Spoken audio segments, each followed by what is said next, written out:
Marvel Ninja God. Chapter 101. Although the warriors of Asgard and Warner Protoss didn't know what a Buddha was, it didn't affect their shock at the scene in front of them. A 20-meter-tall behemoth broke through the obstruction and attack of the giant tornado and descended from the sky in a domineering manner. Relying on gravity and Rogge's burst of chakra, Wood Arhut emitted a blue light and had electric snakes coiling around it. He stretched out his right hand and pressed down on Ford and Frey with his huge palm. Boom! A huge sound like a nuclear bomb exploding suddenly rang out, and the entire ground shook violently. When the shockwave from the explosion completely dissipated, Hogan and the others could finally see the scene in front of them clearly. The 20-meter-tall Wood Arhut stood proudly, and in front of Wood Arhut was a deep pit with a diameter of tens of meters. Although they couldn't see Ford and Frey, it wasn't hard to guess the fate of the two brothers just by looking at the blood stains on Wood Arhut's right hand and the two broken spears that pierced into his palm. With just one palm, he completely wiped out the two famous Warner Protoss brothers, Frey and Ford. The three Storm brothers were all dead. Whether it was Hogan and the others, or the warriors of Warner Protoss, they couldn't believe the scene in front of them. Wasn't this a little too crazy? They were the descendants of Poseidon Njord, an existence that controlled the power of the storm. They were powerful beings that were famous in both Warner Protoss and Asari. It wasn't that the three Storm brothers couldn't die in battle, but the way they died was too humiliating. It was so humiliating that even Hogan, their enemy, felt it was a pity. Freya was a little better, at least he died with a little dignity. But Ford and Frey. Looking at the blood stains on Wood Arhut's palm, Hogan suddenly sighed. He now remembered something Rogge said to him before, something he didn't understand before. "Sir, times have changed. The times have really changed, to the point where even a veteran like Hogan had the idea of retiring." Although they couldn't accept that Frey and Ford died in this way, the warriors of Warner Protoss still fulfilled their traditional promise, put down their weapons, and admitted defeat. When the warriors of Warner Protoss put down their weapons and admitted defeat, the mercenaries they hired suddenly betrayed them. "We're just here to make money, what does glory have to do with us?" For these mercenaries who used to be space pirates and wanted criminals, glory was worthless. So they decisively chose to retreat, or in other words, escape. Hundreds of mercenaries suddenly scattered, running in different directions in twos and threes. The actions of the mercenaries undoubtedly gave the warriors of Warner Protoss a slap in the face, completely trampling what little glory they had left. Thus, a battle between the warriors of Warner Protoss and the mercenaries broke out. The warriors of Warner Protoss picked up the weapons on the ground, and then pointed them at the mercenaries who were their comrades a dozen seconds ago. Although the warriors of Warner Protoss didn't have as many mercenaries, in terms of actual combat power, each of them had the strength to take on a few mercenaries. The warriors of Warner Protoss used their actions to prove the huge gap between professional soldiers and amateur soldiers. The warriors of Asgard didn't intervene in the civil war between the warriors of Warner Protoss and the mercenaries. They just lined up near the camp, and then silently watched the scene in front of them. Under the huge gap in strength, the mercenaries didn't last long. After more than 10 minutes, the commander of Warner Protoss came in front of Hogan alone, and handed the weapons stained with the blood of the mercenaries to Hogan. After Blockhead Arhut killed the two brothers Ford and Frey, Rogge directly sat on top of Blockhead Arhut's head, and began to think about a serious problem. Although the storm power of the three Storm brothers wasn't particularly strong, it had a very obvious nature of natural energy. Whether it was the tornado or the rainstorm, it wasn't the power of the three Storm brothers themselves. What they did was to use the storm power in their body to trigger the resonance of natural energy, and then through the manipulation of natural energy, they created tornadoes and rainstorms that were far stronger than their own energy. Although Rogge didn't lack chakra now, compared to the natural energy that filled the whole world, the amount of chakra he had was not worth mentioning. Originally, he planned to practice Sage mode after his chakra reached the level of Nibi or Sanbai. But the appearance of the three Storm brothers made him plan to advance his plan. The Sage Mode inheritance can be chosen from Mount Myaboku, Ryokai Cave, or Shikotsu Forest. The exchange price is 400 ninja coins. The price of Sage Mode wasn't high, and he still had 256 ninja coins. If he wanted to exchange, as long as he was willing to spend a few months or half a year, he could get the 400 ninja coins needed for the exchange. To exchange, or not to exchange, that was the question. After thinking about it for a few minutes, he finally made the decision to advance his plan. Since he had to exchange sooner or later, he might as well solve this problem before returning to Earth. Mastering Sage Mode earlier was also a good thing for him. After night fell, Hogon and Rogge received the latest information from Thor and Fandral. Like them, when Thor and Fandral attacked the camp, they also encountered the reinforcements sent by Warner Protoss. Although the process was a bit difficult, they finally took the camp smoothly and completed the established plan. Including the initial advance camp, Asgard now has 4 camps, which can be regarded as the initial foothold. Thor also specifically told Rogge to avoid too bloody killing in the process of the battle. It seems that Thor was still worried about Rogge, worried that he would accidentally do something excessive. Asgard came to maintain the order of Warnerheim, not to start a full-scale war. Rogge did not take Thor's instructions to heart at all. Well, although Odin asked me to assist Thor in maintaining the order of the 9 realms, as you know, I'm a private investigator. When he heard the word private investigator, Hogon was stunned. Let me put it another way. I'm not Asgard's man, so I'm different from you. I don't have military pay. Therefore, in the upcoming battle, I hope that we can cooperate in another way. Although Hogon looked like he only knew how to fight, when he heard the word military pay, he immediately clenched the wallet on his belt. They had not known each other for a long time, so if it was about borrowing money, then forget it. Although Hogon did not speak, Rogge understood what he meant. I don't want to borrow money. What I mean is, if you need me to fight in the next battle, you can commission me. My fee is very cheap, especially for you, I can give you a discount you can't imagine. Chapter 102. Mission? Are you planning to be a mercenary? Hogon, who was originally vigilant, suddenly looked distressed after hearing Rogge's words. Are you betraying the warrior's honor? How can you be a mercenary? You're degenerating yourself. You won't be able to go to the Hall of Valhalla after you die like this. Before Rogge could speak, Hogon had already started persuading him with righteous words. It's just that Hogan's persuasion skills are a bit difficult to explain in a few words. What do you mean I won't be able to go to the Hall of Valhalla after I die? I'm still very young, and I don't have any plans to die in battle. As for the warrior's honor, I don't have a damn warrior's honor. I'm a ninja. I'm the kind of ninja who spits fire and occasionally rolls a meatball. Although that's what he thought, Rogge still said, strictly speaking, I'm still a little different from a mercenary. A mercenary's main job is to kill and set fires, but I'm different. I can accept other kinds of missions besides killing and setting fires. For example, do you have any unfulfilled wishes? Or do you have a sister who's been missing for many years? Even if you want to see your ex-girlfriend whom you've broken up with for many years, that's also possible. After listening to Rogge's explanation, Hogon shook his head fiercely, obviously unable to accept Rogge's words. Either you give me the military pay I deserve based on my current strength, or you give me the military pay I deserve. Or, you can accept the form of commission that I propose. Choose one, there's no other choice. I'm an earthling, I have no obligation to fight for Asgard.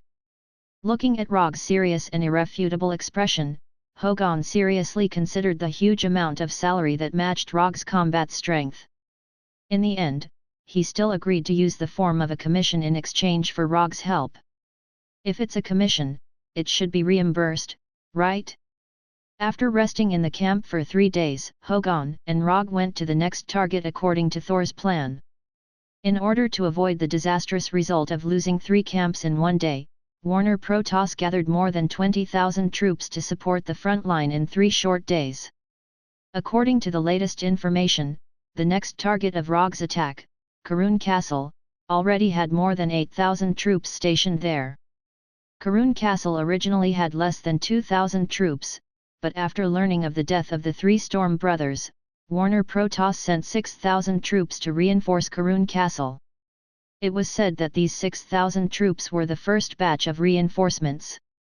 As for the remaining 14,000 troops, 10,000 of them were sent to Thor's side.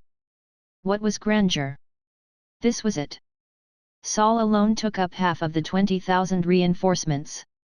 That's why sometimes being too famous wasn't a good thing. Because Warner Protoss's troops were holed up in the city, Rogge and Hogan easily arrived at Karun Castle. Karun Castle wasn't a big city, and the walls were only 10 meters high. Any warrior with a little bit of strength could easily climb over the walls. If it weren't for the dozens of shining energy cannons on the walls, Rogge would have thought that he had returned to the Middle Ages in Europe. 1,000 people attacking a city with a garrison of 8,000. This quest is amazing. After arriving at Karun Castle, Rogge used Chakra's perception to sense the situation inside Karun Castle. There was no special energy reaction, which meant that there were just a lot of troops stationed there. There wasn't any enemy that needed special attention. We are the warriors of Asgard. Don't compare us with those miscellaneous troops. Although the number of troops was far less than the enemy, Hogan's confidence wasn't affected in the slightest. He didn't know where he got his confidence from. 1,000 against 8,000. That means one person can kill 8 enemies. Moreover, we are the ones attacking the city. Thor really knows how to arrange missions. We don't need to attack Karun Castle. We just need to pin them down here.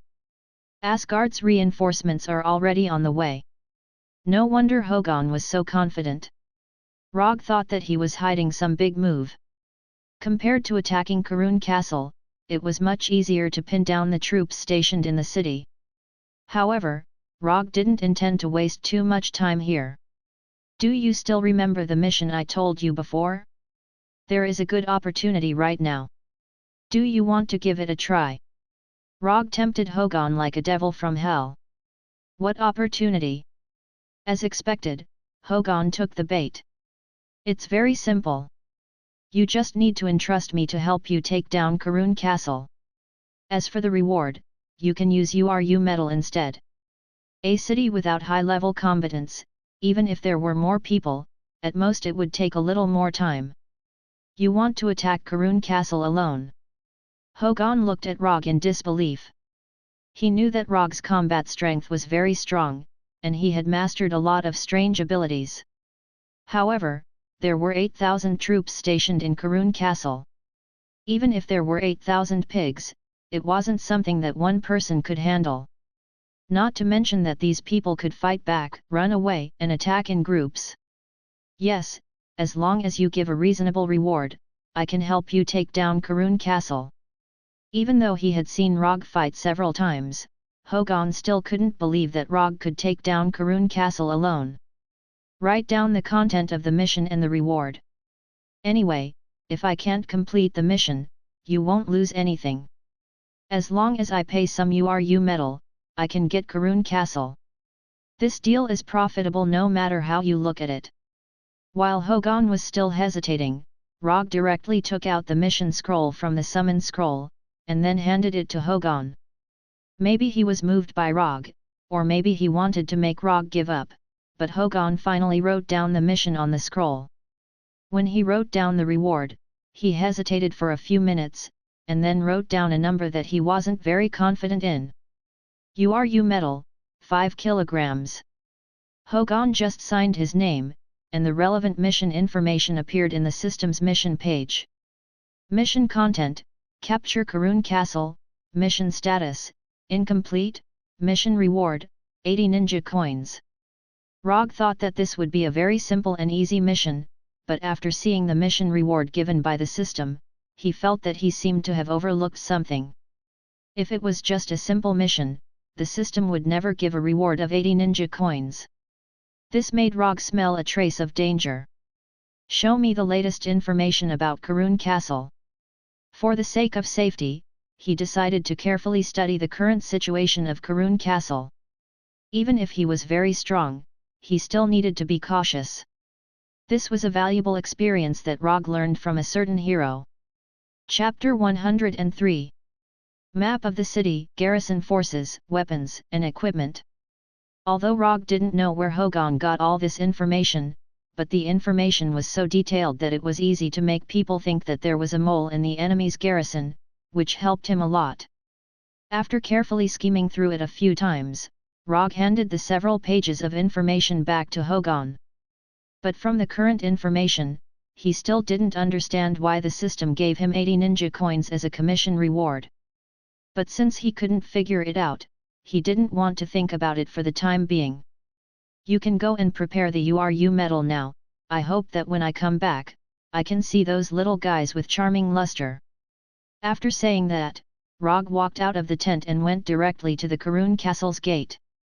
Kusanagi sword, thunder fan, plus Madara's armor, Rogge felt that his current preparations were enough. The garrison of Karun Castle discovered the arrival of Rogge and the others early in the morning, but they didn't have the slightest intention to take the initiative to attack. Going out to meet the enemy is cool, but people will die. Especially after knowing the news of the death of the three Storm brothers, the commander of Karun Castle completely cut off the idea of taking the initiative to attack. The commander of Karun Castle was very satisfied with the feeling of security now that he had the absolute advantage in terms of military strength and the protection of the city walls. However, after seeing Rogge coming towards the gate, he suddenly felt a sense of danger in his heart.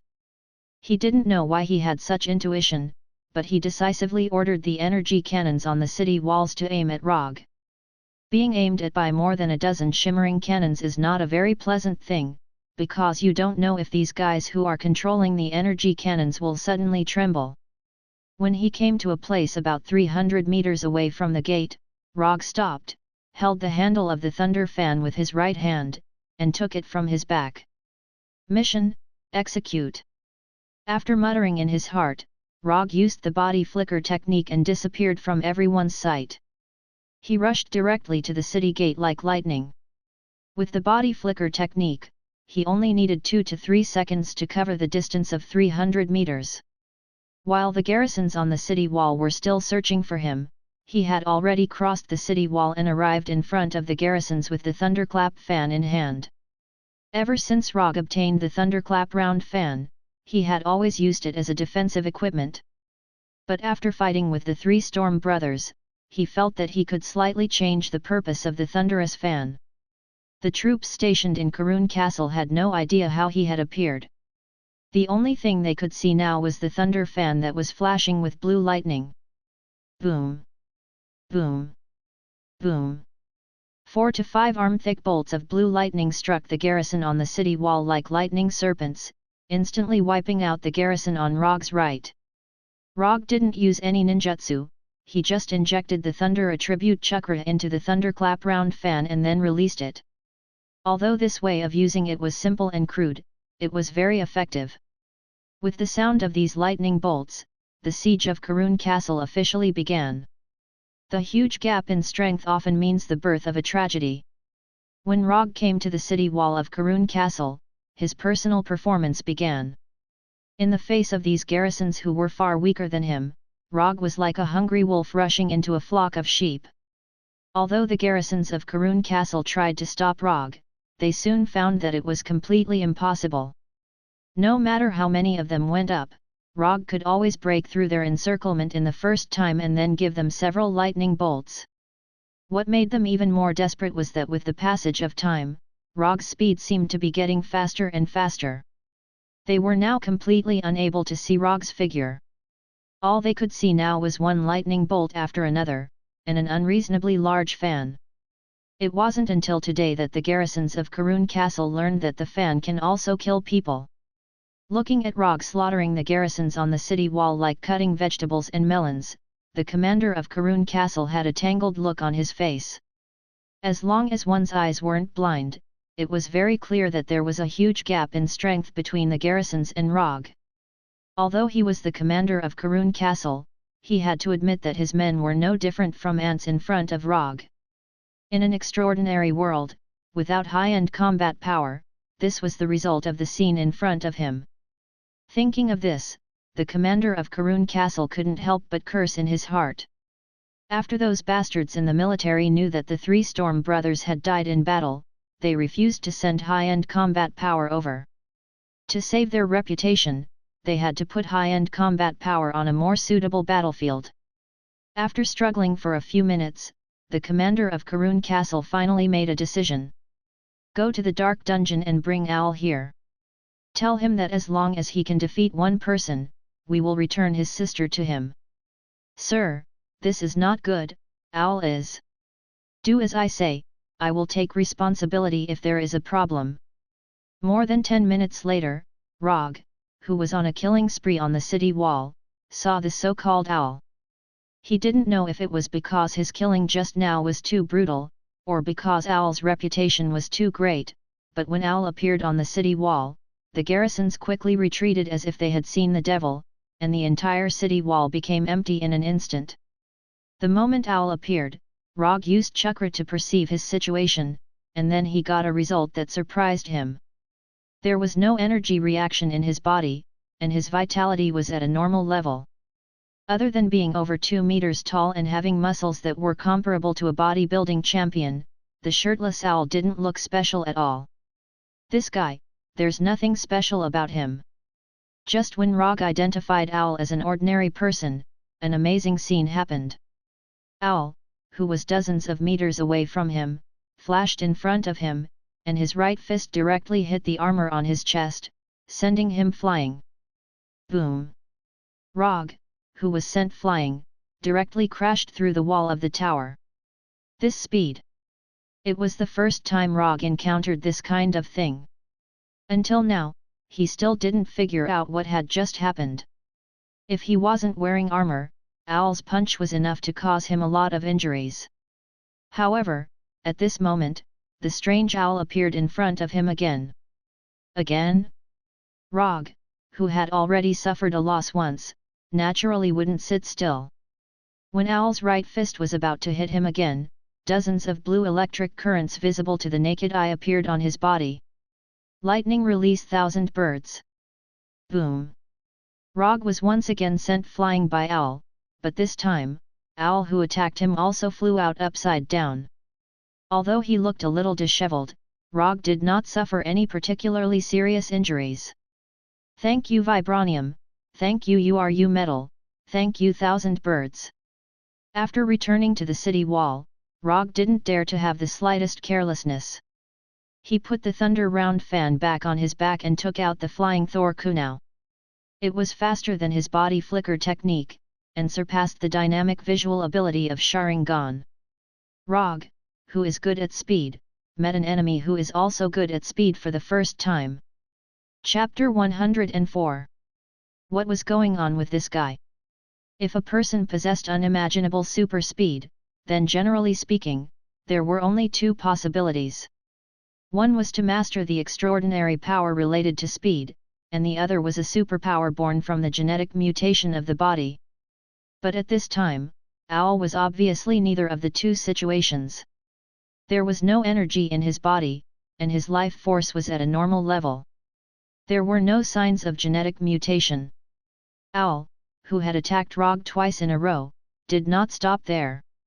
When the numbness caused by the 1,000 bird flow slightly eased, he launched a third attack on Rogge. It was still a straightforward attack. Although Owl had incredible speed, his attack method was so simple that it made people speechless. Relying on speed to come in front of the enemy, and then using his fist to attack the enemy. Rogge, who had suffered twice, naturally would not be hit by such a simple attack again. At the moment when Owl's figure disappeared, he also used the blink technique to leave the place. Even so, Owl still kept up with his speed. Just when Owl's right fist was about to hit his head, his figure suddenly disappeared in front of Owl. Flying Thor! Rogge returned to his previous position and picked up the flying Thor kunai that he deliberately left in place. What kind of experience was it to fight with an enemy with super speed? This question had always been answered by Rogge's enemy. And now, he could finally answer this question himself. The answer was only one word: aggrieved. To be precise, it was extremely aggrieved. Unable to see the enemy's trace, unable to dodge the enemy's attack, unable to keep up with the enemy's movements. No matter what the situation was, it was enough to make people feel extremely aggrieved. What was more troublesome was that behind this aggrieved feeling, death followed closely. The blink technique was definitely out of the question. Owl's speed had obviously exceeded the blink technique's speed. This also meant that Rogge only had one last choice left: the flying Thor technique. Rogge did not expect that there would be a day when he would use the flying Thor to compete with someone in speed, and it was with a strange man who had super speed for some unknown reason. Were they trying to determine who was the fastest man? Rogge didn't have a problem with the word fastest, nor did he have a problem with the word man. It was just that he had an instinctive repulsion when he put the fastest time with a man. Just when Rogge was still thinking about it, Owl recovered from his doubts and no longer cared about how Rogge disappeared just now. In this regard, Owl was very similar to Rogge. Since he couldn't figure it out, he wouldn't think about it anymore. Before Owl launched an attack, Rogge took the initiative to throw the flying Thor kunai in his hand to Owl. After throwing out the flying Thor kunai, he didn't care whether the kunai hit Owl or not. Instead, he used the body flicker technique to leave the place, and then took out another flying Thor kunai. Although the speed of the flying Thor kunai is very fast, it is obviously not impossible to hit Owl. Owl just tilted his body slightly and avoided the flying Thor kunai flying towards his head. But just when he had just avoided the first flying Thor kunai, the second flying Thor kunai also came in front of him. Then the third, the fourth, the fifth. It wasn't until after throwing out 8 flying Thor kunai that Rogge stopped this seemingly meaningless attack. Because each time the flying Thor kunai was thrown from a different angle, these flying Thor kunai that Owl dodged were inserted in different positions on the city wall. If you carefully observe the landing point of these flying Thor kunai, you will find that these flying Thor kunai seem to be thrown out randomly, but in fact, each flying Thor kunai presents a similar angle. The preliminary work has been prepared, then it's time to perform. Rogge threw the flying Thor kunai in his hand, and then disappeared with the kunai in an instant. Although Owl didn't know what Rogge was going to do, at the moment when Rogge disappeared, he also entered an incredible state of speed. From the perspective of a bystander, Rogge and Owl seemed to have completely disappeared, and the entire city wall became empty in an instant. So, an awkward scene happened. Whether it was the garrison on the Karun castle or the Asgard soldiers outside the city, they could only silently stare at the empty city wall like fools, and then pray for the appearance of Rogge and Owl. If it weren't for Rogge and Owl's figures occasionally appearing on the city wall, they would even suspect that Rogge and Owl had already left the Karun castle. Rogge repeatedly jumped between the flying Thor kunai, and Owl would also appear in front of him at the moment when he finished teleporting. Then, he would jump again and again, and Owl would start to chase again. The whole process seemed to be very harmonious. After all, no one could touch each other, and naturally, there would be no so-called battle. Owl was like a hound that would never be tired, constantly chasing Rogge, the prey. Although Rogge could stop and counterattack, he didn't have such an idea at all. Before figuring out why Owl had such incredible speed, he would not have the intention to attack Owl. Until now, he finally understood why the system gave 80 ninja coins as a commission reward. An enemy with super speed is more difficult to deal with than an enemy with super physique. On the surface, Rogge was just using the flying Thor to constantly teleport to avoid being hit by Owl. But in fact, he was silently perceiving everything in Owl's body through chakra perception. This was the first time he was perceiving an enemy so seriously. Almost after chakra perception's perception ability was exerted to the limit, he finally perceived a trace of abnormality in Owl's body. Every time Owl entered super speed, a mysterious force would appear in his body. This force would only appear for a short few milliseconds, and then completely disappear. It was this mysterious force that only existed for a few milliseconds that gave Owl unreasonable super speed. After figuring this out, Rogge immediately came up with a new battle plan in his mind. If Owl's super speed was his own ability, then Rogge could only have a real speed competition with him. But since this speed was given to Owl by the mysterious force, then things became a lot simpler. After all, the power that doesn't belong to oneself is unreliable. Rogge intended to let Owl experience what is called his own power. Chapter 105. In the face of an enemy like Owl who relies on external forces, the best way is to use a seal. But the problem is that Rogge doesn't know how to use a seal now. So he chose the second plan. The second plan is also very simple, that is, to directly choose a war of attrition. Because Owl's super speed is not his own ability, it means that his super speed is uncontrollable. This uncontrollable does not mean that he can't control his super speed. It means that he can't decide the duration of his super speed. If he is lucky, he can maintain this super speed until the battle is over. If he is unlucky, he will be beaten back to his original form in the next second and become an ordinary person again. After making the decision, Rogge stopped the previous repeated flying Thor teleportation and stopped directly on the edge of the wall, waiting for Owl's arrival. Although Owl had unimaginable super speed, it was a pity that he did not have the combat skills to match this super speed. Owl's tactics are always so straightforward, perhaps in his heart, this kind of straightforward attack is enough to solve all the enemies. When Owl rushed toward himself again, a light blue lightning struck straight at Owl. Raiden Chidori Iguki. Although Owl's combat skills are not worth mentioning, it is not difficult for him to avoid the attack of Chidori Iguki.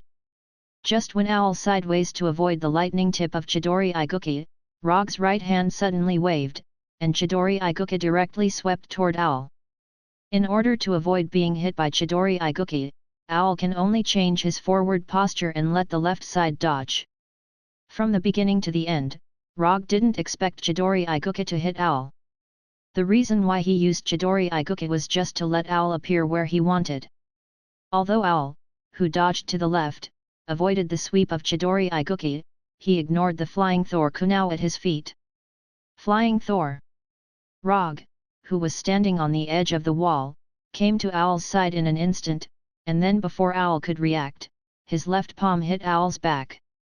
Rogge's left palm did not cause any harm to Owl, it was just a simple slap.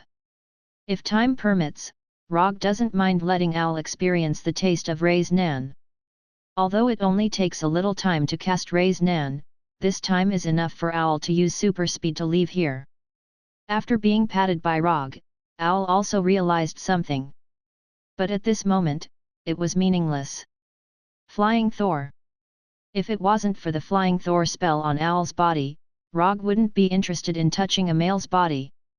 The outcome of this battle had been decided.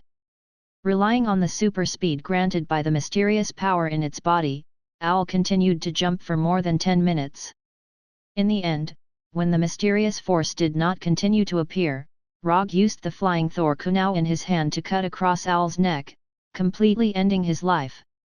Without Owl's restraint, Rogge once again began his one-man siege. At the moment when Owl's body fell to the ground, in the mind of the commander of Karun Castle, the picture of the fall of Karun Castle involuntarily emerged. Although there were still 7,000 or 8,000 troops stationed in Karun Castle, and a large number of specially prepared defensive equipment, but this did not change the fate of Karun Castle. After killing Owl, Rogge did not continue to attack the ordinary soldiers, but began a purposeful beheading operation. With the help of the Flying Thor, all the defenses of Karun Castle were useless to him. No matter how many guards there were around these commanders, the last thing they saw was the Kusanagi sword with lightning wrapped around it. One commander after another was killed, and the command system of Karun Castle quickly collapsed. It didn't take long for the garrison of Karun Castle to be in a mess. They didn't know what to do now, whether to continue to hold their posts, or to pursue Rogge who was alive and kicking in the city, or to choose to retreat directly. Death and chaos quickly shrouded the entire Karun castle. When most of the commanders of Karun castle were killed by Rogge, the remaining commanders finally made a decision. Give up Karun castle, preserve the strength, and prepare for a future counterattack. Half an hour later, the west gate of Karun castle was opened, and the garrison of Karun castle began to retreat. Looking at the mighty 5,000 or 6,000 people, Hogan seriously thought for a moment, and finally made the decision to pursue. Although it was impossible to wipe out the enemy, but it was not a problem to add some trouble to the enemy. Most of the garrison of Karun castle chose to retreat, and those who stayed in Karun castle also chose to surrender. Although Rogge did not attack these ordinary soldiers, but his previous battle had left a very deep impression on these soldiers. So after the main force retreated, they decisively put down their weapons and expressed their willingness to surrender. Anyway, it was not the first time they surrendered, and losing to Asgard was not a disgrace. In terms of treatment of prisoners of war, Asgard's reputation had always been very good, and this also unknowingly dispelled some of the worries of the garrison of Karun castle. Until now, these soldiers still thought that Rogge was from Asgard. Because in their minds, only a powerful country like Asgard could produce a strong person like Rogge. A few hours later, Hogan led the Asgard soldiers to officially take over Karun castle. Whether it was Hogan or the other Asgard soldiers, they did not expect that this siege of Karun castle would turn into a one-man show by Rogge. Except for the loss of some soldiers when pursuing the garrison of Karun castle, Asgard took over Karun castle without any losses. Well, the URU medal you want may be given to you later. It will take a few days for the logistics team to arrive. They should have some URU medal in their hands. After all, they are the only ones who have army craftsmen. Hogan said to Rogge with some embarrassment. The mission was completed, but he could not pay the reward. This was even more embarrassing for him than losing the battle. That's not urgent. I have a question now. Rogge told Hogan about the special characteristics of Owl in detail, hoping to get some information from Hogan. If I'm not wrong, the energy on Owl's body should be the awakened divine power. But under normal circumstances, awakened divine power will exist forever and will not disappear like this. Hogan said with uncertainty. Awakened divine power? What is that? Rogge continued to ask. The reason why A.K.A. and Warner Protoss are called the Protoss is because we have a kind of energy called divine power. But not everyone can awaken divine power. Only the best of a race can awaken their own divine power. The power of Odin, the power of Heimdall, the power of omniscience, and the power of the storm of the three storm brothers are all awakened divine powers. Chapter 106. Although Hogan didn't awaken divine power, as an Asgard, and an Asgard officer with a high position, he still has enough understanding of divine power. Through Hogan's explanation, Rogge also roughly understood the so-called divine power. In short, divine power is the racial superpower of A.K.A. and Warner Protoss. However, this superpower is not caused by genetic mutation, and the difficulty and conditions of awakening are a bit high. According to Hogan, the proportion of awakening divine power is about 1 in 10,000. Of course, this is just a rough proportion. For those who are born in a good family, the possibility of awakening divine power is hundreds of times higher than ordinary people. This is the fundamental reason why A.K.A. and Warner Protoss can maintain the aristocratic rule. From this point of view, Owl was undoubtedly a lucky guy who was bursting with luck. But unfortunately, he doesn't seem to have received a complete education on divine power, otherwise, the speed divine power in his body wouldn't show such a strange state. Both lucky and unlucky, Owl may be the kind of person who has the legendary Schrödinger's luck.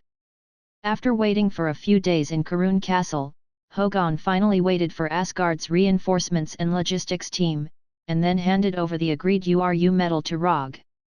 Unconsumed ninja coins, 336.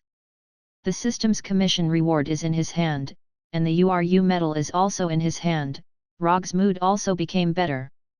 Because there is no next attack plan for the time being, Rogge finally experienced a real alien trip in Karun Castle.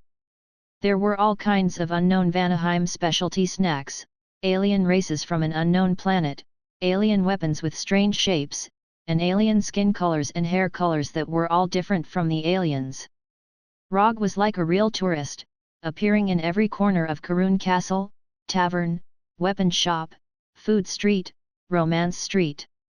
Although Karun Castle has just experienced war, it has no impact on the lives of the residents in the city. Everything in the city is developing according to this established trajectory. Without investigation, there is no right to speak. After a few days of tourist life, Rogge found that he still prefers Earthlings, or alien races that don't look much different from Earthlings, such as Warner Protoss. Because of the focus of Warner Protoss, after waiting in Karun Castle for a week, Hogan and Rogge finally received the latest news from Thor. The process was a bit difficult, but Thor still completed the established goal and successfully took the target city. Fondrel and Volstagg had also successfully completed their mission, and the number of Asgard's camps in Vanaheim had increased to 7. Although there are still 16 camps under the control of Warner Protoss, Asgard's early plan can be regarded as perfectly completed. From departure to the present, a total, less than 2 weeks.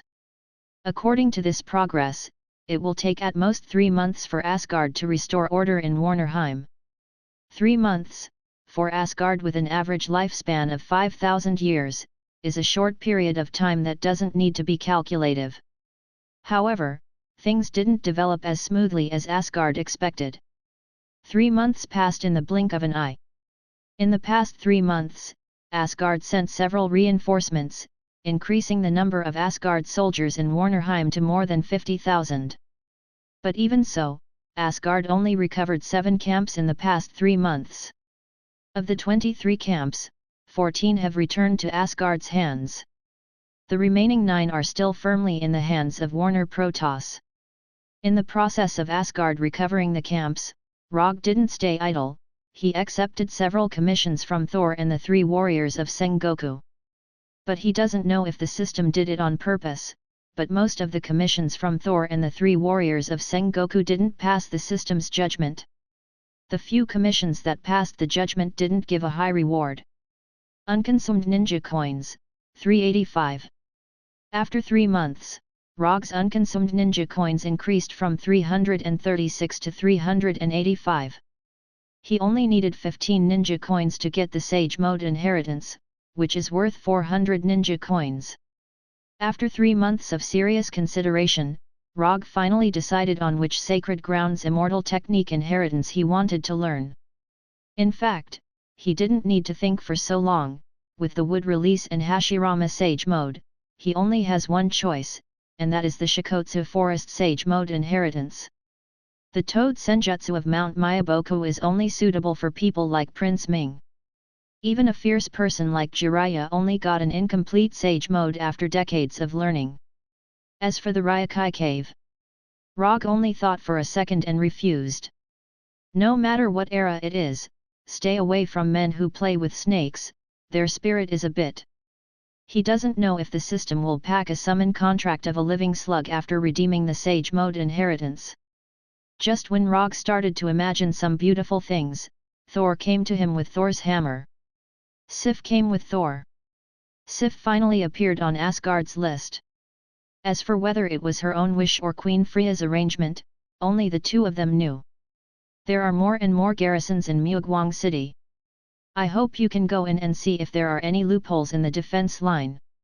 We have been delayed here for too long. Thor said to Rogge with some tiredness. The Myeogwang City he mentioned was the culprit that caused their progress to be seriously delayed. Asgard wasn't the only one who will increase their forces. After Thor joined Rogge and others, Warnerheim also increased their frontline forces. There are now more than 40,000 garrisons in Myeogwang City, and there is no lack of Warner Protoss's high-end combat power. Myeogwang City is one of the 5 main cities in Warnerheim. It has high walls and many soldiers, and it is easy to defend and difficult to attack. What's more troublesome is that this is a place that has to be fought for. Whether they can take down Mugwang City directly determines whether Asgard can successfully recover the rest of the camp. In the past 3 months, Asgard spent most of his time attacking Mugwang City. It has been almost 2 months since the day of the attack. In the past 2 months, Thor has climbed the walls of Mugwang City more than once, but he was beaten back. Thor is a series Thor, and Warner Protoss naturally has their own Thor, and more than one. Now in charge of commanding the Mugwang City garrison is Warner Protoss's 2 Thor, 2 female Thor. In other words, the twin female Thor, Vigdigni and Wigelf. Chapter 107. Unlike Thor, who currently needs Thor's hammer to control his own thunder power, Vigdigni and Wigelf can already use their own thunder power without any external help.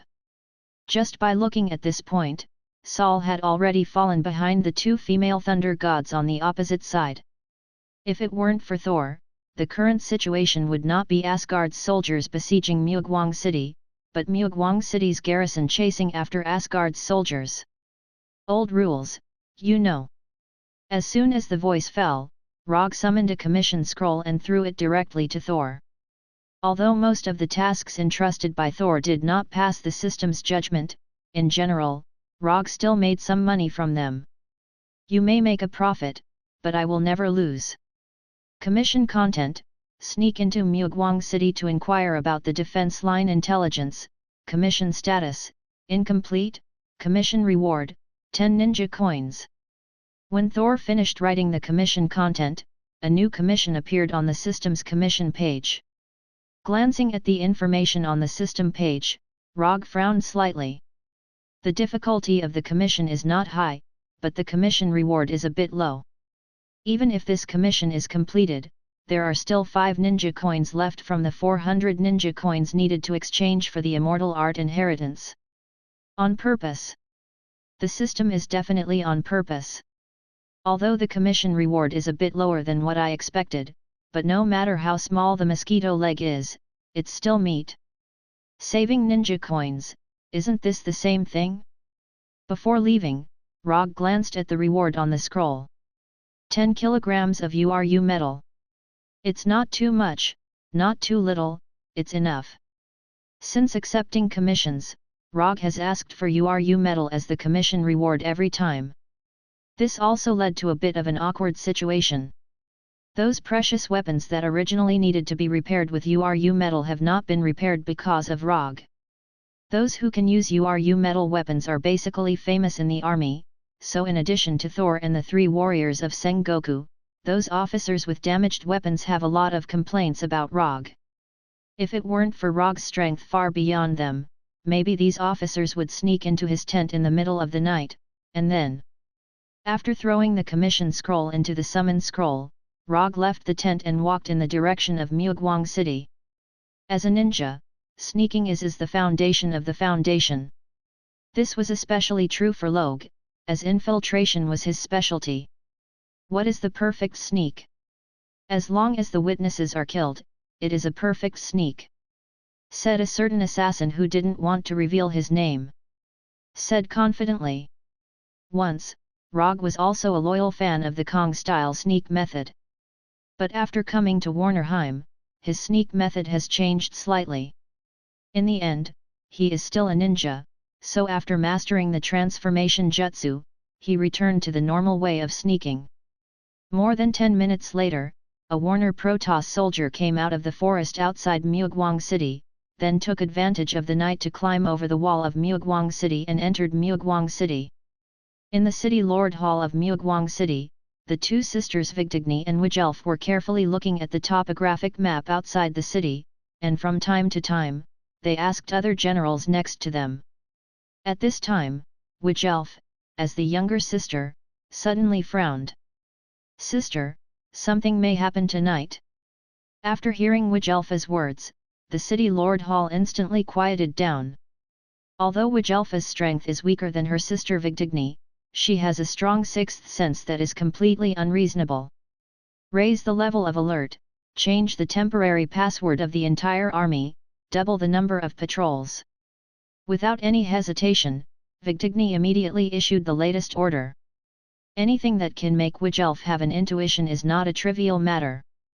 This has been unquestionably confirmed in the past 1,000 years. The next second after Vigdigny issued the order, more than a dozen generals quickly left the city Lord Hall and began to implement the latest order. Can you predict who it is? Is it Thor or Rogge? Vigdigny asked. I don't know, but I think the possibility of it being Rogge is higher. Witch Elf said with some uncertainty. After hearing Rogge's name, Vigdigny's face became extremely cold, like an iceberg that has not melted for thousands of years. If you want to pick the person in the opposite Asgard army that she wants to kill the most, then Vigdigny will always have only one answer, and that is Rogge.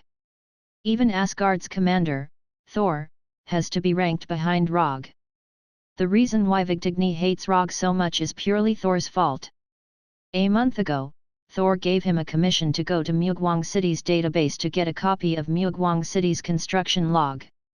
It was a very simple commission, and it didn't require fighting and killing, as long as he got the information. Originally, this commission was indeed very simple. But Thor and Rogge did not expect that someone would fall asleep in the database.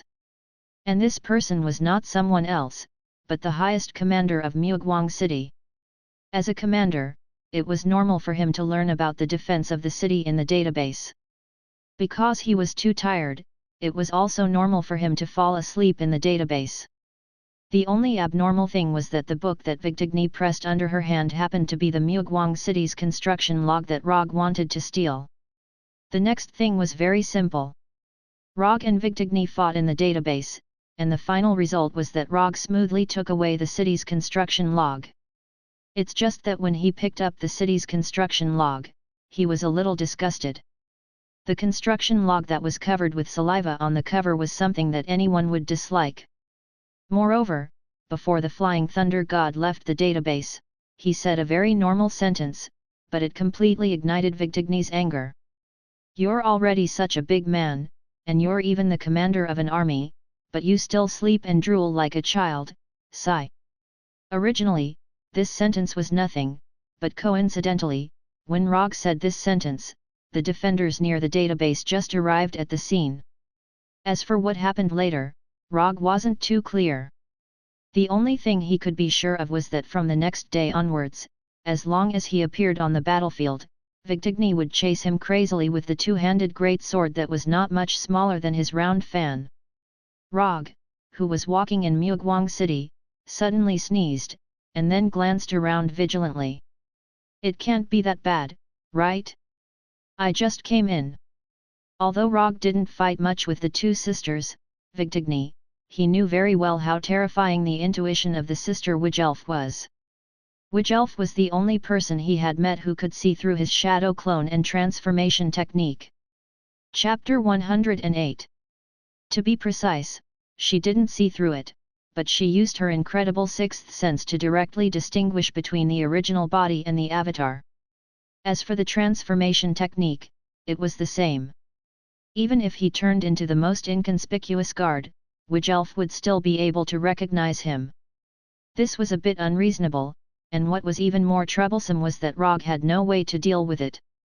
After entering Mugwang City, Rogge was like a real patrol soldier, constantly moving forward in the city.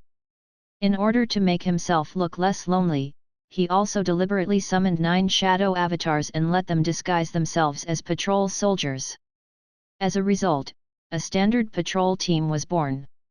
If someone paid a little attention, they would find that the people in this patrol team were all soldiers who died in battle. In the silent night, a small patrol team made up of the dead who had died in battle was patrolling the city like ghosts. With the addition of some sparse drizzle and a bleak breeze, it was a typical opening to a horror story. Although there were many garrisons in Mugwang City, they were not very familiar with each other. So even if there was a completely unfamiliar patrol team passing by in front of them, they did not have any doubts. The military discipline is quite strict, and the line of defense is also very reasonable. From the looks of the soldiers, their food and sleep are not bad, and their mental state is also very normal. Generally speaking, this is a good army with good combat effectiveness. After pretending to patrol for more than an hour, Rogge came to a conclusion that he already knew. If the level of the garrison in Mugwang City was not good, even with the two female Thor Vigdigni and Witch Elf, they could not stop the attack of the Asgard soldiers. Could it be that he could only go back like this tonight? Although no matter whether the loopholes in the line of defense were found or not, it would not affect the final judgment of the commission. But coming here in the middle of the night and then leaving without doing anything was not in line with Rogge's character. Just as he was considering whether to do something temporarily to let the garrison of Mugwang City have a full night, a real patrol team came towards them. Password. Rogge wanted to bring his doppelganger team over, but the leader of the opposing team asked for the password. Rogge didn't answer, he just silently opened his Sharingan. Sharingan, Genjutsu. After seeing Rogge's blood-red eyes, the patrol captain was instantly hypnotized. Just as the patrol captain was about to lead the team away, a young soldier in the middle of the team suddenly shouted, "Captain, they didn't answer the password." As the saying goes, if you don't seek death, you won't die. Rogge had originally planned to let this team go and stir up trouble elsewhere. However, this young soldier directly interrupted his plan and successfully obtained a VIP ticket to hell for himself. Kill them all. Rogge and the others weren't the only ones here. There were also the other garrisons that had just been replaced. The 9 doppelgangers shot at the same time, more than 40 garrisons, including the patrol team, only lasted for less than a minute before all of them turned into corpses. When the doppelganger killed all the surrounding witnesses, Rogge removed the doppelganger and quickly left. Although the garrisons didn't have time to send out an alarm signal, their bodies would be found sooner or later, so Rogge didn't bother to continue to disguise himself and directly rushed to the more valuable targets. If you want to quickly destroy the morale of an army, there are 2 ways. One is to carry out a decapitation operation and directly destroy the command system of the army. This is Rogge's preferred method, but here, the difficulty of the decapitation operation is a bit high, so he directly abandoned this plan. As for the second method, it is to destroy the logistical support system of the army, that is, burn the military food. This kind of thing, Rogge just did it once half a month ago, and he can be regarded as a skilled technician. Under the cover of the night, Rogge moved forward quickly like a ghost. Although he still didn't know where the rations were hidden, it wasn't a difficult task for him to find them. Intimidation, threats, torture, hypnosis. After several efficient inquiries, Rogge successfully learned the location of Mugwang City's military food storage from a few unlucky guys. Because of his attack half a month ago, Mugwang City no longer concentrated all the military food in one place, but stored it in 5 different warehouses. They have become cautious. The amount of military food stored in the 5 warehouses varied. Rogge directly excluded the warehouse with the most military food and planned to go to the warehouse with the second most military food. Just as he took a few steps, he suddenly remembered something, and then took out an Asgard gold coin from his pocket. He saw him throw the gold coin, and then after confirming the front and back, he repeated this action 3 times. After these rounds of random selection, he finally determined the final goal. The goal, the warehouse with the 4th most military food storage. The reason why he used the method of throwing the gold coin to determine the target was purely because Witch Elf's strong 6th sense left a deep impression on him. He didn't want to fall into an ambush prepared by the enemy because of a random choice he made. After determining the target warehouse, Rogge didn't go immediately, but summoned 4 shadow clones. In the face of an enemy like Witch Elf, no matter how cautious he is, it is not too much. The main body went to the 4th warehouse, and the 4 shadow clones went to the other 4 warehouses. In this way, even if he bumped into Witch Elf in the 4th warehouse, he could directly go to the other warehouses through the Thor. This is not fear, this is necessary caution, the caution of a ninja. After confirming that there is no problem, Rogge began to go to the 4th warehouse. Although there are a lot of soldiers guarding, it is still normal. There is no particularly strong energy fluctuation around, this should not be a trap. After coming to the 4th military food warehouse, Rogge first used chakra perception to perceive the surrounding environment, and then rushed to the warehouse like lightning. Fire release, grand fire annihilation.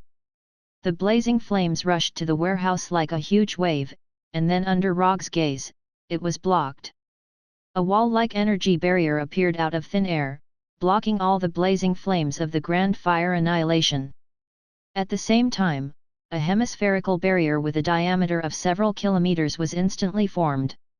When the energy barrier appeared, Rogge established a link with the Flying Thunder God on the Shadow clones, and planned to directly leave here with the Flying Thor.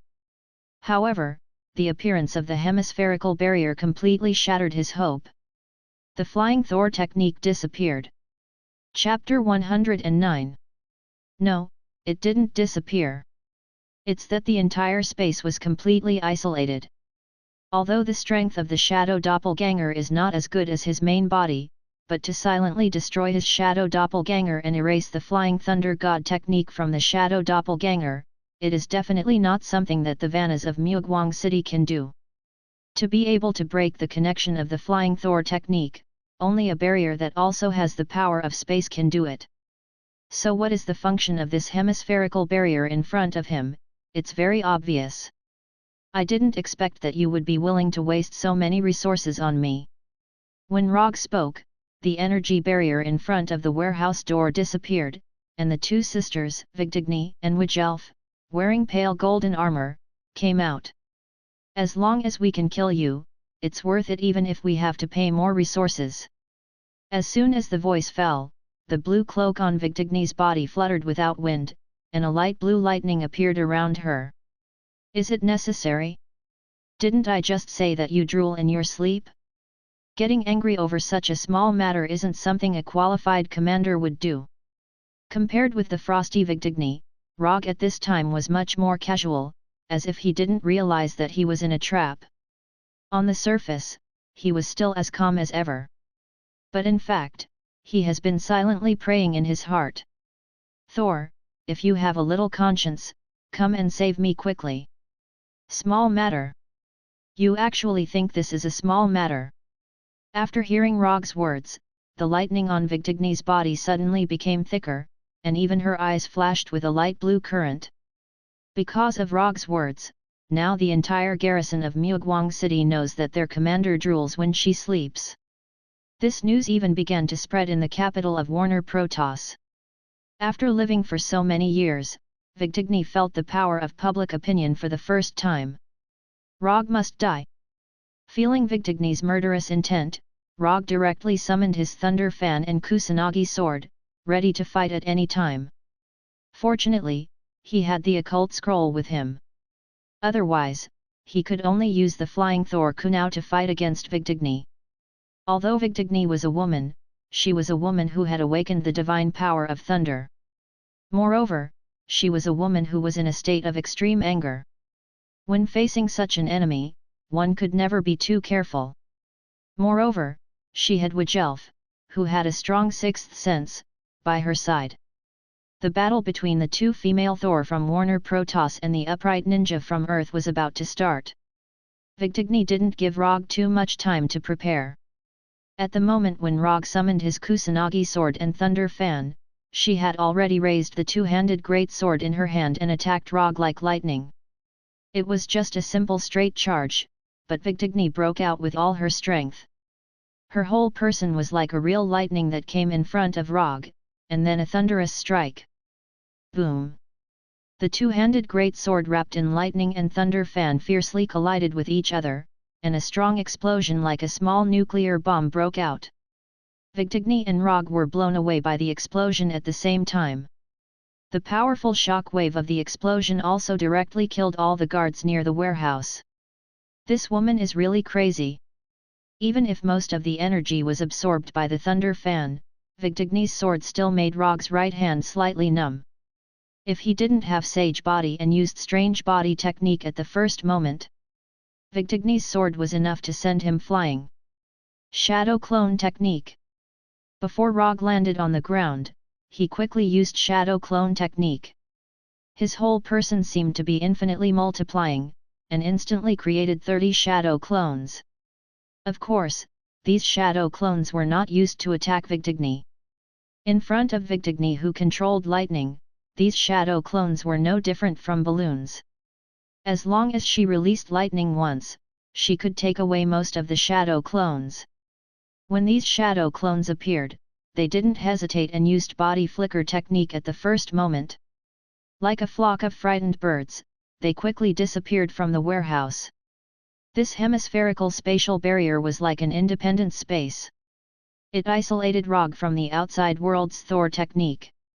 Since he couldn't connect to the outside world's flying Thor technique, then he could only set up flying Thor techniques inside the barrier. The 30 shadow clones that he just summoned were his flying Thor technique. The original body is still here. Those that left are all clones. Wiedjelf's voice immediately sounded. Rogge wasn't surprised that Wiedjelf could see through his shadow clones. However, even if the shadow clones were seen through, it wouldn't affect his plan at all. When the shadow clones scattered and ran in different directions of the barrier, one by one, flying Thor techniques appeared in his perception. With the flying Thor technique, the flying Thor was the real flying Thor. While the shadow clones were constantly setting up flying Thor techniques, Vigdigni attacked Rogge again. However, this time, she pounced on empty air. When the two-handed great sword in Vigdigni's hand was 10 centimeters away from him, Rogge activated Flying Thor and instantly disappeared from Vigdigni's sight. Admit defeat. This is already my home ground. You are not my opponent. Rogge's voice sounded more than 10 meters away. However, Vigdigni obviously wouldn't stop here. The moment she saw Rogge's figure, she once again waved her great sword and rushed over. Vigdigni's speed was indeed very fast. However, for Rogge, who already had enough coordinates to teleport, this speed was still too slow. Boom! A 10-meter deep pit appeared on the ground where Rogge was standing. However, there was nothing in the pit other than gravel. Why bother? Rogge sighed helplessly. Can't they just sit down and have a good chat? Why do they have to fight to the death?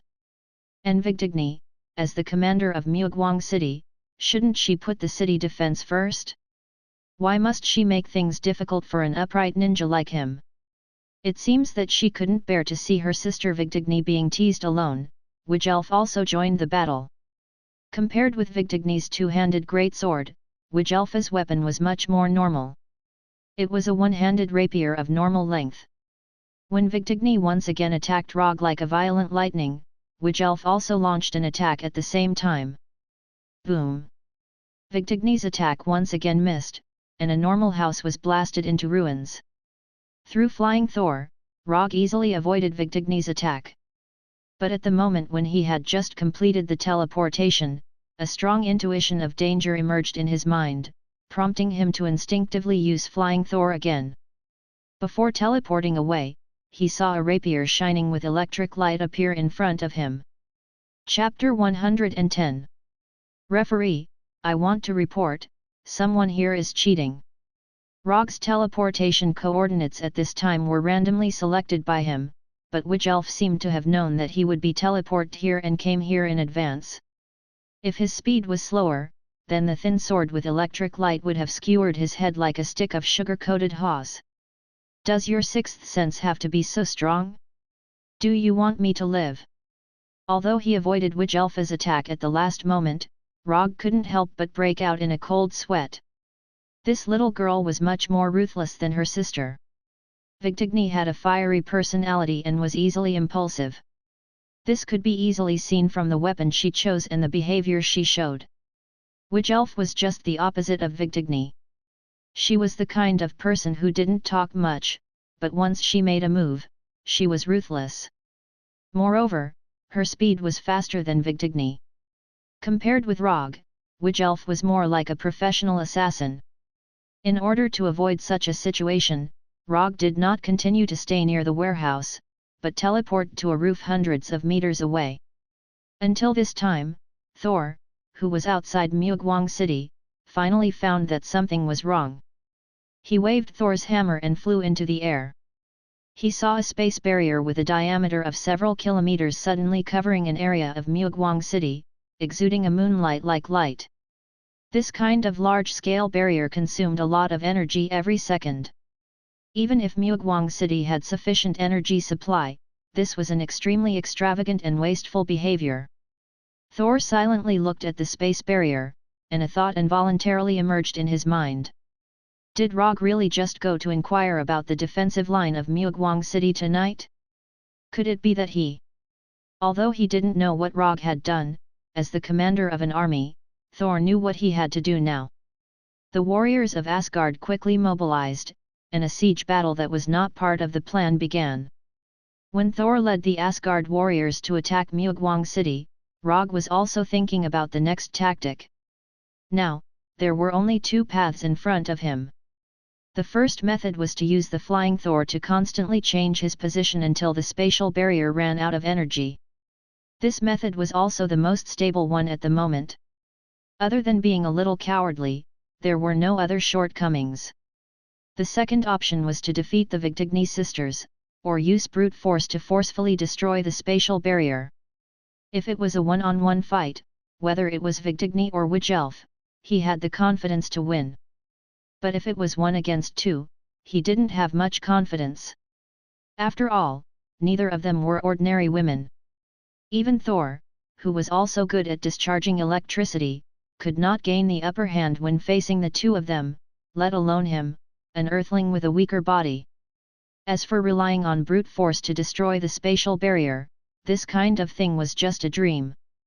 If he had such strength, he wouldn't have been forced to dodge everywhere like he was now. Do you want to be a coward for a lifetime, or do you want to be a hero, even if it's only for a few minutes? He didn't know why, but this sentence suddenly appeared in his mind. This sudden sentence caused him, who was originally flashing away, to be slightly stunned. He was actually distracted in the battle. In the next second, Witch Elfa's 2-finger-wide thin sword came in front of him. Clang! The tip of the sword flashing with electricity failed to stab Rogge in the end, but it was blocked by the thunderous round fan. Seeing that her attack did not hit the target, Wiggle quickly retreated. Just at the moment when Witch Elf had just made space, Vigdigni's two-handed giant sword followed and slashed at Rogge. Boom! The raging electric current was like an out-of-control dragon, attacking everything around it. The violent energy did not differentiate between friend and foe, attacking everything around it. Vigdigni took advantage of the situation and retreated, avoiding the violent energy storm. In the middle of the energy storm, Rogge, who was holding the round fan, was motionless like a wooden man. If it wasn't for the strong chakra light shining on his body, Vigdigni would even suspect that Rogge had directly lost consciousness, so he stayed in the energy storm stupidly.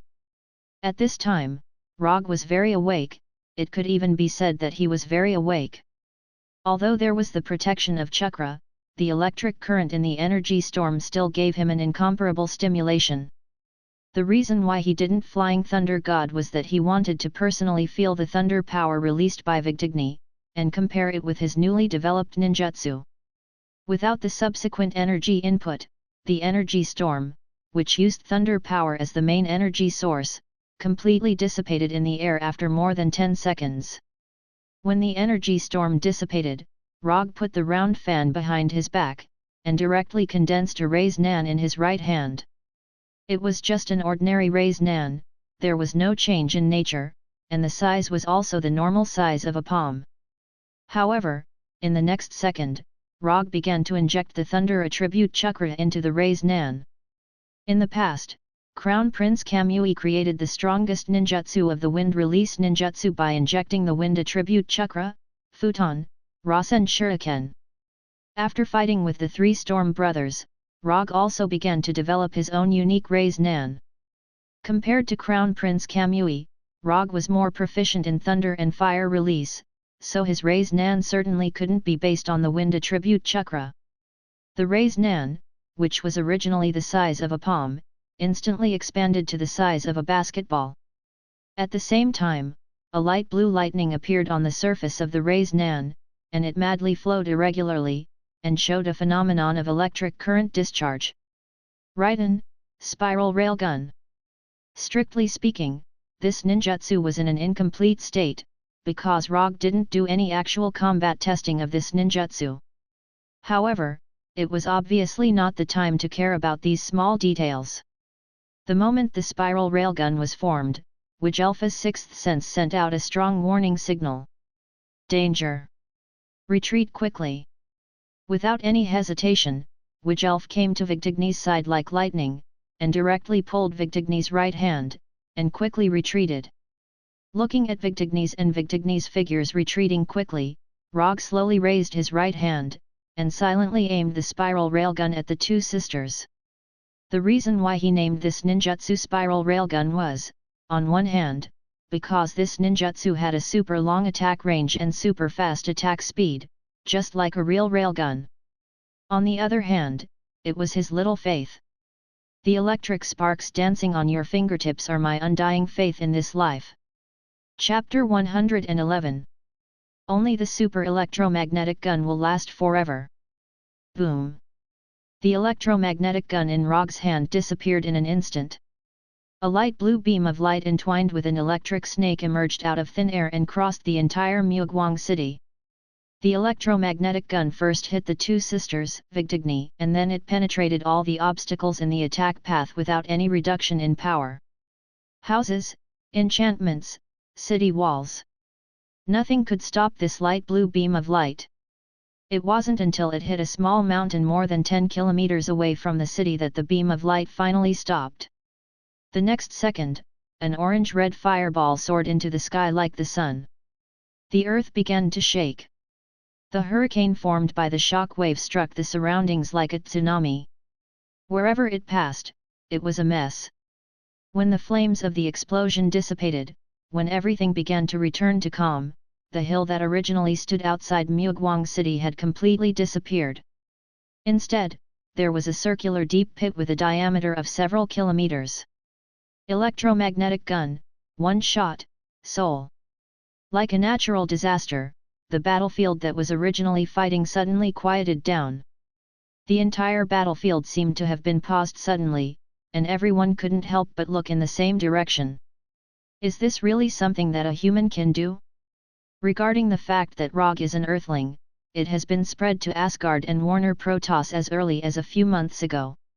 A guy who is active on the battlefield like he is on steroids and has super combat power, no matter where he is, he will be the focus of investigation. But after seeing the scene in front of them, they found that they still underestimated Rogge. After the battlefield was strangely silent for more than 10 seconds, there was a burst of excited shouts. Those who shouted excitedly were all Asgard's soldiers. As for the Warner Protoss soldiers on the defending side, their faces were as ugly as they could be at this time. The existence of high-end combat power can not only improve the combat power of the entire army, but also greatly improve the morale of the army. The terrifying power of the electromagnetic gun raised the morale of Asgard to the peak in an instant. The siege of Muguang city also began once again amidst the howls of the Asgard soldiers. Unlike the excited Asgard warriors, Rogge wasn't happy at all. The power displayed by the spiral electromagnetic cannon did not disappoint him. In fact, it had far exceeded his expectations. However, the after effects of the spiral electromagnetic gun were far beyond his expectations. Other than the numbness in his right arm, he couldn't feel anything. He couldn't even clench his fist. Not only that, the flow of chakra in his right arm was also severely obstructed. It felt like the F1 track had turned into a sidewalk. Don't be fooled by the fact that he was standing motionless like a peerless expert. In reality, his battle prowess had been severely reduced by several times. Fortunately, there was no one who would attack him now. Vigtigny and Wiedge Alpha, who were most likely to attack him, were now lying weakly in the ruins of the house, gasping for air. Especially Vigtigny, she was vomiting blood from time to time. Although the spiral electromagnetic gun didn't directly penetrate their bodies, even if they were just grazed by it, the powerful power of the spiral electromagnetic gun still brought unimaginable damage to them. If they hadn't awakened the power of thunder, their bodies would have been completely destroyed by the violent energy of the electromagnetic gun at the moment they were grazed by the spiral electromagnetic gun, and then instantly scorched and dissipated. The only fortunate thing was that Rogge had not conducted any actual combat tests on the spiral electromagnetic gun ninjutsu before. So when he first used this ninjutsu, there was a small deviation in his accuracy. This was also one of the important reasons why Vigdigni could survive. At the moment when Rogge had just fired the spiral electromagnetic gun, Witch Elf received a death reminder from her intuition. But this reminder was meaningless. At the moment of firing, the spiral electromagnetic gun had already reached its maximum speed, and she had no time to dodge. So she could only watch helplessly as the spiral electromagnetic gun came in front of her, and then. Rogge's current state wasn't very good, but Vigdigni's state was worse than his. After confirming with Chakra's perception, he began to walk towards Vigdigni. The enemy hero's health was low, and this was the best opportunity to take the last hit. After continuously using the body flicker technique, Rogge came in front of Vigdigni and looked down at them lying on the ground. Now, they were no longer as majestic as before. If they weren't wearing armor, they would look like refugees who had been stranded in a foreign land because of the war. There was still a little difference.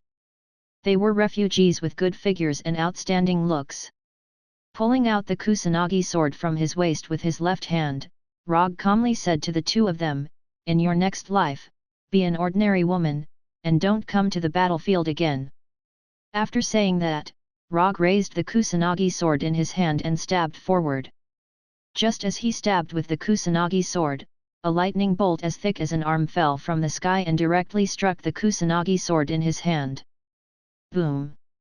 This sudden lightning bolt didn't hit the Kusanagi sword, but fell to the ground. "You can't kill them, their mother is Gerwig. Killing them will provoke an all-out war between Asari and Warner Protoss." The one who summoned the lightning to attack Rogge was none other than Thor. After flying in front of Rogge, he briefly explained the reason. "You're the commander, you have the final say." Since Thor said so, Rogge could only put away the Kusanagi sword and ignore Vigdigni and Sora. Although Vigdigni and Sora avoided death, they also became Thor's prisoners of war. Mugwang City eventually fell into the hands of Thor. After capturing Vigdigni and Sora, it was only a matter of time before Mugwang City fell. Except for some stubborn generals who led the troops to break out, most of the garrison chose to surrender. Asgard successfully took down Mugwang City, a city with great strategic value. According to the post-war statistics, Mugwang City had more than 40,000 garrison troops. Nearly 5,000 people died in the siege, 30,000 people surrendered, and nearly 8,000 people successfully escaped. Asgard, as the side that attacked the city, also paid the price of more than 6,000 people. Although Asgard's total force in Warnerheim was more than 50,000 people, more than 10,000 of them were garrisoned in 7 camps, so the troops that really followed Thor to fight were less than 40,000 people. The army of less than 40,000 people had to watch over 30,000 prisoners, and at the same time, they had to defend Mugwang City and guard against the counterattack of Warner Protoss.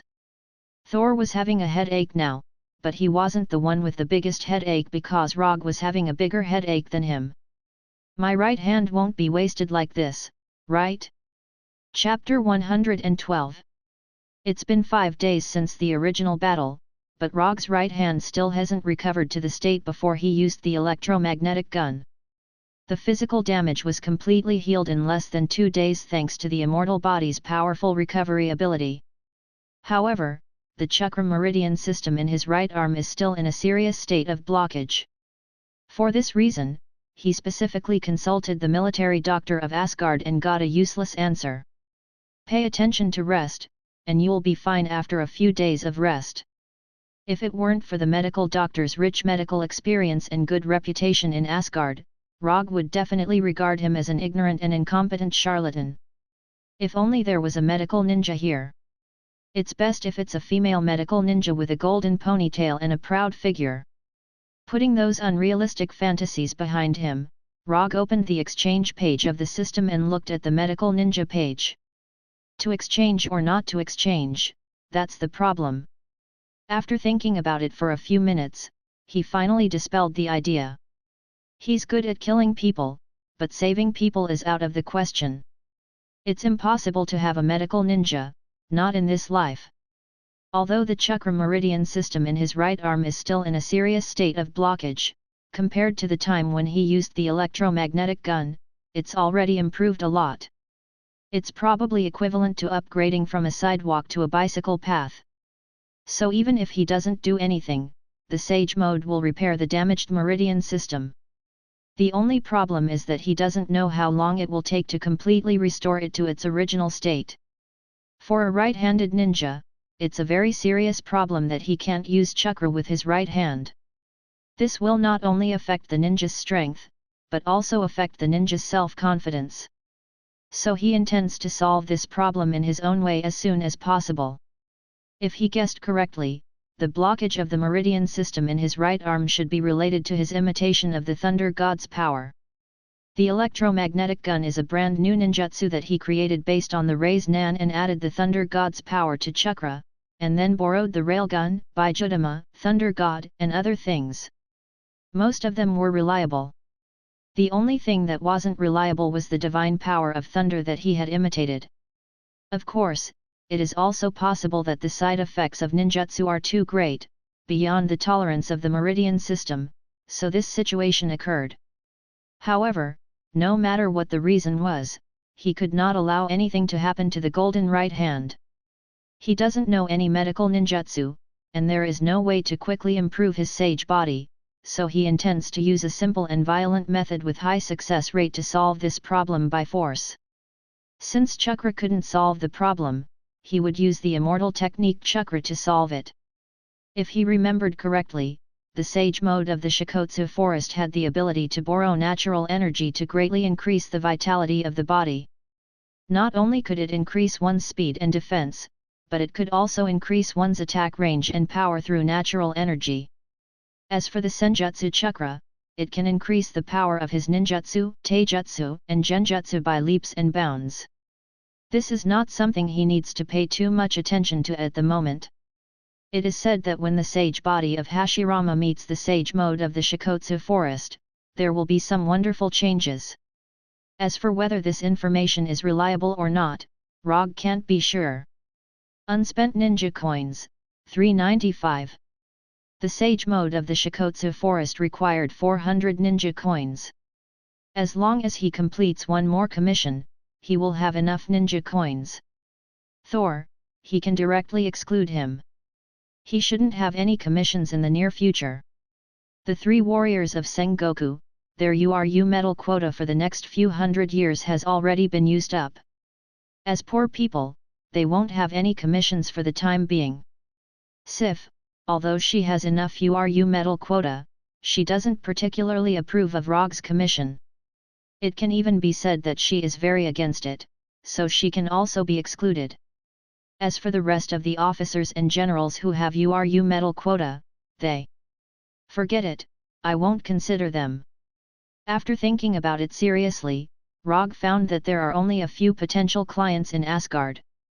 How about expanding the scope of business, or adding Warner Protoss to the client whitelist?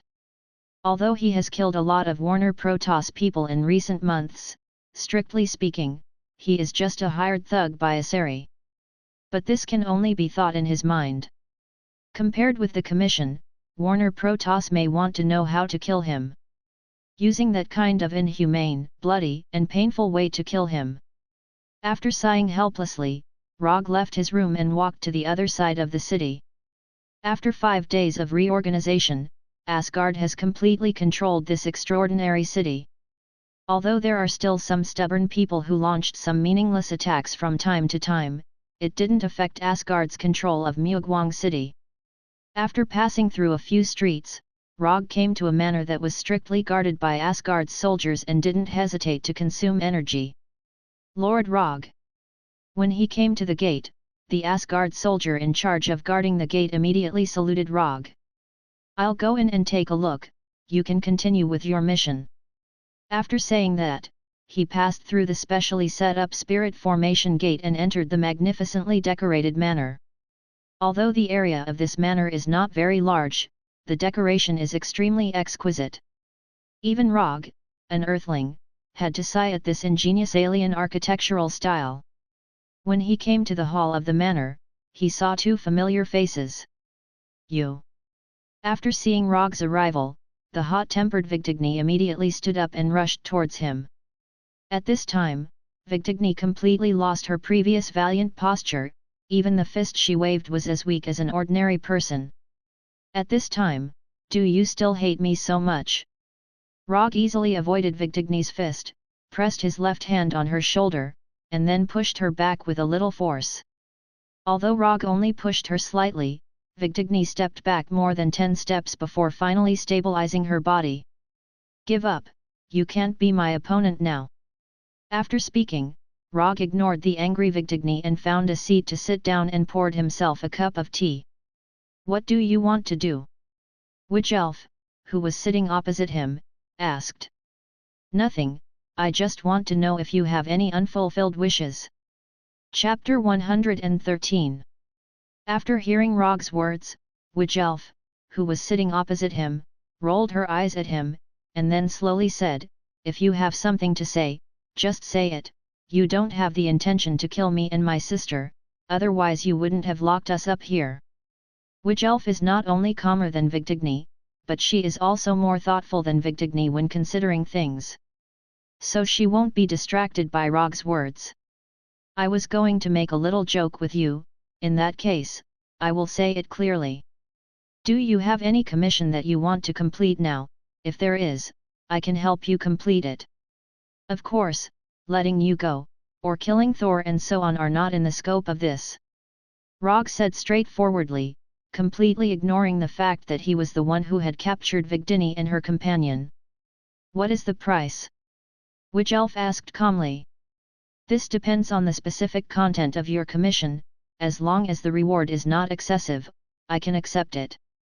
Considering the current situation of Vigdigni, Rogge didn't specifically specify the reward.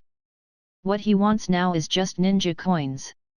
As for the reward, it's just icing on the cake. Witch Elf looked at Rogge seriously, and then continued to say in a calm tone, no. You can leave now. Really? That's really a pity. After getting a clear reply from Witch Elf, Rogge stood up directly and walked straight towards the door. He originally planned to come over and try his luck. If there is a commission, of course, everyone will be happy. If there is no commission, he won't care too much. Just as Rogge was about to leave the hall, Vigdigni suddenly said, wait, I have a commission. Rogge stopped and turned to look at Vigdigni. I want to fight with you, if you win, the wrath of the hurricane is yours. After that, Vigdigni pointed to the two-handed great sword placed in the corner of the hall. It's not that I look down on you, but in your current state, you can't be my opponent. Even if I stand still and let you use 1 hand and 2 feet, you can't beat me. Although Thor didn't put Vigdigni in a real prisoner camp, in order to avoid some unpleasant things, he still made some restrictions on them. For example, adding a seal on them. Because of the existence of the seal, Vigdigni not only lost control of their thunder power, but even their physical fitness was suppressed by the seal to the level of ordinary Warner Protoss soldiers. It was also because of this that Saul was at ease to lock them up in this manner instead of the underground prison that was strictly guarded. Although I don't understand your power attribute, I'm very sure that you must have a way to suppress your own level to the same level as me. Under the same conditions, 1-on-1. Whoever loses will hand over their weapon to the winner. Vigdigni said as she walked towards Rogge. When she finished, she was less than a meter in front of Rogge. Being too competitive isn't a good thing, but since you insist, I don't mind fulfilling your little wish. As soon as his voice fell, a commission scroll appeared in Rogge's hand.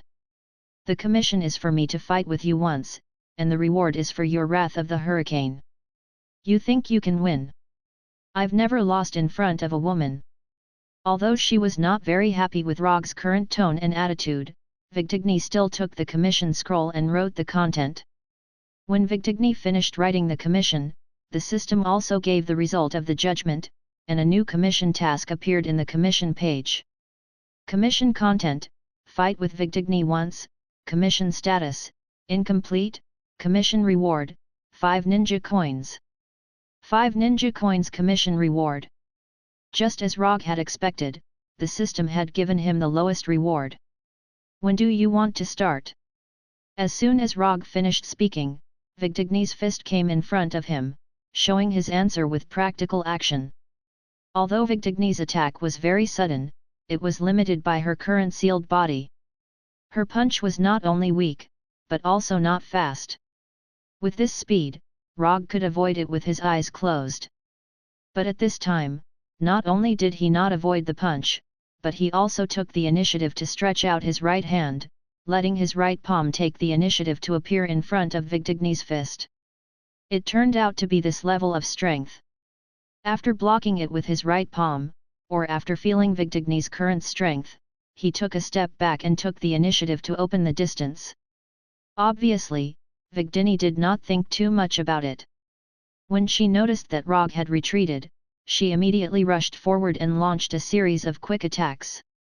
Rogge didn't resist Vigdigny's fist like before, but kept retreating, and at the same time silently remembered Vigdigny's current speed, attack speed, and reaction speed. After getting enough information, he suddenly accelerated his retreat, and instantly opened a distance of 4 or 5 meters from Vigdigny. You cheated! Vigdigny said discontentedly. Let me correct you, I didn't cheat just now, I just wanted to confirm what level you are now.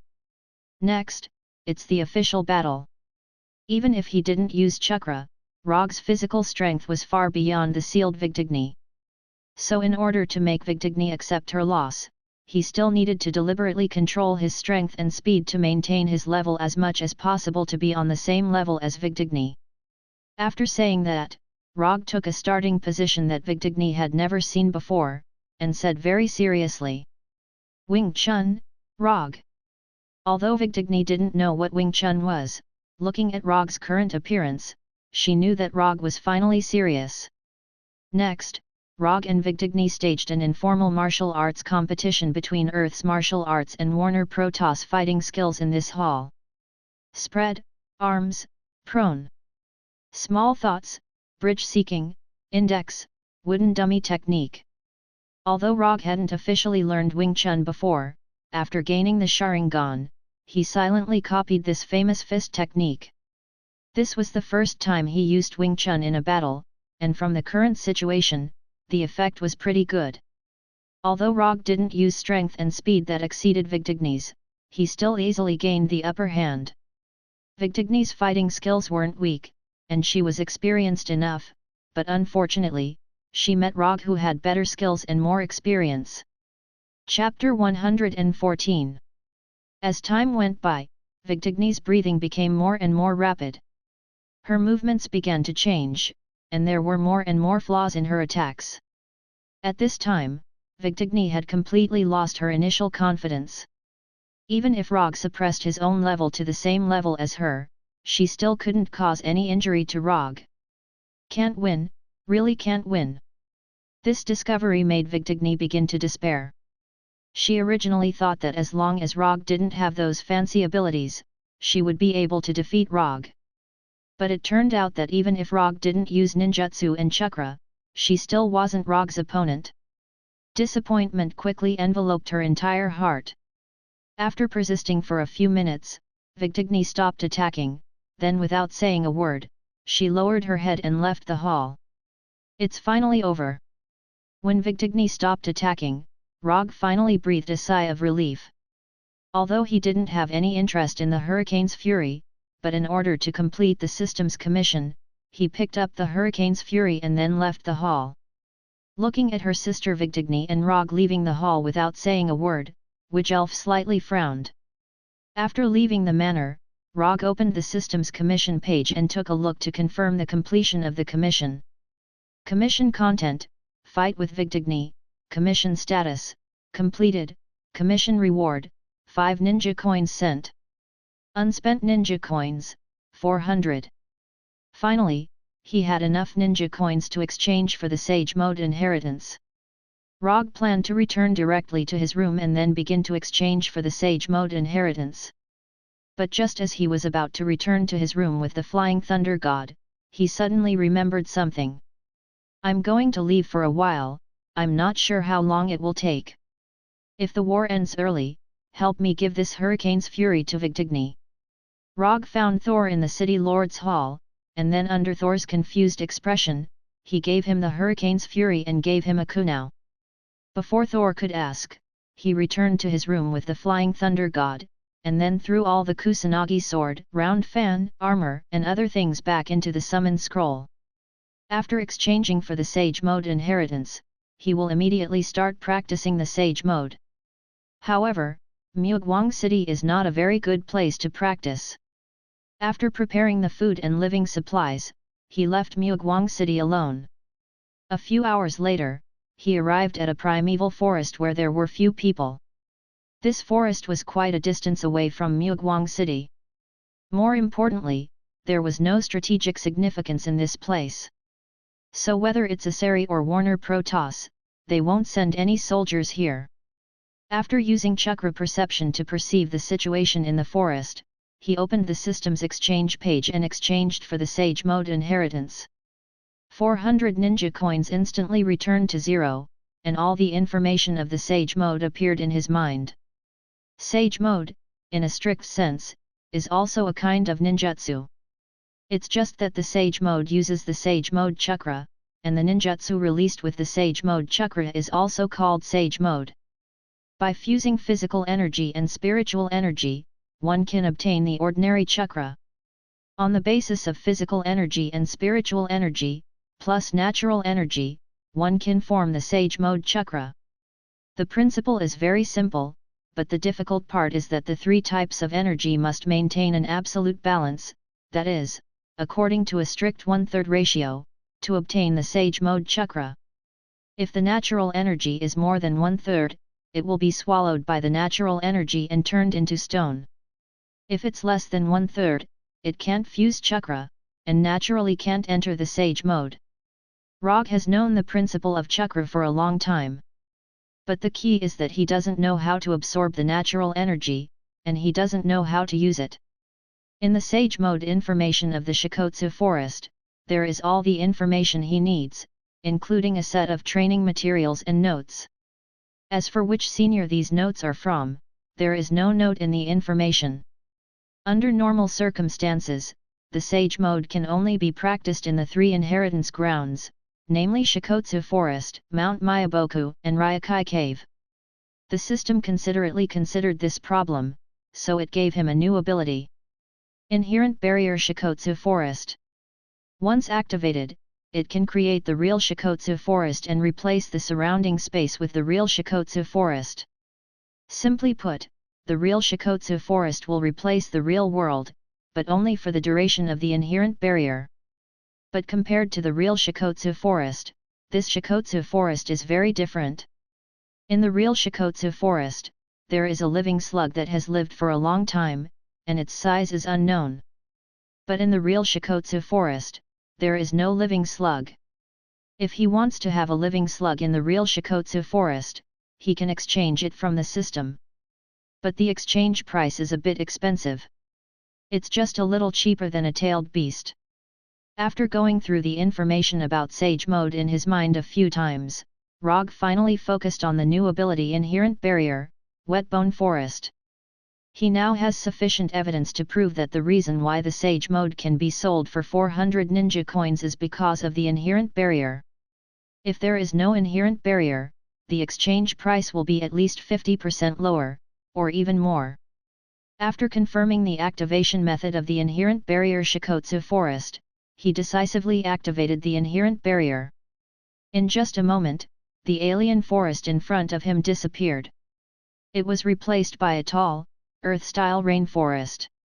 Looking at the scenery in front of him, the Shikotsu Forest is not mysterious at all. Except for the high humidity in the air, there is not much difference between this place and an ordinary rainforest. Of course, this may also be because he is too weak right now, so he can't discover the mystery of the Shikotsu forest. A Shikotsu forest without a living slug is a Shikotsu forest without a soul. After silently cursing in his heart, he began his first immortal technique cultivation. Shikotsu Forest, Mount Myaboku, and Ryokai Cave. Other than the fact that their locations were very mysterious, more importantly, they all inherited the mysterious immortal mode. And their immortal mode was even more different. Not only are their appearances different, but their abilities also have their own characteristics. Sage mode chakra can turn ninjutsu into sage mode, and greatly increase the power. This is something that the sage mode of the 3 secret places can do. In addition, their sage mode has some unique advantages. Ryokai Cave's sage mode can use natural energy to perceive the surrounding life and chakra. Mount Myaboku's sage mode can greatly increase the amount of chakra, increase the perception ability, and can also summon Mount Myaboku's toads to release sage mode.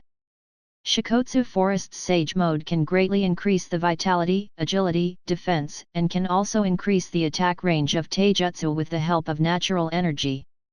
Chapter 115. A strong physique, a huge amount of chakra, and a tenacious will. These were the 3 main points of cultivation in the Shikotsu Forest's immortal mode cultivation notes written by a senior who did not wish to reveal his name. For an ordinary ninja, these 3 prerequisites may be a bit difficult to achieve. But for Rogge, these 3 prerequisites are basically non-existent. Hashirama's sage mode, Ichibai's chakra, and his tenacious will, Shikotsu Forest sage mode seems to be tailor-made for him. Of course, this is just a fantasy in his mind. After adjusting himself to his best condition, he sat cross-legged on the ground according to the requirements of cultivation. Then, he began to empty his mind. Relaxing the mind, letting the chakra flow naturally.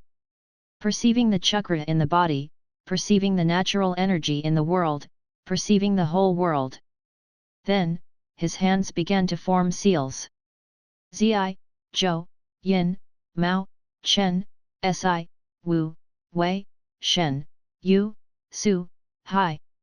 After rapidly forming 256 seals without stopping, Rogge finally felt the legendary natural energy. Vast, pure, and filled the whole world, as if everything in the world was born from it.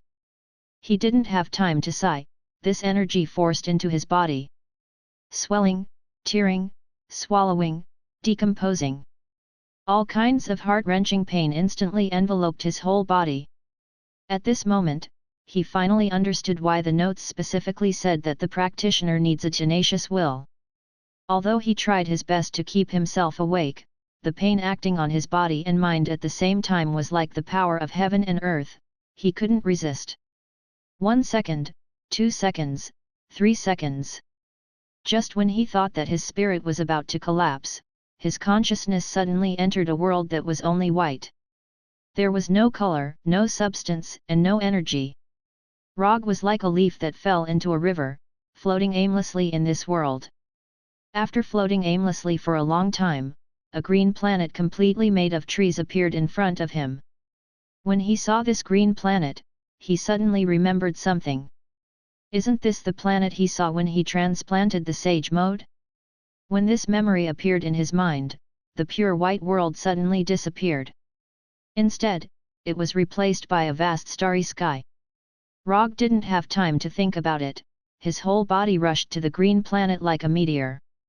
Just when he was about to hit the green planet in an incomparably tragic way, all the scenes in front of him disappeared, and his consciousness instantly returned to his body. With the return of his consciousness, the first thing he felt was an uncontrollable strong hunger.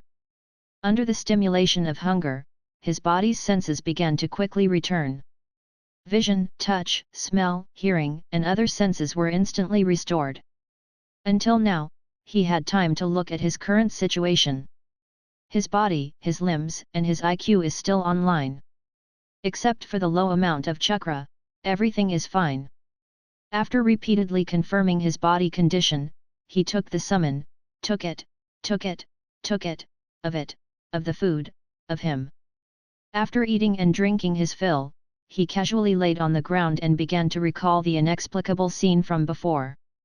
According to the records, when every cultivator perceives natural energy for the first time, they will have an inexplicable experience. The duration of this experience also varies from person to person. Some people can return to normal in a few minutes, some can return to normal in a few hours, and some can never return to normal. As for what the length of time means, there is no accurate answer at present. After all, the number of samples is not enough, and it is difficult to draw any effective conclusions.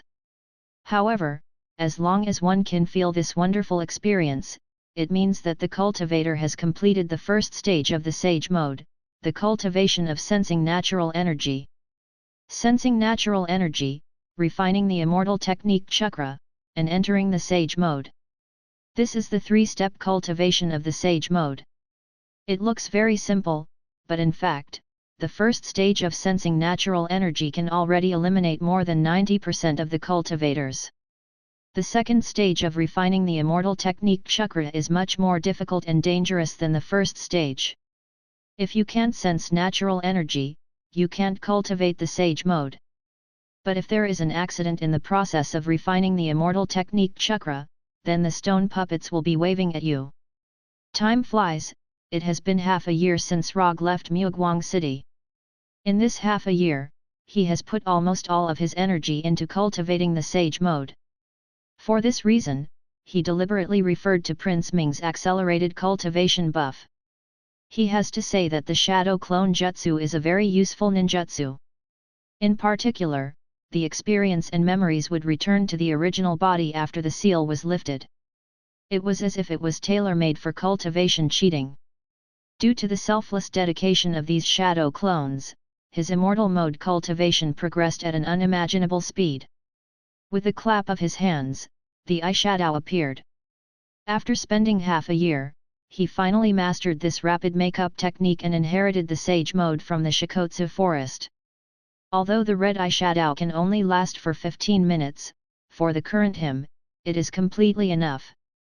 And as he guessed, the sage mode of the Shikotsu forest, the sage body, and the wood release have some unknown mysterious connection.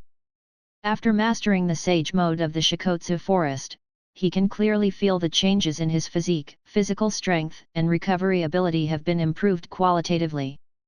The most intuitive feeling is that even if he releases the electromagnetic gun 3 times in a row, his right arm will not have any problem. The further improvement of the sage body also led to a further increase in his chakra capacity. The era of the Ichibai is over, and now it is the era of the Nibi. Compared with the increase of chakra, the changes of the wood release are much more ordinary.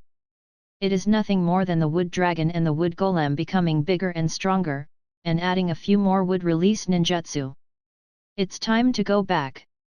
After removing the inherent enchantment Shikotsu forest, Rogge began to perceive the Flying Thor Kunao's Flying Thor technique. Before leaving Mugwang City, he deliberately left a Flying Thor Kunao for Thor, just for this moment. Found you. After perceiving the Flying Thor technique, his figure instantly disappeared from the forest. When his figure reappeared, the first thing he saw was Saul, whose clothes were in a mess and who was gasping for breath. Did I come back at the wrong time? Chapter 116. Thor's hammer was carelessly placed to the side, the armor on his body was also taken off, and sweat was dripping down his face. Beside him was a similarly exhausted Sif. How did you become like this? At this time, Thor was in an indescribable state, as if he had been ganged up on for several days. The god of the ocean, Njord, personally made a move. In order to cover the retreat of the army, Thor fought Njord alone. Thor didn't say anything. The one who answered Rogge was Sif. Njord? What did you do to make Njord personally deal with you? The god of the ocean, Njord. His position in the Warner Protoss was probably equivalent to the position of the father of the gods, Odin in Asari. Although his strength was not as strong as Odin, in Warnerheim, he was definitely worthy of the title of the strongest. Under normal circumstances, Njord would absolutely not make a move against Thor and the others. Because once he made a move, it meant that the Warner Protoss broke the final agreement of kings not to participate in the war, and raised the level of the war to the level of an all-out war. In this way, the battle between Asari and Warner Protoss was no longer a small local confrontation, but an all-out war between the two races. To put it in simpler terms, Njord and Odin were Warner Protoss and Asari's nuclear weapons. Because both sides had nuclear weapons, even if there were some unpleasant local wars, both sides could maintain the most basic rationality. But if someone disregarded the agreement and used nuclear weapons, then what awaited them would be the same nuclear attack. Do you still remember the 3 Storm brothers that you killed? Thor looked at Rogge with some helplessness, then said. Of course I remember. If it weren't for the 3 Storm brothers, he wouldn't have practiced Sage Mode in advance. So to a certain extent, he had to thank the 3 Storm brothers. If it weren't for their selfless contributions, he wouldn't have been so motivated to cultivate. They are Njord's descendants, and they are the more outstanding ones. Thor continued to explain, but Rogge did not understand what this had to do with Njord personally taking action. The grass on the graves of the 3 Storm brothers was already more than a meter tall. If Njord wanted revenge, he would have done it long ago. On the battlefield, everyone relies on their own abilities. Even if you lose, you won't blame the heavens or accuse others. But someone used this to make a big deal out of it. They spread it in Warner Protoss, saying that Njord's descendants were even worse than Earthlings, and that 3 of them couldn't even defeat one. Coupled with the continuous defeats of Warner Protoss, Njord's reputation among the general public is getting lower and lower. In order to regain his reputation, Njord organized an army of 30,000 people and led them into battle personally. This reason sounded reasonable, but Rogge still felt that this reason was a little too far-fetched. Would Njord, an old monster who had lived for God knows how many years, be so impatient? It was impossible that he didn't know what it meant for him to personally take action, but he still chose to do so. In order to regain his reputation, he didn't hesitate to draw out Odin. This didn't seem like something a king would do. Especially when his own strength was not as good as Odin's. Don't you feel that something is wrong? Rogge asked in return. We also feel that something is very wrong, but that's all the information we have right now. And Njord really did take action. Thor naturally noticed this, but Njord's action made them have no time to think about other things. The most important question now was how to stop Njord. If they couldn't stop Njord, then everything they had done before would be meaningless. At this moment, the 3 warriors of Sengoku suddenly came into the tent and said to Thor, Njord is coming with the army. He will appear in front of the camp in at most an hour. All the Asari camps in Warnerheim had been recovered. If it wasn't for Njord's appearance, they would have considered returning to Asgard. Inform the entire army, we will continue to retreat. Thor sighed helplessly and gave the order to continue the retreat. This was not a good order for Asari, which valued martial arts.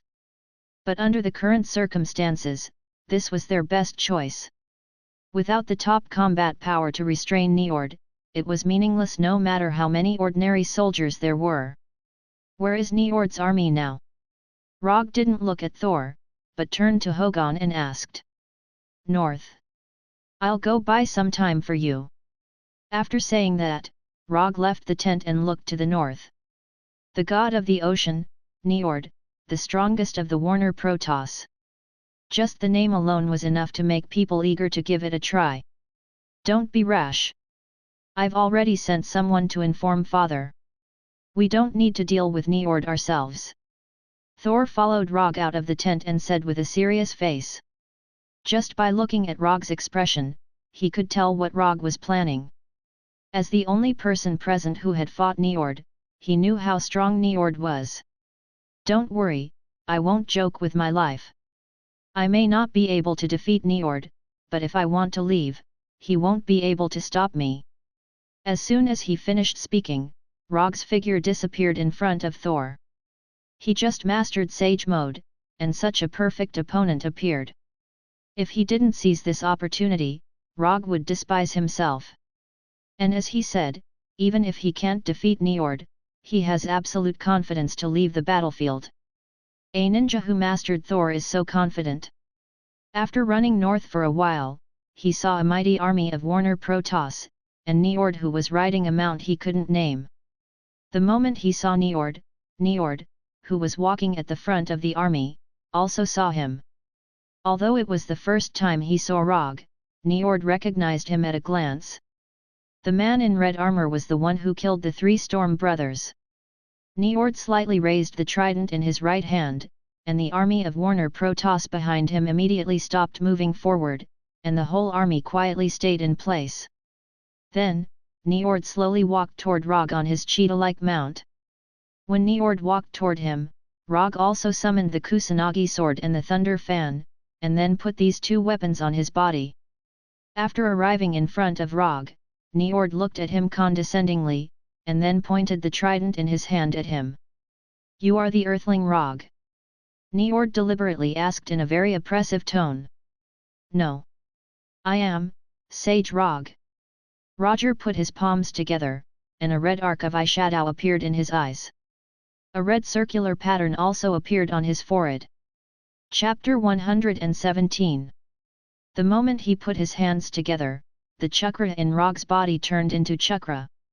Unlike Mount Myaboka's Sage Mode, Shikotsu Forest's Sage Mode doesn't need to absorb chakra in a static state, and it doesn't need to transform into chakra in advance. As long as the ability to sense and absorb chakra is strong enough, Shikotsu Forest's Sage Mode can be activated instantly. With the red lines and eyeshadow appearing in his eyes, Rogge can directly see the chakra around him, and his body can't help but absorb chakra. Although the god of the ocean, Nold, didn't know what Rogge had done, the moment Rogge entered Sage Mode, he thrust his trident at Rogge like a bolt of lightning. Njord's attack wasn't slow, but Rogge's speed was faster. After entering Sage Mode, Rogge's strength, speed, and physique have undergone a qualitative change. Especially the vitality of his body, it has increased to a terrifying level. Handprint healing. In Sage Mode, Rogge is the same as Hashirama, he can automatically recover when he is injured. In other words, in Sage Mode, not only can he fight, but he can also take a beating. When the flashing trident was about to reach him, Rogge used the body flicker technique and disappeared in an instant. However, he didn't retreat, instead, he used the body flicker technique's explosive power to jump high. Sage Mode, Odomura's Nan. The Odomura's Nan with a diameter of 1 meter instantly appeared in his right hand, and then he fiercely attacked Njord on his mount. As the strongest of the Warner Protoss, Njord naturally won't be hit so easily. He suddenly raised his right hand holding the trident, and the tip of the trident pierced the Odomura's Nan in Rogge's hand. Boom! An energy storm mixed with Senjutsu chakra and storm force erupted with a loud bang. The shock wave generated by the explosion swept out in all directions at a speed faster than the speed of sound, and spiderweb-like cracks appeared on the ground within a few hundred meters. The shock wave of the explosion lifted Rogge in the air, and Njord's mount directly knelt on the ground and let out a painful howl. Rogge hasn't landed yet, but his attack was once again in front of Njord. Flying Thor Kunau. Dang! Njord waved his trident, and the flying Thor Kunau was blocked and bounced to the ground. Rogge did not expect the flying thunder god Kunau to hit Nold in the first place. All he wanted was a set of coordinates that he could teleport to. When the flying thunder god Kunau stabbed into the ground, he disappeared from the sky again. Immortal Method Lightning released Chidori Blade. Relying on the flying Thor, he instantly flashed to Njord's right side, and the Kusanagi sword wrapped in lightning drew a beautiful arc. Njord didn't expect that Rogge, who was blown away by the explosion, could actually come to his side in an instant. He didn't expect that Rogge's sword would have such a terrifying speed. Now, there were only two paths in front of him. Either he continued to sit on his mount and use his body to resist the sword, or he abandoned his mount and took the initiative to avoid the sword. In the blink of an eye, Nold made his decision. His body slightly leaned to the left, and then he turned around and instantly left his mount. Njord avoided Rogge's lightning-like sword, but his mount wasn't so lucky. The Kusanagi sword directly cut through the mount's neck, directly ending the life of the mount. After the lightning killed Njord's mount, Rogge didn't have time to withdraw his sword. Njord's attack arrived in front of him. It was a purple lightning ball with a diameter of 2 meters, flying straight toward him with the momentum to overturn mountains and seas. Even if he had the sage body and entered the sage mode, Rogge absolutely couldn't resist the damage of this ball of lightning. However, he didn't need to use his body to resist this ball of lightning. When this powerful ball of lightning was only 2 or 3 meters away from him, a huge palm of 3 or 4 meters in size emerged from the ground and directly grabbed the ball of lightning. Immortal method wood release wood puppet technique. I often say that in the past, Hashirama used the wood puppet to catch the Kyuubi's Bijutama with his bare hands. Today, Rogge, used the wood puppet to catch the sea god Njord's ball of lightning, no problem. When the huge palm caught the ball of lightning, wood puppet Arhat, whose height soared to more than 40 meters, climbed out of the ground. Although Wood Arhat's appearance didn't seem too oppressive, at this time, seeing Wood Arhat catch the ball of lightning with his bare hands, the Warner Protoss soldiers couldn't help but have the feeling that Wood Arhat was an abyss demon. Holding a ball of lightning that constantly released strong electric current in his right hand, and a wooden dragon with a long hooked nose wrapped around his body, Wood Arhat appeared directly in front of everyone. Here you go! Under Rogge's control, Wood Arhat's right hand was like a meteorite falling from the sky towards Njord. At this time, Njord finally understood why the 3 Storm brothers who had awakened the power of the storm lost to Rogge in the Battle of Champions. This earthling can't be allowed to live. Although Njord's height was less than 2 meters, he didn't have any intention of dodging or retreating. Instead, he directly raised his trident and stabbed towards Wood Arhat's right hand. In terms of size, Njord's action was like a mouse roaring at a lion. But as the strongest of Warner Protoss, Njord obviously wouldn't do such a meaningless action. Boom! When Wood Arhat's right fist that was holding the ball of lightning collided with Njord's trident, an even stronger energy storm than before erupted. The shockwave from the explosion even directly swept through the Warner Protoss soldiers 1 kilometer away, causing the originally neat and orderly formation of the Warner Protoss to suddenly become a mess. The trident in Njord's hand collided with the wooden Arhat's right fist, which was several times larger than himself. The trident that was about the size of a toothpick in front of Wood Arhat not only blocked Wood Arhat's right fist, it also didn't bend at all. This kind of unscathed state was no longer something that could be explained by the strength of the trident itself. Before Wood Arhat could retract his right fist, the trident in Njord's hand shone with an ocean-like blue light. Then, an indescribably shocking scene appeared in front of Rogge. On this plain far away from the ocean, a 40 to 50 meters tall and several hundred meters long wave appeared out of thin air in front of him. It was like a natural moat formed by the waves, towering in front of him. Ocean god Njord was starting to get serious. Chapter 118. Is this the power of the god of the ocean? To be able to create waves of this magnitude on a plain without water, no wonder he's the god of the ocean. Looking up at the wave that was taller than Arhat, Rogge not only didn't have any fear, but became even more excited. An opponent of this level is worth going all out. Under Rogge's control, Arhat opened his arms and roared at the huge wave like a beast. In front of Arhat, the god of the ocean, Njord, was like a mouse in front of a lion. And in front of this wave, the wooden Arhat was like a pet dog in front of a wild wolf. Sometimes, the ups and downs of life came so quickly. At this time, the Warner Protoss soldiers in the distance didn't know how to describe the battle between Njord and Rogge. Their only thought now was to retreat as soon as possible, as far away as possible, so as not to be affected by the terrifying battle between these two. Dying on the battlefield was the glory of a soldier. But if he died in the process of being a spectator, it would be a blatant irony. Under the command of the other generals, the disrupted formation of the Warner Protoss soldiers began to quickly retreat.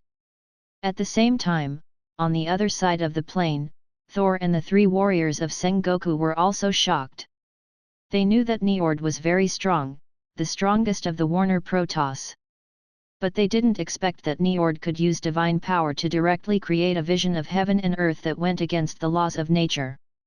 And what surprised them even more was that Rogge, who had been missing for half a year, could actually fight Njord back and forth. Moreover, judging from the few exchanges just now, he had a slight upper hand. He has a power similar to divine power, but I've never seen this type of power. As the only one present who had awakened divine power, Thor was the only one who could detect the natural energy in Rogge's body. Divine power? Earthlings can also awaken divine power? Sif wasn't suspecting Thor, but it sounded a little unbelievable. It's not the kind of divine power that we understand. It's just somewhat similar to divine power. It can borrow natural energy.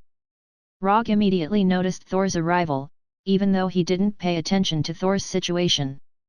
After entering Sage mode, his perception ability had been significantly improved, especially in the area of natural energy perception, which had an unparalleled improvement. Thor, who had awakened the power of thunder, was like a walking human-shaped lightning bolt. Moreover, it was the kind that kept releasing electricity. Therefore, as soon as Thor appeared, he would be able to sense Thor's arrival. But now, he didn't pay attention to Thor because he still had a troublesome wave to deal with. Under Njord's control, the tens of meters high wave rushed towards Arhut like a ferocious beast. It had the momentum of completely destroying Arhut. At the moment when the wave hit, Rogge also used a ninjutsu that he had never used in actual combat. Sage mode would release World of Trees descending. At the moment when the wave was about to hit Arhut, the whole earth began to tremble violently, and huge trees directly rushed out from the ground. In an instant, a forest with a radius of several kilometers appeared on the plain, completely changing the terrain of the plain. You have waves, I have forests. Don't underestimate Sage mode. The huge wave carried an aura that could destroy everything as it slammed into the wooden Arhut, slamming into the forest that had sprouted from the ground. At the moment when the wave hit the forest, the earth seemed to howl, and the dull and heavy sound of the wave resounded throughout the world. The waves flowed through the forest like a flood, destroying a large number of trees. An obvious gap appeared in the originally dense forest.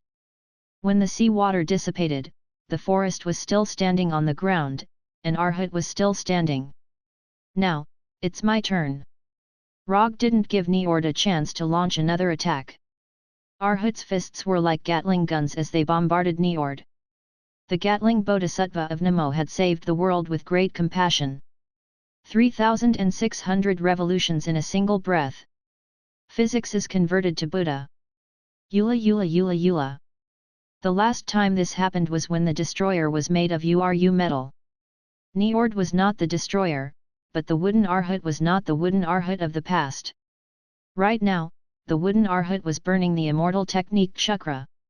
Just as Arhut's physical fist was about to hit Njord, a spherical barrier made of light blue light appeared in front of him, completely blocking Arhut's fists that could destroy rock and steel. Although the spherical barrier was only a few centimeters thick, it was like an absolute domain, blocking all of the wooden Arhut's attacks. The dull sound of the attack was like the sound of war drums, reaching everyone's ears. While the light blue barrier blocked Arhut's attack, Njord once again raised the trident in his hand. The cloudless sky was suddenly shrouded in dark thunderclouds. Along with the appearance of the thunderclouds, there was also a downpour of rain, a whistling hurricane, and a rapidly rising sea level. Waves, lightning, torrential rain, hurricanes. This was the full power of Njord's ocean godly power. The warriors of the Warner God clan, who had already retreated several kilometers, after seeing this apocalyptic phenomenon, did not need anyone to order them to quickly retreat again. Should we go up and help? Sif came to Thor's side and asked. No need. Without awakened godly power, we can't get involved in their battle. Thor was currently the only person qualified to get involved in the battle, but he had no intention of getting involved. Although he didn't know what Rogge was thinking, he was certain that Rogge was enjoying the battle. Relying on his ocean godly power, Njord directly changed the weather within a dozen kilometers, creating his own domain. You used the forest to change the terrain of the plains, then I'll turn the entire plains into an ocean. Wrath of the god of the sea, the sky and earth change color. Under the protection of the spherical barrier, Njord began to slowly rise into the air, and finally floated in the thunderclouds like a light blue sun. Bolt after bolt of lightning struck the forest, and the rapidly rising seawater flooded the entire plains. Dozens of hurricanes formed a storm cage, firmly trapping Rogge in the forest. Looking at Njord in the thunderclouds, Rogge somewhat helplessly sighed. Afraid that I won't be able to aim, so he purposely gave me a clear target? Surrounded by a forest of towering trees, under his feet was the 10-meter-tall wooden arhut. Rogge stood on the wooden arhut's head, and had no intention of leaving. Since Njord purposely gave him such a clear target, it would be unreasonable not to hit him. Immortal Spell Lightning Escape Spiral Electromagnetic Gun. Chapter 119. With a thought, the light blue spiral electromagnetic gun with lightning wrapped around it appeared in Rogge's right hand. Looking at the spiral electromagnetic gun in Rogge's hand, the god of the ocean Njord snorted in disdain. You want to use this to defeat me? Aren't you looking down on me too much? Njord knew exactly what the spiral electromagnetic gun in Rogge's hand was, and he also knew that Rogge used this move to defeat Vigdigni and her sister. But he still didn't think that the spiral electromagnetic gun could hurt him. He was the god of the ocean, the strongest of the Warner Protoss. The spiral electromagnetic gun could defeat Vigdigni and her sister, but it could never defeat him. This was the confidence of the god of the ocean. Glancing at Njord, who was high above, Rogge slowly raised his right hand and aimed the spiral electromagnetic gun at Njord. From the outside, the spiral electromagnetic gun in his hand was no different from the last one. But in fact, the spiral electromagnetic gun this time was more than 10 times stronger than the last one. What was circulating inside the spiral electromagnetic gun was not chakra, but the immortal technique chakra. After aiming the spiral electromagnetic gun at Njord, Rogge fired the spiral electromagnetic gun without any hesitation. The best way to deal with those arrogant guys was to give them a hard slap on the spot. In just a moment, the spiral electromagnetic gun wrapped in lightning arrived in front of Njord. Then, it slammed into the absolute barrier built by the god of the ocean. Boom! A strong explosion like the explosion of a neutron star rang out, and a strong and dazzling blue light instantly shrouded the entire sky. Pitch-black thunderclouds, violent lightning, raging tornadoes. The original apocalyptic scene was swept away by the terrifying shockwave generated by the explosion, and instantly returned to its original sunny appearance. One punch of wind and rain, no gods in the four seas. For some reason, this sentence suddenly flashed in Rogge's mind. Before he could think about it, the shockwave generated by the explosion roared like a tsunami and slammed into Arhut, the wood and the forest. The trees in the forest were uprooted, and even the amazingly large wood Arhut couldn't help but take a few steps back before he finally stabilized his body. The shockwave disappeared as quickly as it came. When everything returned to normal, the originally lush forest was already a mess. Rogge, who was standing on top of Arhut the wood, ignored the situation in the forest and looked directly at Njord in the air. The absolute barrier formed by the god of the ocean still appeared in front of Njord. However, compared to the previous complete sphere, the current divine barrier was like a wall that had been blasted by a Gatling gun. There were holes everywhere, and it gave off a feeling that it would collapse and dissipate at any time. Behind the fragmented barrier was Njord, who was gasping for breath. Now, he was no longer as conceited as before, and the armor on his chest had completely caved in. The size of the dent was just a little smaller than the spiral electromagnetic gun. Never in his wildest dreams did Njord expect the helical railgun to be so powerful. At the moment when he was hit by the spiral electromagnetic gun, he felt as if he had been hit by Odin, who was holding Thor's hammer. If it wasn't for the god of the ocean dissipating part of the spiral electromagnetic gun's power, the attack just now would have left him with an unforgettable memory. At this time, the first thing that appeared in Niord's mind was not how Rogge could make such a powerful attack, but which bastard had investigated. The attack's power was limited. Although it defeated Vigtigny and Witch Elf, it did not cause serious damage, and did not have the power to directly kill. Niord really wanted to kill the intelligence officer who came up with this conclusion. Even the god of the ocean's divine power that he had created could not stop the spiral electromagnetic gun. This attack's power could not only seriously injure Vigtigny and Witch Elf, but it could also instantly kill them. The last time he suffered an attack of this level was more than 1,000 years ago when he fought with Odin. It was also because of that defeat that Warner Protoss signed a peace agreement with Asari. Thinking of this, Niord seriously looked at Rogge, who was on top of Arhut. This guy, could he be Odin's illegitimate son? The power of thunder was Odin's specialty. And the spiral electromagnetic gun just happened to contain the powerful power of thunder. Just as he was randomly guessing the relationship between Rogge and Odin, he saw the familiar spiral electromagnetic gun in Rogge's hand. Again? After seeing the spiral electromagnetic gun in Rogge's hand again, Niord instantly became 120% alert. The god of the ocean's divine power once again appeared in front of him, and at the same time, he clenched the trident in his hand. Although the power of the spiral electromagnetic gun was far beyond his expectations, it was still enough to make him raise his hand and surrender. There was only one person who could make him put down his weapon and choose to surrender, and that was the father of gods, Odin.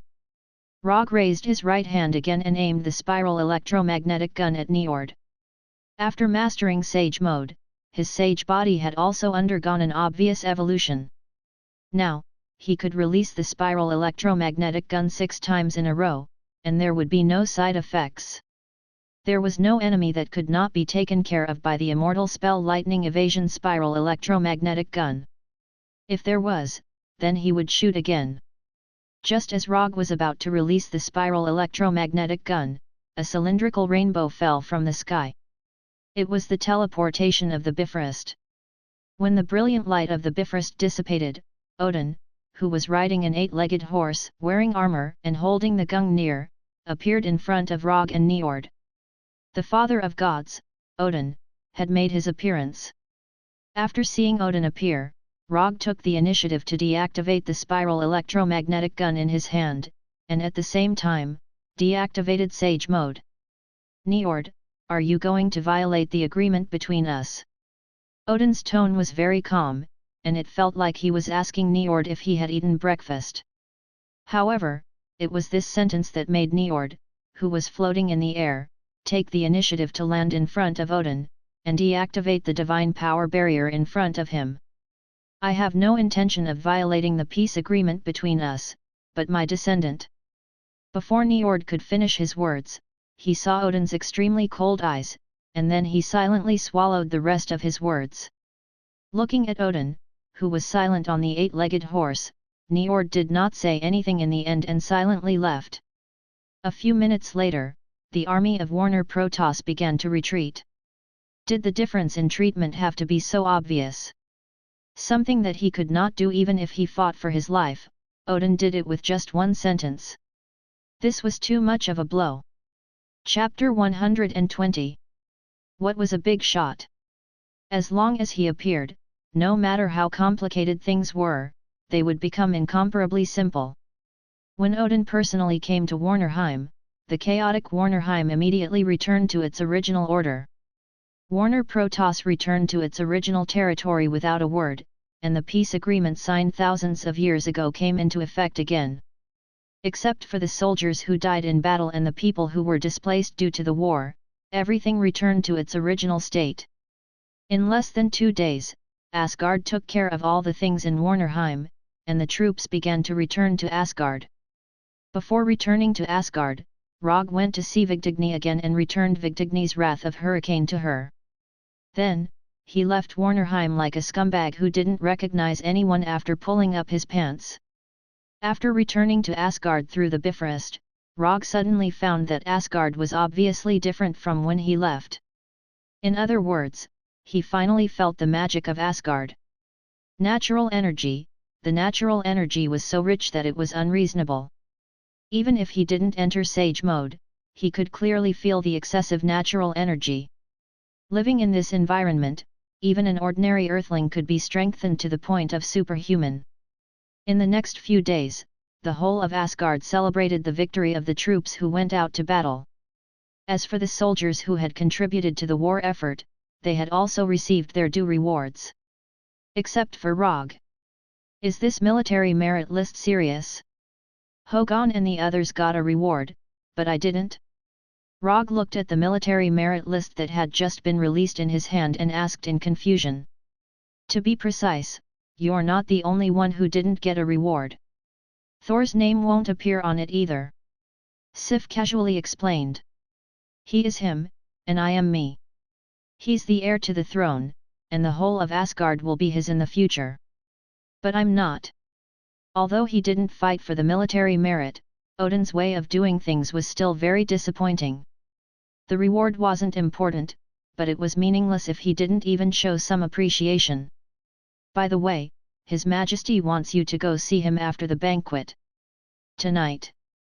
If Rogge remembered correctly, Asgard's banquets usually lasted until the wee hours of the morning.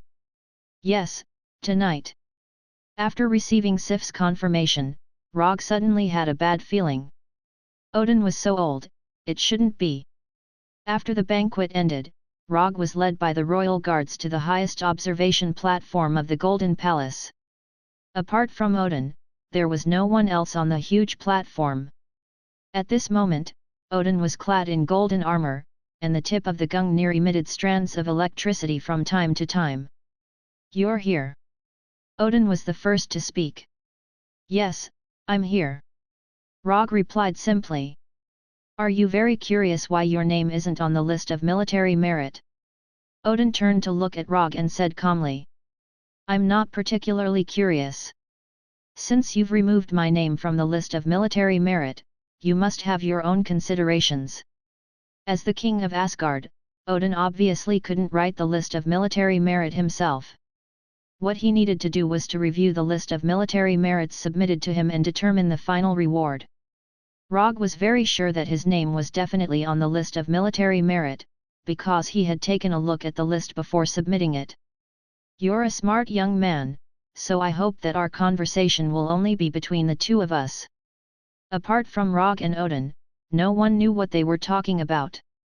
The next morning, the royal guards handed over the thunderclap round fan and the 9 flying Thor kunau that Odin had personally enchanted to Rogge. Responding to summons and flying autonomously. This was a magical effect that Rogge had specially requested, and Odin had fulfilled his small wish. With these two magical effects, the round fan and the flying Thor kunau could fly directly into his hands when he needed them, just like the Thor's hammer. After testing the effects of the round fan and the flying Thor kunau, Rogge placed them back into the mediumship scroll with great satisfaction. Order had been restored in Warnerheim, and the Bifrost had been rebuilt. It was time to return to Earth. It had been more than 9 months since he left Earth. Although he spent most of his time in Warnerheim, he was quite satisfied with this trip. He increased the amount of chakra, mastered sage mode, and learned new ninjutsu. He also got hundreds of kilograms of Uru metal. The round fan and the flying Thor kunau were also enchanted. In conclusion, the past 9 months had been quite meaningful. Okay, don't send me off. If there's a chance, I'll see you on Earth. After saying goodbye to Thor and the 3 warriors of Sengoku, Rogge's figure directly disappeared in the brilliant light of the Bifrost. Because there was no specific request for the teleportation location, Heimdall directly set the teleportation location in the original city of Anticapuente. I'm finally back. Glancing at the blue sky, Rogge sighed silently, and then began to perceive the flying Thor technique in New York. The next second, his figure completely disappeared. Rogge did not directly return to the office, but directly teleport to his secret nest. But when he returned to this long-lost home, his face became a little ugly. After more than 9 months of vacancy, the originally clean house was covered with dust, and the turbid air irritated his nose all the time. Shadow clone technique. With a thought, a total of 30 shadow clones appeared in front of him. It was absolutely impossible to clean by himself, and it was not appropriate to contact a housekeeping company, so he immediately thought of the shadow clone technique. A shadow clone technique that only knows how to fight is definitely not a good shadow clone technique. After handing over the cleaning job to the shadow clone technique, Rogge once again used the Flying Thunder God and teleport directly to the office. However, when he teleported back to his office, he saw a woman with dark brown curly hair who looked to be in her early 20s. "Who are you?" Rogge and the young woman asked at the same time. "You first." After hearing Rogge's question, the young woman did not answer his question, but trotted out of the office. Within a few seconds, the woman returned to the office, and Rogge's assistant, Erica, came back with her. "Rogge, you're back." After seeing Rogge, a look of excitement appeared on Erica's face. But she quickly calmed down, and then said to Rogge, "Her name is Sky, a hacker in the hacker organization Rising Tide." Chapter 121. Hacker Sky of the Rising Tide organization? Is she the future Shockwave woman, Daisy Johnson? After hearing Erica's introduction, Rogge looked up and down at Sky while using chakra perception to sense her situation. There is no special energy except for the normal life energy reaction. Is it because she hasn't awakened as an inhuman yet? Although it was the first time Sky met Rogge, she knew very well that the man in front of her was the real owner of the firm. The legendary private detective. After sensing Rogge's look up and down, Sky involuntarily took a step back silently. "Okay, I know, you can go out first," Rogge said to Sky. When Sky left the office, Rogge asked about what had happened in the past 9 months. In the next half an hour, Erica briefly introduced what had happened in the past and expressed the idea of letting Sky stay in the firm. In the past 9 months, nothing particularly sensational happened. The only thing worth paying attention to was that during the Stark Industrial Expo, Whip fought against Iron Man and was then defeated by Iron Man. In addition, Tawny participated in a hearing organized by the Senate Armed Services Committee and refused to hand over any technology for the Iron Man armor. Although Tawny still maintains his unruly playboy style, he has also become a well-known superhero and has even gained a lot of fans. Through Erica's introduction, Rogge finally knew that Sky, the future Shockwave woman, would appear in his firm. After Tawny publicly admitted that he was Iron Man, many people suspected that the government had concealed many important things. In this magical land, the right of citizens to know is a sacred right. At least that's what the people think. As a result, many hacker organizations began to investigate government agencies, trying to dig out substantial evidence that the government concealed from the people. And the Rising Tide organization is one of them. However, unlike other hacker organizations, the Rising Tide organization focused on the investigation of meta-humans. After a careful investigation, the Rising Tide organization discovered the existence of S.H.I.E.L.D., and by the way, they also discovered Roger's small, inconspicuous firm. Although they have not investigated what kind of organization S.H.I.E.L.D. is, the existence of this secret organization is enough to prove something. As the top hacker of the Rising Tide organization, Sky was naturally the main force in the investigation. However, Sky had overestimated her ability to act. Her investigation had attracted the Punisher's attention. On a dark and windy night, Sky was gently invited to the office by the Punisher.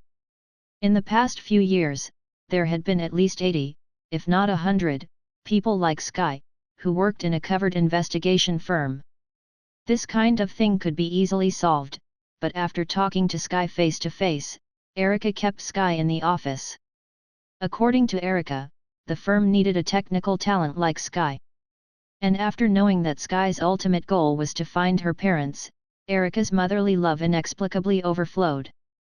She didn't know if she was moved by Erica's concern or if she wanted to continue investigating something, but Sky happily accepted Erika's arrangement and became a new assistant in the law firm. When Sky stayed, Erika and the other two also quietly monitored her for a while. Except for the occasional hacking, Sky did not pose any threat to the firm, so the Punisher and the Abomination later agreed to Erika's approach. During Rogge's absence from the Earth, the affairs of the firm were basically decided by the three of them voting and discussing, so Sky's stay can be regarded as a joint decision of the three of them.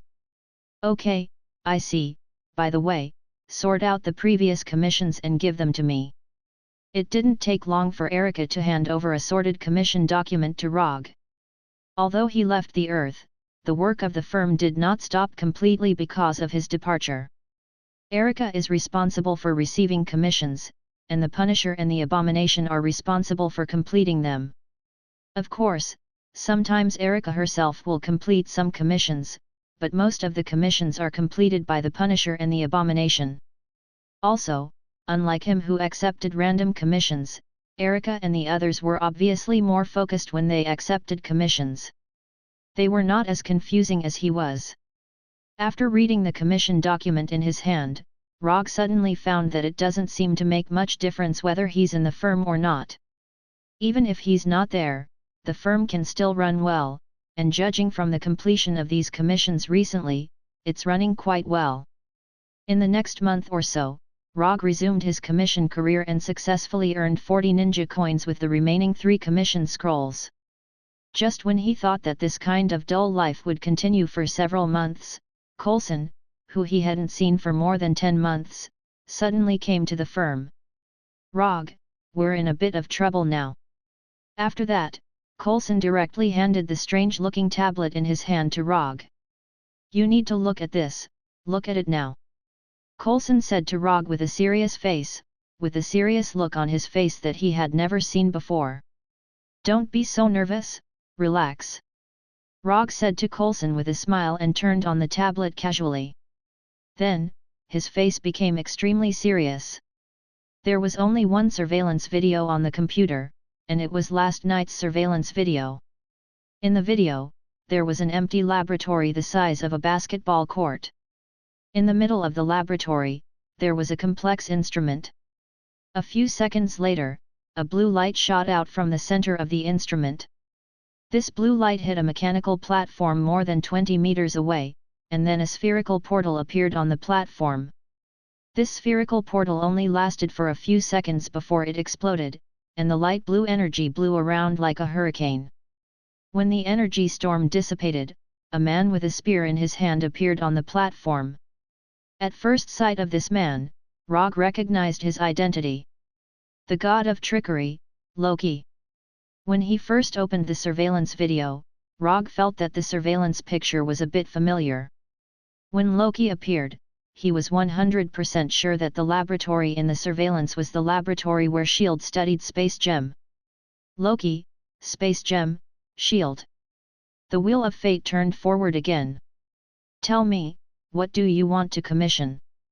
We hope you can find this person and give him to us, and you can pay him." Chapter 122. 500 million US. At this time, there is no need to be polite to S.H.I.E.L.D., they have money anyway. And compared with the Space Stone, 500 million US is nothing. No problem. Coulson has obviously been fully authorized by Nick Fury and agreed without thinking about it. As usual, write the commission content. Remember to send the reward in advance. After that, Rogge handed an unused commission scroll to Coulson.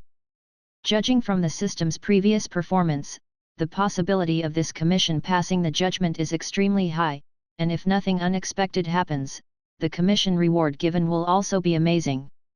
Although he was mentally prepared, Rogge couldn't help but take a deep breath after seeing the commission information that appeared on the system commission page. Commission content: capture Loki and hand him over to S.H.I.E.L.D. Commission status: incomplete. Commission reward: 200 ninja coins. A full 200 ninja coins. The reward given by the system has once again refreshed the record, and it is double the previous record. The last time he captured Hulk, the system only gave a reward of 100 ninja coins. After seeing the commission reward this time, Rogge felt that he suddenly liked Loki. Loki, you are really too good. What is prestige, what is status, this is it. You can take this kunao with you. When you are ready, just let me know. After taking the flying Thor kunao from Rogge, Coulson quickly left the office and began to go to Stark Building. At the same time, Black Widow Natasha also found Dr. Banner in Canada, who had become single again. At noon the next day, Rogge received a call from Coulson. Before leaving New York, Rogge also specifically told Erica and the other two to be ready to fight at any time. It's already in the Atlantic Ocean, how efficient. After sensing the flying Thor technique of kunao, Rogge did not hesitate and directly left the office with the flying thunder god. When his figure reappeared, he was on the deck of a busy aircraft carrier. Coulson had just disembarked from a Quinjet with a Thor. Beside him, there was a blonde man with perfect proportions and an American-style perky butt. Next time, before you appear, can you give me a heads up first? It's easy for you to agitate others by appearing and disappearing like a ghost. Although he had already experienced Rogge's sudden appearance like a ghost, Coulson couldn't help but complain. Then, he introduced him to the vigilant Rogge. This is Rogge, a private detective, a very famous one. He is Captain America, Steve Rogers, the first superhero in American history. Coulson added silently, and when he introduced Rogers, his tone was obviously much more excited. It was normal for fans to be excited when they met their idol. Hello. Rogge took the initiative to greet him and extended his right hand to Rogge. Hello. This is the legendary Captain America. Rogge also reached out his right hand and shook hands with Rogers. It felt good. Why did Fury ask you to come here? As soon as Rogge shook hands with Rogers, Black Widow Natasha came over and asked in confusion. He's very willing to pay, and I happen to be interested in this commission. Rogge answered casually. Pay. After hearing Rogge's answer, Rogers froze for a moment. He received the information specially prepared by Nick Fury yesterday, but there was no record of Rogge in the information. It wasn't until now that he understood why Coulson just said that Rogge was a private detective. Is it really good to let a private detective participate in this kind of mission? Rogers didn't look down on private detectives, but as a soldier, he instinctively felt that private detectives were just civilians and not suitable for this kind of battle. Natasha didn't expect that Nick Fury would take the initiative to find Rogge. However, after considering Rogge's strength, she felt that Nick Fury's choice was quite wise. The bridge is looking for you. They have already started facial recognition tracking. Natasha didn't pay any more attention to this issue and turned to Coulson and said, "See you later." When Coulson left the deck, Rogge and the others met Dr. Banner, who was a little restrained. Before Rogge had time to say hello to Banner, Rogers took the initiative to greet him. "Hello, Dr. Banner." Rogers shook hands with Dr. Banner and then continued, "I heard that you can find the magic cube. Haven't you heard of anything else?" "I don't care about anything else." Rogers' answer made Dr. Banner a little more relaxed. Dr. Banner looked around and then said, "You must think all this is strange, right? To be honest, I have a feeling that I haven't felt in a long time." While Rogge was talking to Dr. Banner, Natasha came to Rogge's side and whispered, "Did Fury really just ask you to find the magic cube? Why do I feel like he might have used you as some kind of safety device? Strictly speaking, I'm not here to find the magic cube, I'm just here to capture Loki. As for the safety device, I don't think Fury needs an outsider like me as the final insurance." Rogge knew exactly what Natasha meant by a safety device. Although Dr. Banner is now gentle, once he gets angry, he will be crazier than the craziest beast. "Let's go in quickly, we won't be able to breathe here soon." Natasha didn't continue to dwell on this issue and said directly to Rogers and Dr. Banner, who were not far away. As soon as Natasha finished speaking, the announcement that the deck was cleared sounded on the deck. "Is this a submarine? It can't be." Do you want me to stay in a sealed and pressurized metal tank underwater? Both Rogers and Dr. Banner guessed something, but their imagination was still a little weak. When they came to the edge of the deck, they saw the turbo-type flight engine that was slowly rising. This is not an aircraft carrier, but a heli-carrier. Led by Natasha, Rogge, and the others came to the bridge of the heli-carrier and saw the busy SHIELD staff, as well as Nick Fury, who was wearing a black leather trench coat. "Sir, we have reached the predetermined altitude." "Very well, let's disappear." Nick Fury, who was standing in the Commander-in-Chief position, gave the order decisively. "Hello, everyone." Nick Fury turned around and greeted Roger and the others. At this time, Rogers of the American team silently took out $10 and handed it to him. Chapter 123. Seeing Rogge handing $10 to Nick Fury, and Nick Fury was very happy to accept it, Rogge suddenly thought of the $500 million that SHIELD had sent last night. This is called noble character, this is called selfless dedication. No wonder Rogers can have the title of Captain America, this title is simply tailor-made for him. Not only did he not charge a penny for carrying out such a dangerous task, but he also took the initiative to pay for it. This kind of character, this kind of style, it's simply. It seems that he can only be a vulgar person in the future. Thank you for coming. After putting away the $10, Nick Fury deliberately looked at Rogge with his remaining right eye, as if to say, look at him and then look at him. Rogge chose to ignore Nick Fury's suggestive eyes. Then, Nick Fury came to Dr. Banner and said slowly, "Doctor, thank you for coming. Thank you for not being rough." Dr. Banner answered calmly, and then continued, "How long do I have to stay here? We will let you go as soon as we get the magic cube, and you can go anywhere you want. So, how are you doing now?" Dr. Banner continued to ask. If he could, he was not very willing to stay here. In particular, Rogge was also here.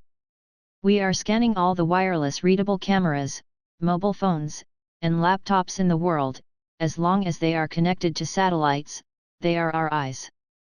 Coulson answered the question for Nick Fury. "How many spectrometers can you mobilize if you want to narrow down the scope?" "As many as you want," Nick Fury said with great confidence. "Contact all the laboratories you can find and ask them to put the spectrometers on the roof and search for gamma rays. I will draft a tracking algorithm based on cluster recognition, so that at least a few areas can be ruled out." After entering his professional field, Dr. Banner immediately showed the qualities that his 7 doctorate degrees should have. "What is professional? This is it. Can you find me a place to work?" Dr. Banner continued. "Agent Romanoff, please take Dr. Banner to his laboratory." As a professional agent, Nick Fury naturally made all the necessary preparations and instructed Natasha. After Banner and Natasha left, Nick Fury came to Rogge and said, "Are you really not considering joining the Avengers project? We need a professional like you. What you need is not a professional, but a professional fighter. It's better for us to maintain our current relationship. You'll pay, and I'll do my best. Money and goods are even, and I won't cheat anyone." Rogge rejected Nick Fury's invitation once again.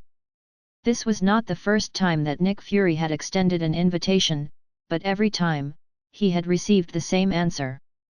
"If I remember correctly, your last evaluation of me was that I was reckless, often ignored the rules, and lacked sympathy for the weak. It's not a good habit to overturn your previous evaluation for a mere $500 million USD. With the help of Dr. Banner, SHIELD's search work has improved significantly, but even so, they only found Loki's trace after nightfall.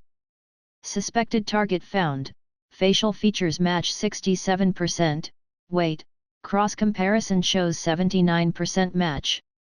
A SHIELD staff member reported. Where is he?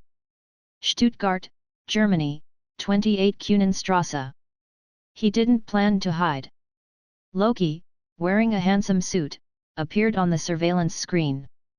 Captain, it's up to you.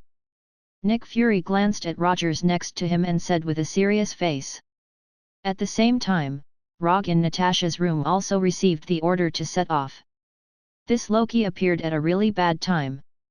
More than 10 minutes later, Rogge and others appeared in a Quinjet that had already been prepared and began to head to Loki's location. Not long after the Quinjet set off, Rogge, in uniform, came to Rogge and sat next to him. Glancing at Natasha who was piloting the Quinjet, Rogge turned to Rogge and whispered, "I don't mean to offend you, but now is the time of action, and it's better to control some things. Wasting stamina is a big taboo on the battlefield. I can fight like this all day." Rogge wanted to answer Rogers with this classic quote, but after seeing Rogers' serious expression, he dismissed the idea. The other party had good intentions. Although this did not affect him in any way, it was still a kind reminder from the other party. Proper relaxation is good for reducing the pressure before the battle. "Just kidding, thank you for reminding me, I will pay attention next time." Then, it was a long and boring flight.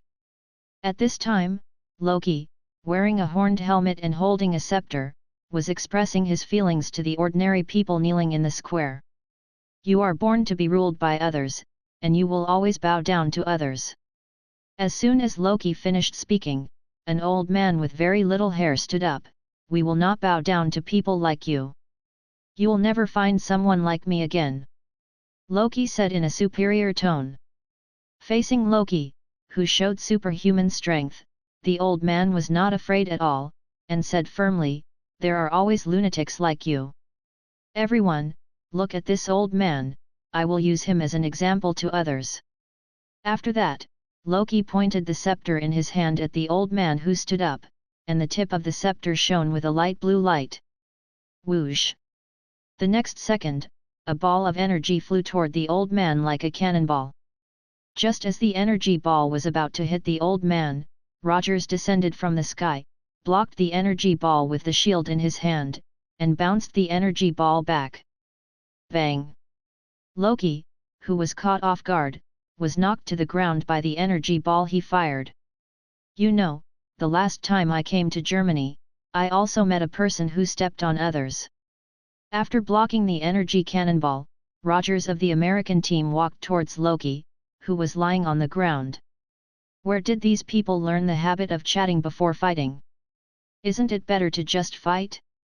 Loki, who was knocked down, stood up immediately. Just as he was about to say a few harsh words to Rogers, he saw a person who was falling rapidly, a somewhat familiar person. "Is it Rogge? Why is he here? Isn't he at Asgard? Has the Bifrost been repaired?" In an instant, several questions appeared in Loki's mind at the same time. Before he could think of any results, he saw a flying Thor kunai shining with a light silver metallic light in front of him. Chapter 124. Although Loki is not a professional melee player, it doesn't mean that he is not good at dodging. Not to mention the flying Thor kunai thrown by Rogge, even if it's an arrow shot by Hawkeye, he can easily catch it. But now, he obviously doesn't have the idea of catching the kunai with his bare hands. Rogge is very dangerous, and the weapon he throws is also very dangerous. With this in mind, Loki slightly tilted his head and avoided the flying Thor kunai that flew directly toward his handsome face. That's it. After avoiding the attack of the flying Thor kunai, Loki's face showed a look of disdain. However, in the next second, his disdain turned into shock. Rogge, who was still falling rapidly in the air, instantly flashed in front of him, and his left hand grabbed the flying Thor kunai that just flew over his head. In Rogge's right hand, there is a palm-sized light blue ball. Raise Nan. Rogge didn't give Loki any time to react. The Raise Nan in his right hand directly pressed on Loki's chest. Boom! At the moment of contact with the Raise Nan, Loki felt a strong twisting and tearing force. Then, his whole body was sent flying, and he crashed heavily into the house behind him. "Leave him to me, I have a personal friendship with his brother, you are responsible for evacuating the crowd," Rogge said to Rogers without looking back, but he soon found that his words just now were a little superfluous. The onlookers kneeling in the square didn't need anyone to remind them. After seeing Loki flying out, they scattered like a nest of frightened mice. "How did you do that just now?" Rogers of the American team came to Rogers' side with his shield and asked in confusion. "You can simply understand that these are my superpowers." Rogge didn't intend to explain to Rogers what ninjutsu is. This kind of thing will only be more complicated. Just as Rogers was about to continue to ask something, Loki, who was hit, came out of the broken wall. Although the power of the Raise Nan is not bad, it depends on who it hits. For Loki, a frost giant, although the Raise Nan hurts a little, it's not enough to knock him down with one blow. At this time, Loki has completely lost his previous arrogance and disdain. The appearance of Rogge can be said to have completely disrupted his plan. Rogge's appearance means that Bifrost is repaired, and Bifrost's repair means that Thor will come at any time. Should I change the plan? Just as Loki was considering whether or not to change himself, Rogge once again appeared in front of him. Body flicker technique. The flying Thor kunai in Rogge's hand pierced Loki's heart like lightning, and then it directly passed through Loki's body. Illusion. The reappeared Loki was just an illusion. As a sorcerer he's SSS, TSS, he's TSSTT. 3 Tomo Sharingan, open. In an instant, Rogge's eyes turned blood red, and then he quickly glanced around. Streets, squares, roofs. After a quick observation of the surrounding environment, Rogge did not find any trace of Loki. Since he can't see him with his eyes, he'll use another way. Chakra perception. Loki can use magic to change his figure and create illusions to mislead the enemy, but his life strength and energy intensity are not so easy to change. Especially in a place like the Earth, his frost giant's life strength is as obvious as the moon in the night sky. He's running really fast. At this time, Loki had run out of several streets, decisively like an Olympic athlete in a 100-meter sprint. However, Loki didn't expect that at this time, a man in a red Iron Man armor would fly towards him, and without thinking, he gave him 2 energy cannons. Boom! Loki, who was running wildly, was hit by Iron Man Tawny's 2 arc pulse cannons and he flew out in an extremely embarrassing manner. Make a move, Bambi! Loki, who was hit, just sat up and Iron Man Tawny opened all the weapons on his armor and pointed them at him. Under Tawny's naked threat, Loki decisively lifted the magic on his body, the armor on his body and the horned helmet on his head quickly disappeared, and then he silently raised his hands. That's a good boy. Tawny put away his weapon and Rogge and Rogers also rushed over at this time. The next thing was much simpler. When Tawny and Rogge escorted Loki to the Quinjet, Rogge picked up the scepter that fell aside. Is this the scepter that hides the Mind Gem? Mind Gem, the embodiment of the universal consciousness, can dominate the mind of all creatures, can read, modify, manipulate, and create the spirit of life, even with a light touch, it can change the mind of the target. Even Rogge, who has seen a lot, couldn't help but get a little excited at this time. However, when he picked up Loki's scepter and seriously perceived the blue gem at the top of the scepter, his face became extremely ugly. There is a ghost mind gem in it. Inside the blue gem at the top of the scepter, there is nothing but a huge amount of energy of unknown origin. Is there really no mind gem? Or is this scepter just a forgery? If the scepter is a forgery, it will be a little better, as long as the genuine one is found. If this scepter is genuine, then the problem is very serious. This means that in the future, he will no longer be the one he knows, and he will lose an extremely powerful invisible golden finger. After a helpless sigh, Rogge boarded the Quinjet with the scepter that he didn't know if it was genuine or not. Did he speak? After knowing that Loki was successfully arrested, Nick immediately asked Natasha, who was piloting the Quinjet. He didn't say a word. Bring him back, we don't have much time. Nick Fury decisively ended the call. Rogge and Tawny of the American team said, I have a bad feeling. Why, isn't it good for a rock star to surrender? Tawny replied with an indifferent face. Rogge, what do you think? Rogge ignored Tawny and asked Rogge's opinion. At this time, Rogge didn't care why Loki surrendered. He just wanted to know if this scepter is genuine. It's okay, nothing special. Rogge's answer was equally casual. With his skill, he shouldn't surrender so easily. Looking at the indifferent expressions of his two teammates, Rogge's face became a little ugly. Just as Rogge was about to say something, a few violent lightning flashed in the night sky. Loki, who didn't say a word, involuntarily turned his head and looked outside. Chapter 125. Loki's action immediately attracted the attention of Rogers from the American team. What's the matter, are you afraid of thunder? I don't like guys who follow lightning. Loki ignored Rogers' sarcasm and answered nervously. Thor really came. Although Loki had been mentally prepared when he saw Rogge, he didn't know what to expect. But when Thor really appeared, he couldn't help but feel nervous. In just a few seconds, Sol, who was accompanied by lightning, landed directly on the Quinjet, causing the flying Quinjet to suddenly shake during the battle. A familiar guy is here. Unlike the nervous Loki and the confused Rogers and the others, Rogge had a calm expression on his face at this time. When Rogers picked up his shield and Tawny put on his helmet, Rogge came directly in front of Loki and patted him on the shoulder. Thor's flying technique. Before the authenticity of the scepter was confirmed, he would never let Loki out of his sensing range. When Rogge patted his shoulder, Loki felt a mysterious power that he had never touched before. Although this power was not considered strong, it was firmly branded on his body like gangrene attached to the bone. What is this?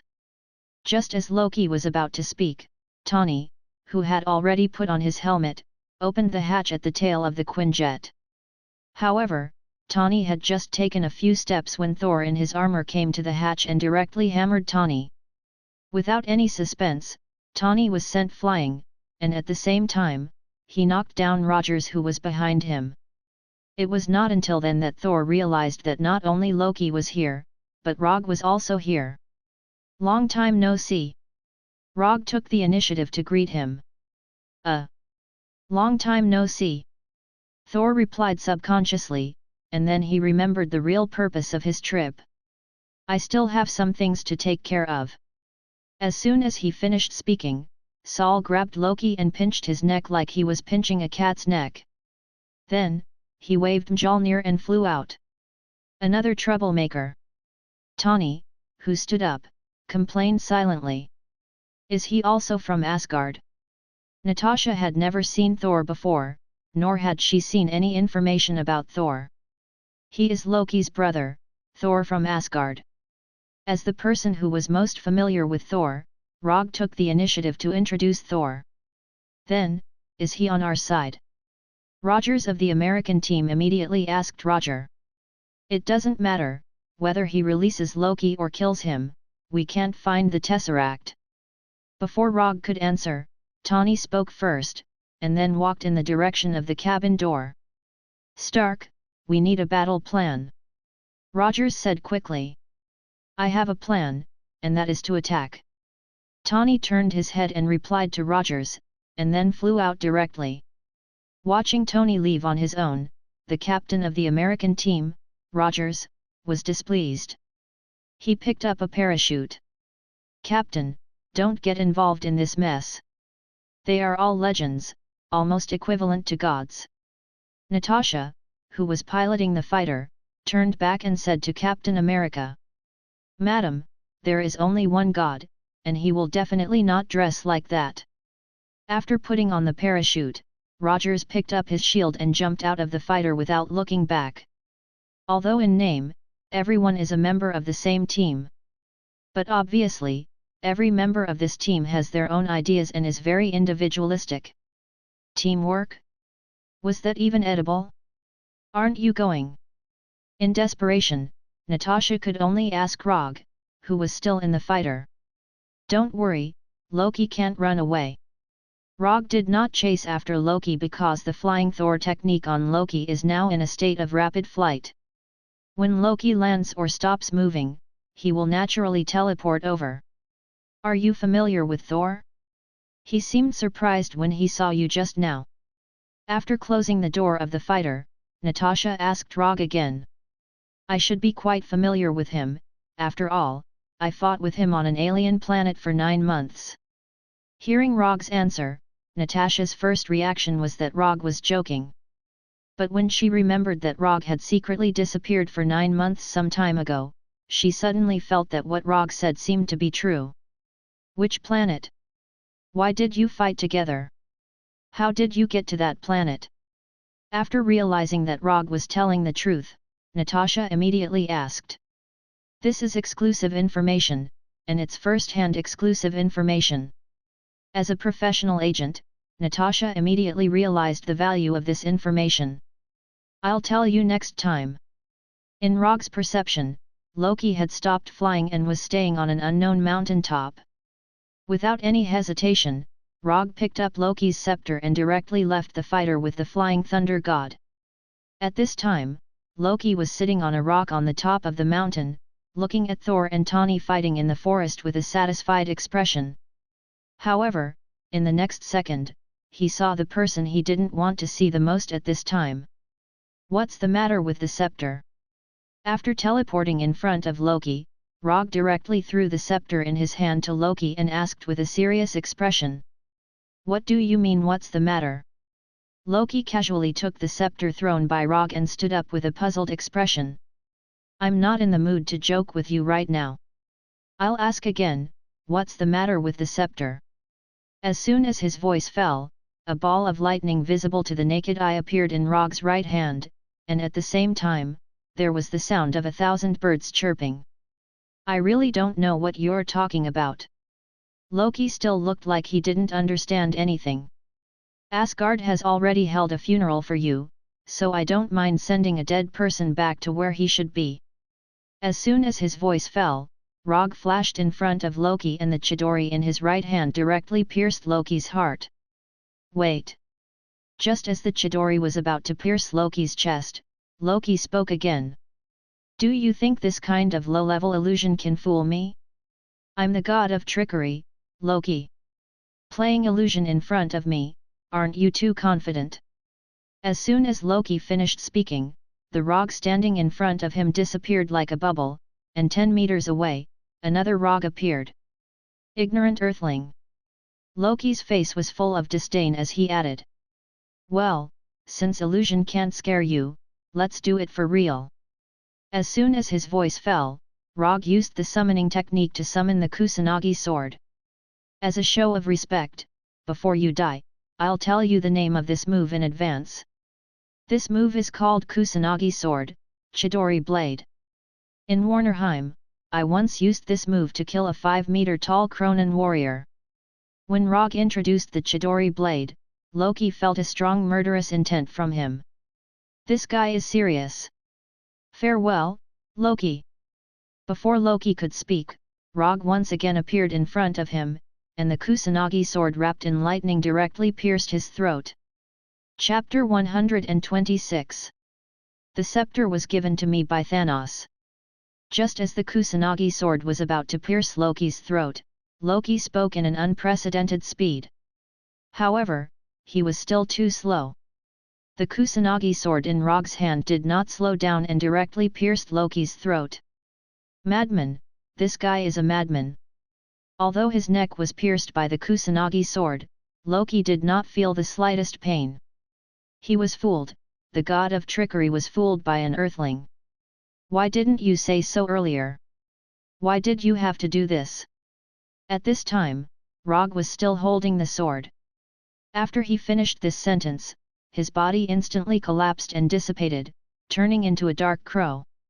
From the beginning to the end, he had no intention of killing Loki. Although Loki looked unloved in Asgard, if he really killed him, Odin, the father of all gods, would definitely kill Rogge. You can. After calming down a little, Loki stared at Rogge, who was more than 10 meters away, especially his blood-red eyes. As a master of illusion, he was actually fooled by an earthling's illusion. This was a shame that needed to be washed away with the enemy's life. After being teleported here through the Thor, Rogge immediately cast an illusion on Loki. However, what he cast was not an ordinary illusion, but a double illusion. For someone like Loki who was proficient in magic, especially illusion magic, ordinary illusions would never be able to escape his eyes. Therefore, Rogge deliberately gave Loki a small opportunity to show off and let him perceive the existence of the first illusion. As he had expected, Loki easily discovered the existence of the first illusion. However, Loki did not expect that the first illusion was only a part of the second illusion. Loki thought that he had seen through Rogge's illusion, but in fact, he had always been under the influence of the second illusion. With Loki's strength, if he was just a little bit more cautious and serious, he would have a great chance of discovering the existence of a second illusion. Unfortunately, he was too confident. He was confident that he had seen through Rogge's illusion. Loki thought that he was on the second floor and Rogge was only on the first floor, but the real situation was that Loki was on the second floor and Rogge was on the fifth floor. Thanos asked you to conquer the earth, but as a result, he is not even willing to give you a better weapon. It seems that you are not very important in his heart. Although Loki's scepter was a good magic weapon, it could only be considered good. Not to mention the hammer of Thor, even Rogge's enchanted fan that had been enchanted by Odin was several levels higher than this thing. At the very least, his round fan could still respond to its owner's summons and had the ability to fly. You know. What do you know? Thanos doesn't want the Earth, but... Speaking of this, Loki finally reacted. Why do I have to explain to him? He is not my companion. Not knowing if it was because of shyness or other reasons, Loki snorted proudly and then ignored Rogge. At this time, Tawny and Thor were still fighting in the forest below, but they soon ushered in another game partner. Rogers of the American team finally rushed over and attacked Tawny and Thor with the shield in his hand at the same time. The appearance of Rogers made the battle between Tawny and Thor temporarily stop. Then not long after, Thor waved Thor's hammer and smashed it on Rogers' shield. Boom! A dazzling and powerful explosion sounded, and the surrounding trees were instantly broken, and a very obvious circular gap appeared in the forest. After the explosion, Thor, Rogers, and others finally calmed down and put an end to this meaningless battle. More than half an hour later, the group returned to the helicarrier, and Loki was escorted by a team of heavily armed shield soldiers to his VIP presidential suite. As he passed by Dr. Banner's laboratory, Loki turned to look at Dr. Banner and showed an ambiguous smile. Let's be clear, if you try to escape, even if you just scratch the glass, you will fall to a height of 9,000 meters with this cage, understand? Nick Fury demonstrated his VIP exclusive service to Loki. This cage is really good, I guess it wasn't made for me. Even at a time like this, Loki still looked indifferent. It was built for something more powerful than you. Nick Fury answered Loki's question. I've heard of it. After that, Loki turned his head and glanced at the surveillance camera next to him. It's obviously a stupid beast, but you still pretend to be an ordinary person. How panicked are you to think of such a monster as a rescue? Loki's ridicule was clearly transmitted to a conference room in the helicarrier. Nick Fury is not the only one who is paying attention to Loki. Panicked? You threatened me by saying that you would go to war with my world. You stole the power that you couldn't control. You took pleasure in killing. It was you who forced me to do this. Nick Fury didn't take Loki's ridicule to heart and said righteously. If you don't know his identity, you will definitely think that he is a good person after hearing his words. Although Rogge is also in the conference room, his attention is not on the conversation between Nick Fury and Loki, but looking at the system's commission page with a puzzled face. Commission content: capture Loki and hand him over to S.H.I.E.L.D. Commission status: incomplete. Commission reward: 200 ninja coins. Loki has been successfully captured and handed over to S.H.I.E.L.D., but the system still hasn't judged that the commission has been completed. The 3 words incomplete are still so dazzling. Judging from the content of the commission, it is definitely in the state of being completed. But the problem is that the system doesn't seem to recognize this. What the hell is going on here? Rogge read the commission content over and over several times, but he still has no clue. Just as he was thinking about whether there would be any hidden conditions in this commission, Captain Rogers suddenly asked Thor, "Loki is stalling for time? Thor, what is he planning? He has an army of Chitauri, and no one knows his origin. He intends to lead this army to invade the Earth. The Chitauri will help Loki conquer the Earth, and in return, Loki will give them the magic cube." Saul told him everything he knew about the current situation. An army, or an army from outer space? Roger's tone became serious.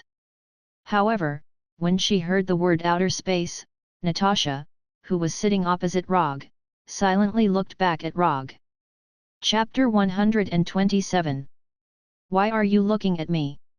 I don't know anything about Chitauri. Because of Natasha's turn back, Rogers, Dr. Banner, and others also turned to look at her. If Loki has an army from outer space, then he also needs a stable space portal, that's why he kidnapped Dr. Selvig. Since meeting Rogge on the helicarrier, Dr. Banner has deliberately avoided dealing with Rogge, so he pulled the topic back to the main topic. Selvig? Thor suddenly asked. He's a PhD in astrophysics. Dr. Banner explained. He's my friend. I don't know what method Loki used to control him, and one of our agents. Natasha added in her mind. I want to know why Loki surrendered so easily. He can't command the army if he's locked up here. Rogers always felt that something was wrong with Loki's choice to surrender so easily. On the Quinjet, he asked Rogge and Tawny about it, but they obviously didn't care about it. I don't think we should focus on Loki. This guy is a madman. You can see it at a glance. Dr. Banner expressed his opinion. Until now, he felt that Loki's meaningful smile was a bit scary. Pay attention to what you say. No matter how rude and unreasonable Loki is, he is still Asgard. He is my brother. After hearing Dr. Banner's evaluation of Loki, Thor couldn't help but defend Loki. He killed 80 people in 2 days. Natasha added silently again. He was adopted. Thor immediately explained. Rogge did not participate in the discussion between them. His mind was now full of why the commission was not completed and why there was no Mind Stone in the scepter given by Thanos. How about throwing Loki out and then catching him back? A crazy idea began to take shape in his mind. Just as he was considering the feasibility of this plan, Tawny and Coulson came to the bridge and said to Dr. Banner at the same time, Iridium can be used as a stabilizer to prevent the portal from collapsing on itself, just like S.H.I.E.L.D's previous one. Big guy, don't hold a grudge. Your 2 hammers are very powerful. When he passed by Thor, Tawny patted Thor's muscular shoulder and continued to walk towards the Commander-in-Chief's position on the bridge. Iridium allows Loki to expand the portal as he pleases and maintain it for a very long time. Tawny spoke as he walked, and soon arrived at Nick Fury's commanding position. He then continued, raise the mizzenmast and turn the topsail. When the staff on the bridge turned to look at Tawny, he suddenly pointed at one of them and said, that person is playing with a bee. He thinks that others can't see it, but I can see it. Tawny's jesting instantly swept away the depressing atmosphere in the bridge. How can Fury see the screens on both sides? Tawny tried to block his left eye with his hand and then asked Agent Hill behind him. Turn around. Agent Barton can easily get other raw materials. He only lacks one main component, which is energy. Some kind of high-density energy is used to activate the magic cube.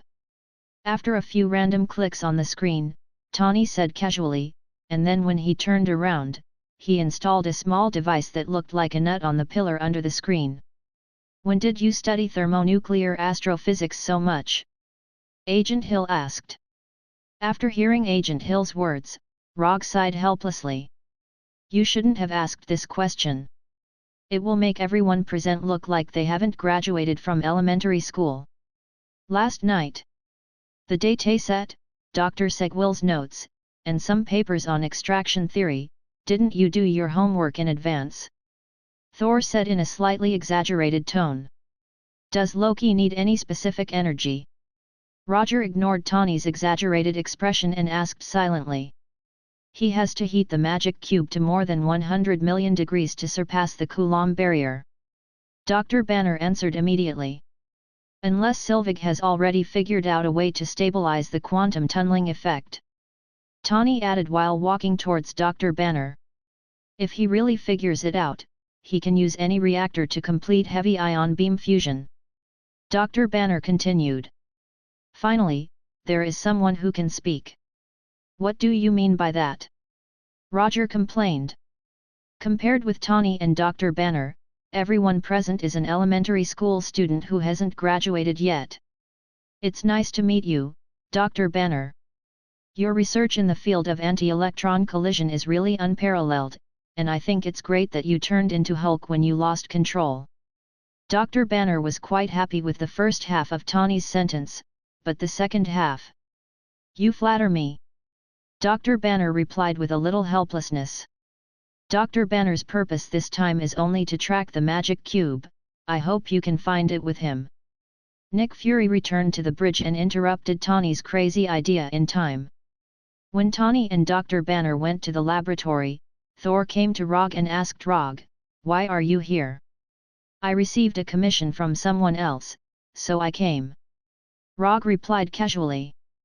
Loki may have done something wrong, but no matter what, he's still an Asgardian.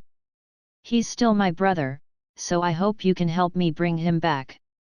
The purpose of Thor's trip is to retrieve the magic cube and bring Loki back to Asgard, but if Rogge stops him then he feels that it will be difficult for him to take Loki away. So he needs to confirm Rogge's attitude in advance, lest things go in the worst direction. No problem. But only after I complete the commission, and I happen to have something I need your help with. The commission, Rogge said, is, of course, not the commission of S.H.I.E.L.D. If it was the commission of S.H.I.E.L.D., it would have been completed from the moment Loki boarded the helicarrier. What he is talking about now is the commission of the system. He will not let anyone take Loki away until the status of the system's commission becomes completed. That's 200 ninja coins. And he has never had the habit of giving up commissions. What's the matter? As long as Rogge doesn't stop him from taking Loki away, everything else is fine, it doesn't matter if it's earlier or later. I want to know the whereabouts of the Spirit Stone. As soon as Rogge finished speaking, Thor's face became a little ugly. Thor knows exactly what the Spirit Stone is, but he didn't expect that Rogge would want to know the whereabouts of the Spirit Stone. And with his understanding of Rogge, if Rogge wants to know the whereabouts of something, it often means that he is determined to get that thing. Chapter 128. You want to find the mind gem? This is not a power that can be controlled by humans, it will only bring disaster. Thor felt that it was necessary to stop Rogge's dangerous idea. That is one of the 6 Infinity Stones, one of the most dangerous forces in the universe. I just want to know the whereabouts of the mind gem now. I am not arrogant enough to control the mind gem. Rogge knew exactly what Thor was worried about, but his worries now were obviously superfluous. I can try my best to help you inquire about it, but don't get your hopes up. Although he didn't know what Rogge wanted to do, Thor finally agreed out of trust in Rogge. After reaching a consensus with Thor, Rogge left the bridge and returned to the room arranged for him by Nick Fury. The only thing he was good at was fighting, and as for those professional things, he would leave it to the professionals. Tawny and Banner were trying to determine the whereabouts of the magic cube. Natasha went to Loki's VIP presidential suite to see if she could get any useful information from him.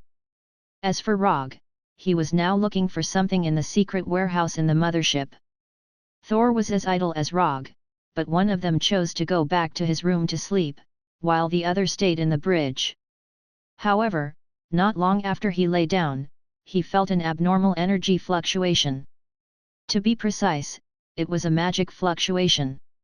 Is this serious? The mind gem is gone, can this scepter still have the effect of bewitching the mind?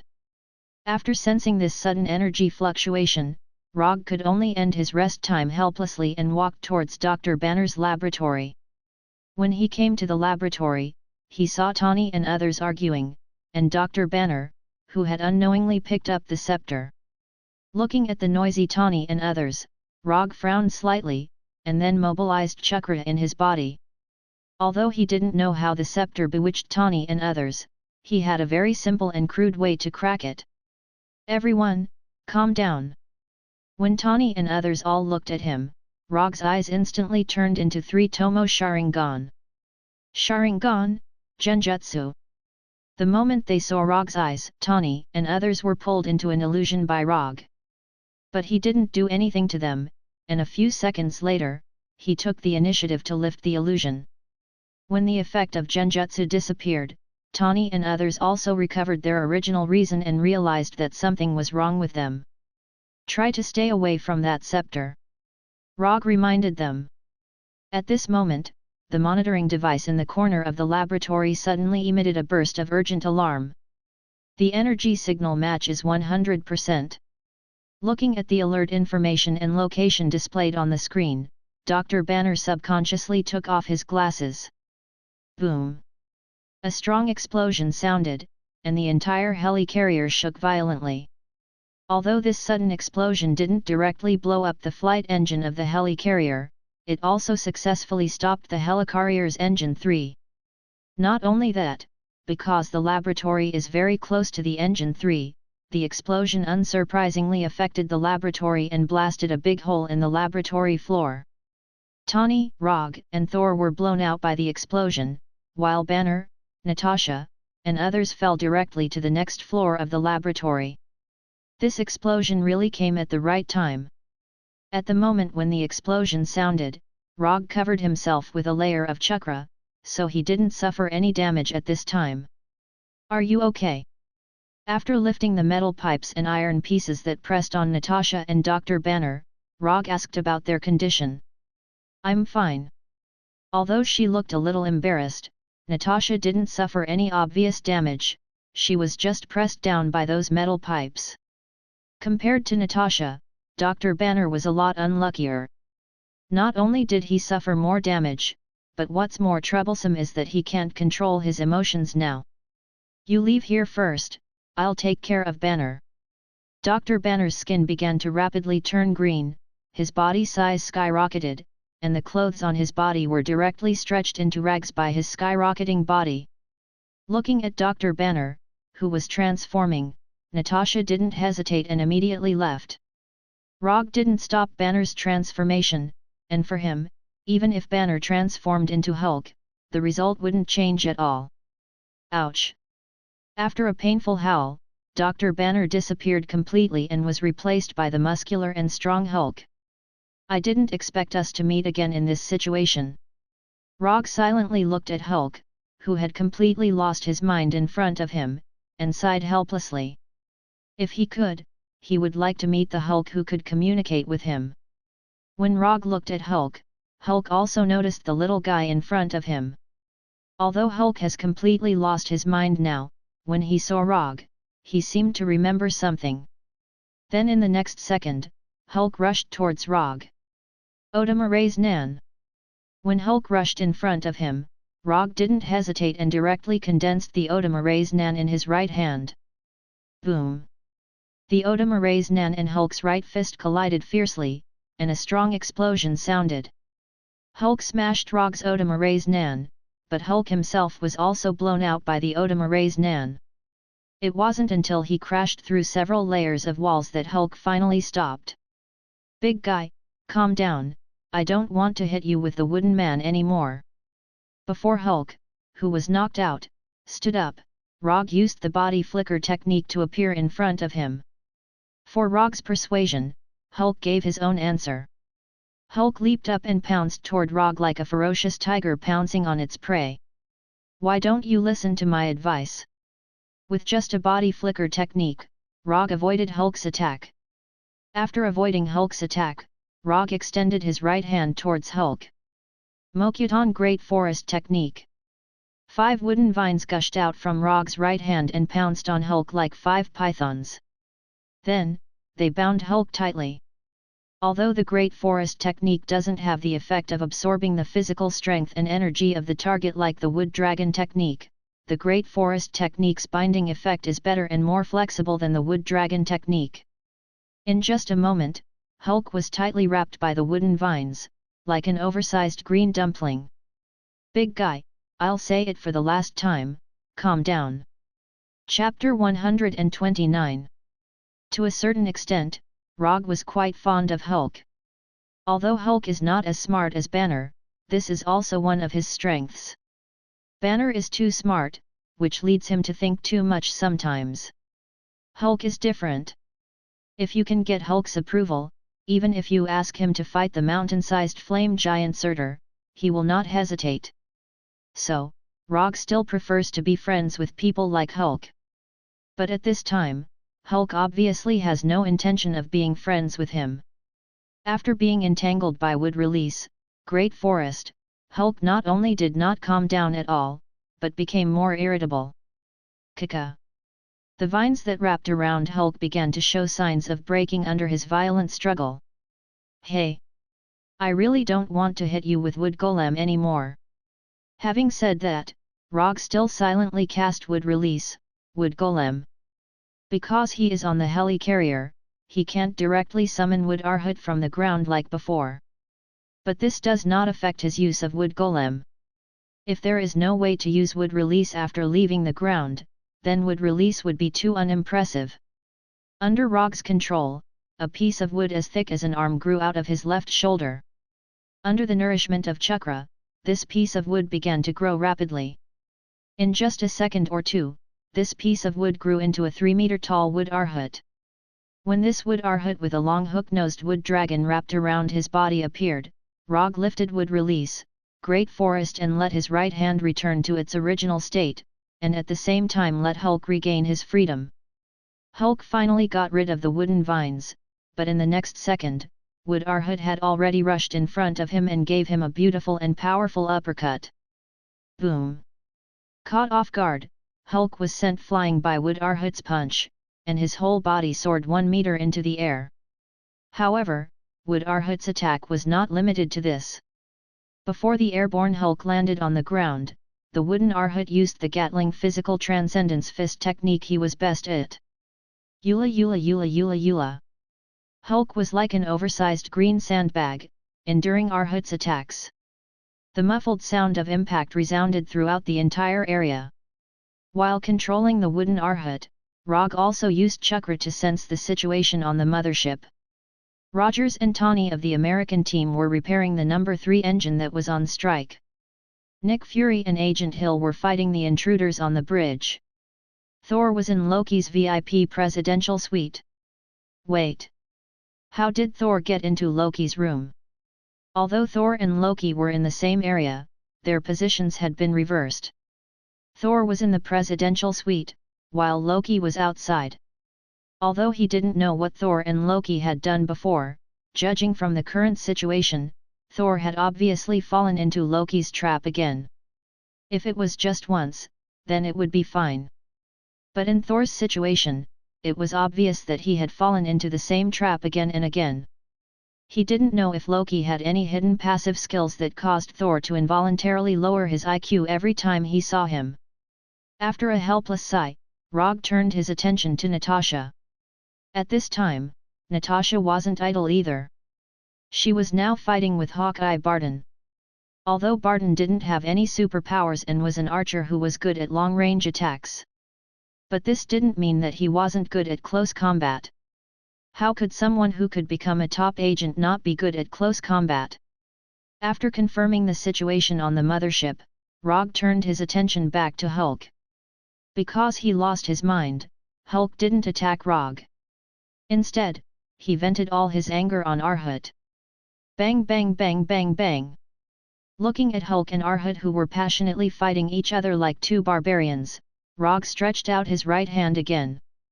With Hulk's physical strength, this level of fighting wouldn't be a problem even if it lasted for a day. But Rogge didn't intend to waste so much time on Hulk. Wood release, wood dragon technique. Wood grew out of Rogge's right hand again, but this time, it was no longer a wooden vine, but a long hook-nosed wood dragon. When this long hook-nosed wood dragon first appeared, it was only as thick as Rogge's arm. But as its body lengthened, the long hook-nosed wood dragon's body also grew rapidly.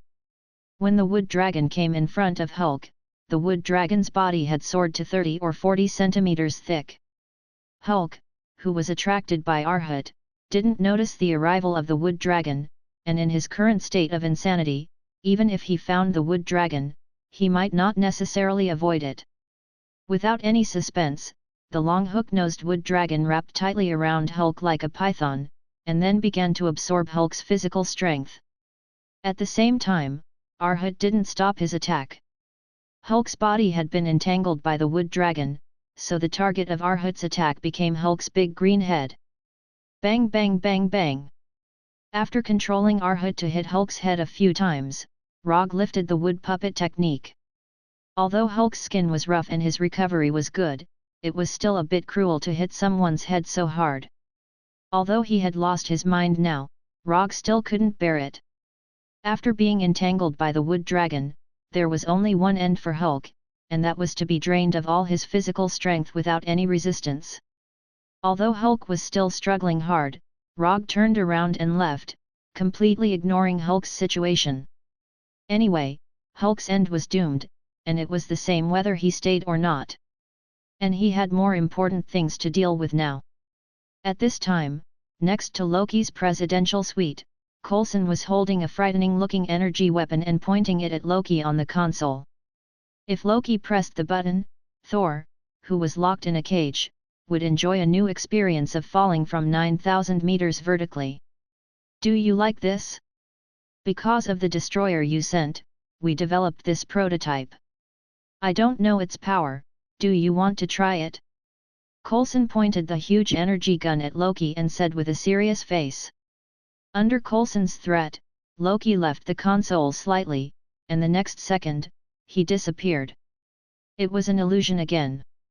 Loki didn't know when he came behind Coulson, and the scepter in his hand stabbed directly at Coulson's back. Just as the scythe-like blade at the top of the scepter was about to stab Coulson's back, the scepter suddenly stopped. You have guts, you actually want to stab my former customer to death in front of me. Through Thor's coordinates on Loki, Rogge immediately teleported over and grabbed the scepter in Loki's hand. Chapter 130. It wasn't until this time that Coulson discovered that Loki had appeared behind him and almost stabbed him. Just a little bit more and he would have reported to death. Thinking of this, Coulson couldn't help but break out in a cold sweat. Loki didn't expect that Rogge would come over at this time. According to the plan, Rogge should have been stopping Hulk, who had lost his mind at this time. Hulk was taken care of so quickly? This is not scientific. Loki is not a person who acts blindly like Thor. Since he chose to surrender, he naturally made full preparations and plans. But now, Hulk, the most important person in the plan, did not play a role as expected. Hulk did not destroy S.H.I.E.L.D's helicarrier as planned, nor did he contain the actions of Rogge and others, nor did he directly destroy S.H.I.E.L.D's recovery team from the inside. If I said that this was just a joke, would you believe it? Loki pulled back his scepter, and after finding that the scepter did not move, he took the initiative to let go of his right hand holding the scepter and silently stepped back a few steps. Do you think I would believe it? After throwing the scepter to Coulson, Rogge walked slowly towards Loki. If he hadn't arrived in time with the flying thunder god, Coulson would have been lying on the ground bleeding. Wait. Maybe we can discuss it. If you help me conquer the earth, I can give you half of the earth and make you a real king. How about it? Although Loki hasn't really fought with Rogge, he knows very well that once they fight, the loser will definitely be himself. Since he can't beat him, it's reasonable to take a step back. Half of the earth, this is definitely a very tempting bargaining chip. Not interested. Rogge refused Loki's proposal without even thinking about it. What a joke, if the Earth was so easy to conquer, this would not be the Earth. Loki doesn't know how many terrifying existences are hidden on this seemingly inconspicuous Earth. Not to mention that he only has a Chitauri army on hand. Even if Thanos led the entire army, it would be impossible to conquer the Earth. Really, that's a pity. Although he didn't expect Rogge to agree to his proposal directly from the beginning, Loki still felt sorry after hearing Rogge's unhesitant refusal. Why is there no one with Rogge's strength on his side? If Rogge is willing to stand on his side, then everything will be much simpler. However, there are not so many ifs in this world. Loki can only pull out his only weapon, a knife of more than 10 centimeters long. A mage was forced to fight with a dagger. This was something no one else could do. However, at this moment, Loki's men's. Although he was entangled, he was not the only one who invaded the helicarrier's attack. Ants. Bang bang bang bang. Fierce gunshots sounded, bullets flew toward Rogge's direction. If he was alone, Rogge could safely leave here before the bullets hit him. But now, he still needs to take care of Coulson, who is an ordinary person. Wood release, wooden spindle wall. Rogge's body quickly rushed out of wood, instantly forming a curved wall, covering himself and Coulson. The flying bullets, without exception, all hit the hemispherical curved wall. There is no doubt about the power of the bullets, but the wood that makes up the wooden spindle wall is not ordinary wood. Clanking sounds rang out continuously.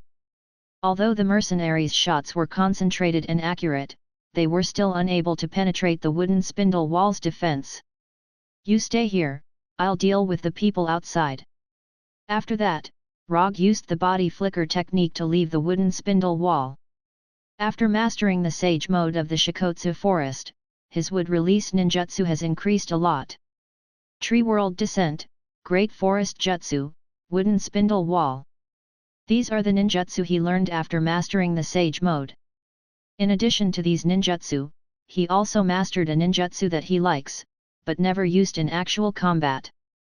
The reason is very simple, because that ninjutsu is too cruel.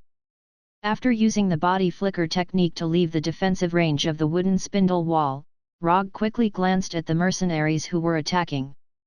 7 people. After confirming the number of enemies, Rogge decisively used a ninjutsu that has never been used in actual combat. Wood release, cutting technique. A wooden spike that was tens of centimeters long grew out of his right arm and connected to his right arm like a dagger. Then, Rogge flashed in front of these mercenaries like a ghost. Chi! The wooden spike of Rogge's right arm pierced a mercenary's chest like lightning.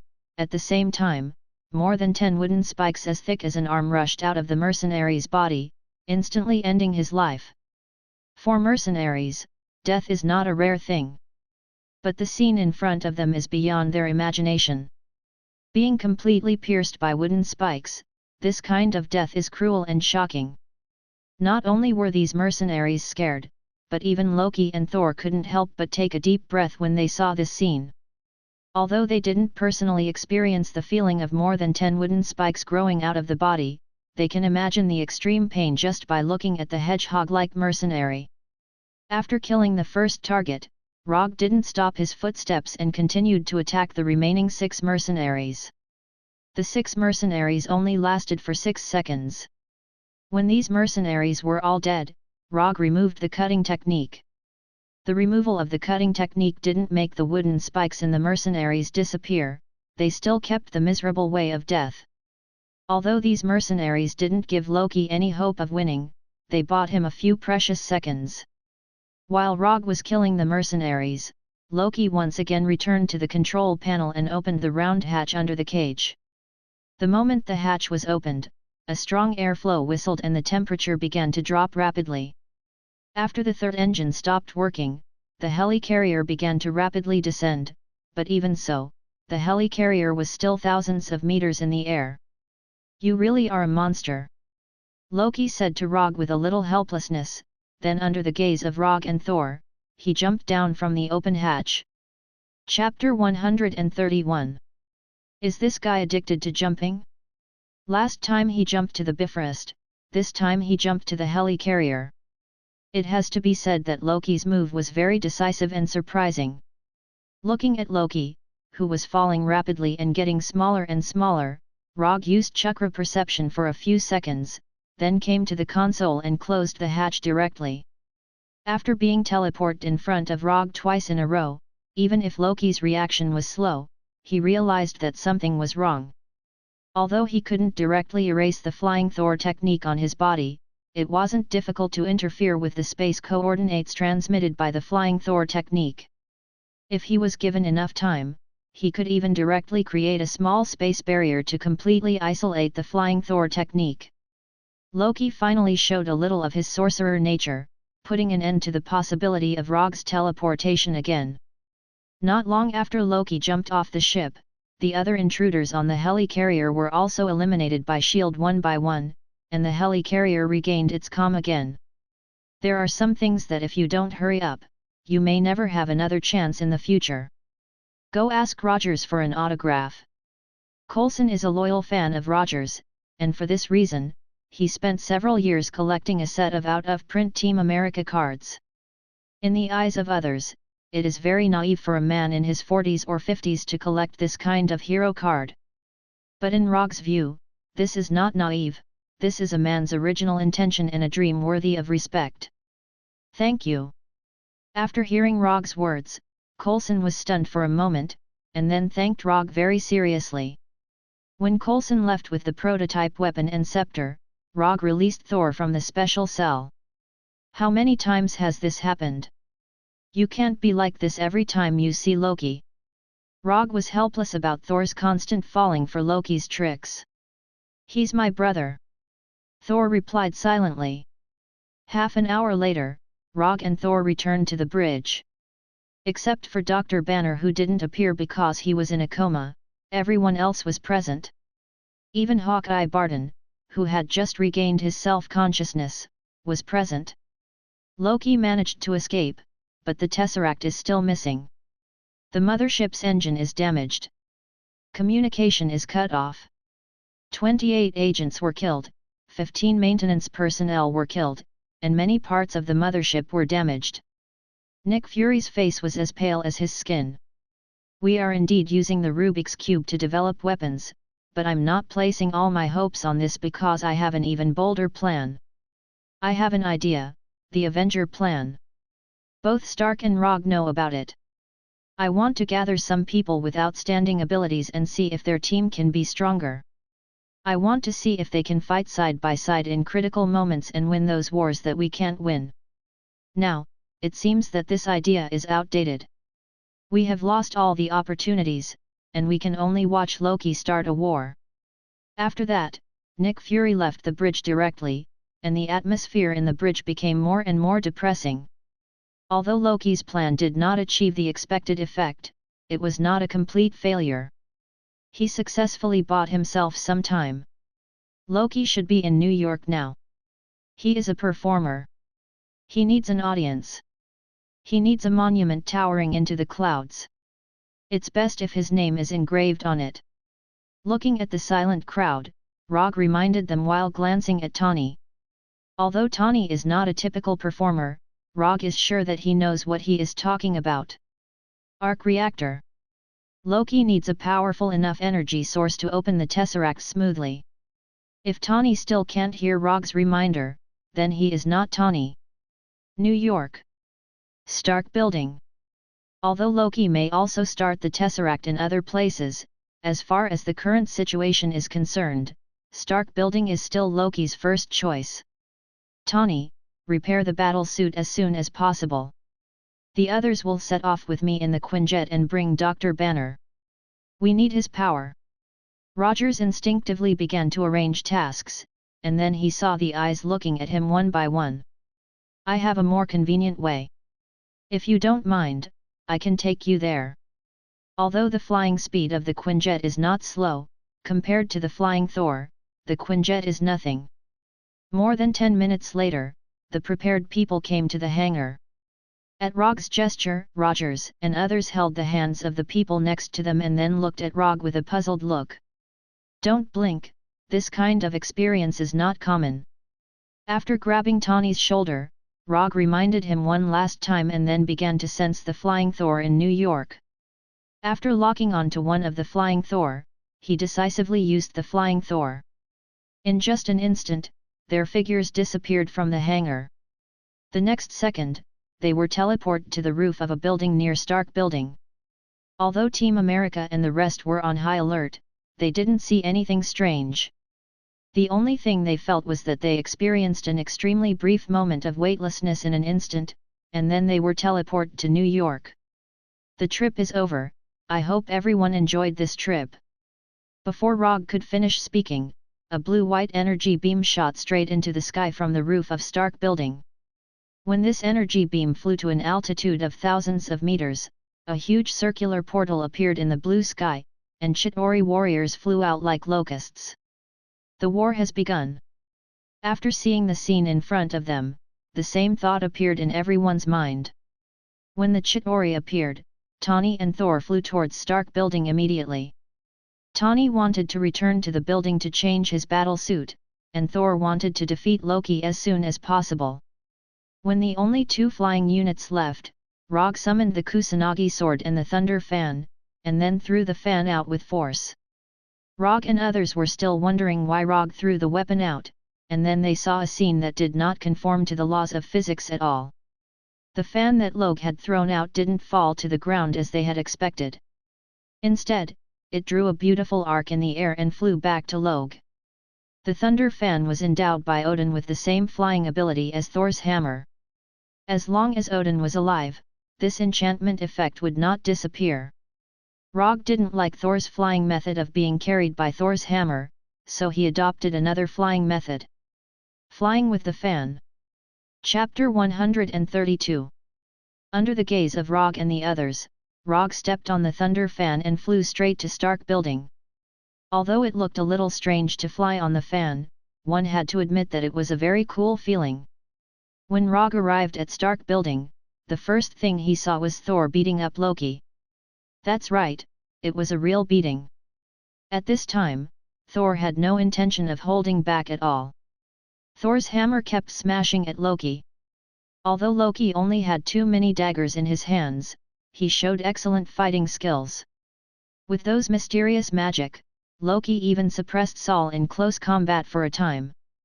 Doppelganger, illusion, invisibility, blinding, slow. One magic after another was thrown out by Loki, neutralizing Thor's thunderous attacks. It was not until this time that Loki truly showed his full ability as a mage. While Loki was fighting with Thor, Tawny finally finished changing and put on the latest Mark 7 battlesuit. After putting on the latest Mark 7, Tawny did not hesitate and immediately joined the battle between Loki and Thor. With the addition of Tawny, Loki, who had been fighting with Thor, suddenly felt a lot of pressure, and he kept retreating. Rogge didn't join them in the battle. Instead, he flew to the space gem. Now that the soul gem was missing, the space gem was undoubtedly the most valuable target on the entire battlefield, and it was also the key to determining when the war would end. As long as the portal opened by the space gem was closed, Chitauri's army would not be able to invade Earth from distant outer space, and the war would come to an end in advance. Turn it off, Dr. Selvig.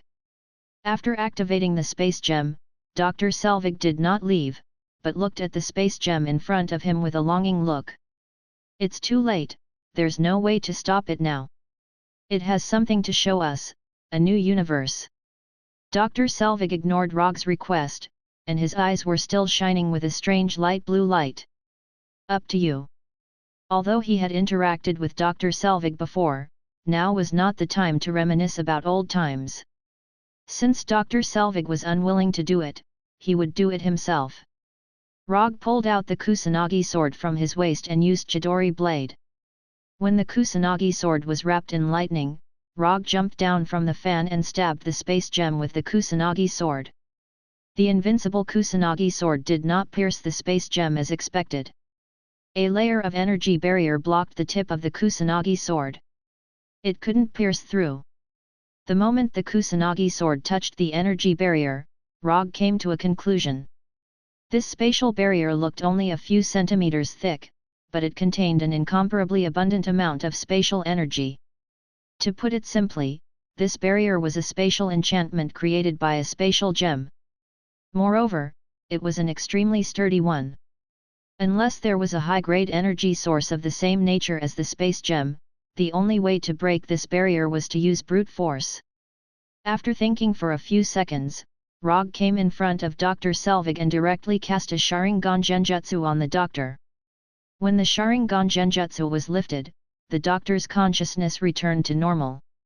Using the Sharingan Genjutsu to forcefully cover or erase the influence exerted by Loki.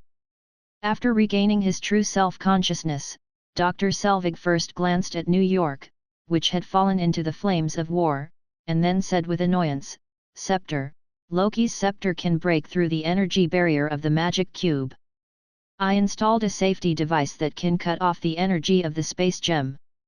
"Impossible, Loki's scepter can't do that.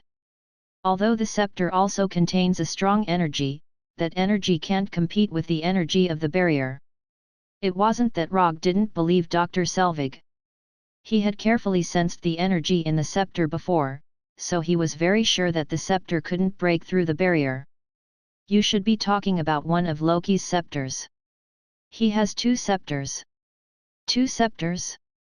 Rogge found that he had overlooked something. The last time he used Genjutsu to get information from Loki that the scepter came from Thanos. Judging from Loki's performance at that time, this information was true. It was true that the scepter came from Thanos, but Thanos didn't give him 1 scepter, but 2. Habitual thinking is not good. He always thought that there was only 1 scepter, so he only considered whether the scepter was real and whether it was forged by Loki. So he didn't think that Thanos might have given him more than 1 scepter. If he could travel to this world, then it's not impossible for Thanos to give Loki 2 scepters. Thinking of this, he sighed helplessly and then looked at Loki, who was fighting 2 people. This is not a game, nor a movie. There is no so-called fixed plot here. Even if there is some kind of fate here, it can be changed. "Doctor, you stay here. If someone comes with a scepter, you tell him how to close it." After that, Rogge joined the team attacking Loki. Although Loki used all his skills and threw out magic as if it was free, he still inevitably fell into a situation where he could be defeated at any time. Especially when Rogge also joined the battle, the situation became even worse. Although the battle was getting more and more difficult, it has to be said that Loki's performance at this time was perfect. In this extremely unfavorable situation, he not only did not lose quickly, but also took advantage of Rogge and others' lack of experience in fighting together to make several threatening counterattacks. "You are indeed very strong, but I, Loki, am not an ant that can be pinched by you." As soon as his voice fell, Loki crazily burned the magic in his body, and an amazing momentum gushed out of his body in an instant.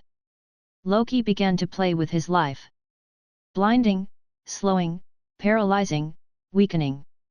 Energy storm, mind erosion, magic missile, flame, lightning, ice storm.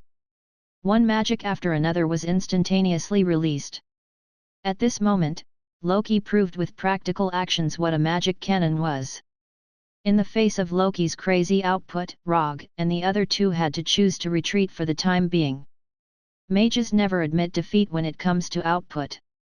It turned out that no one who could make a name for himself in Asgard was weak.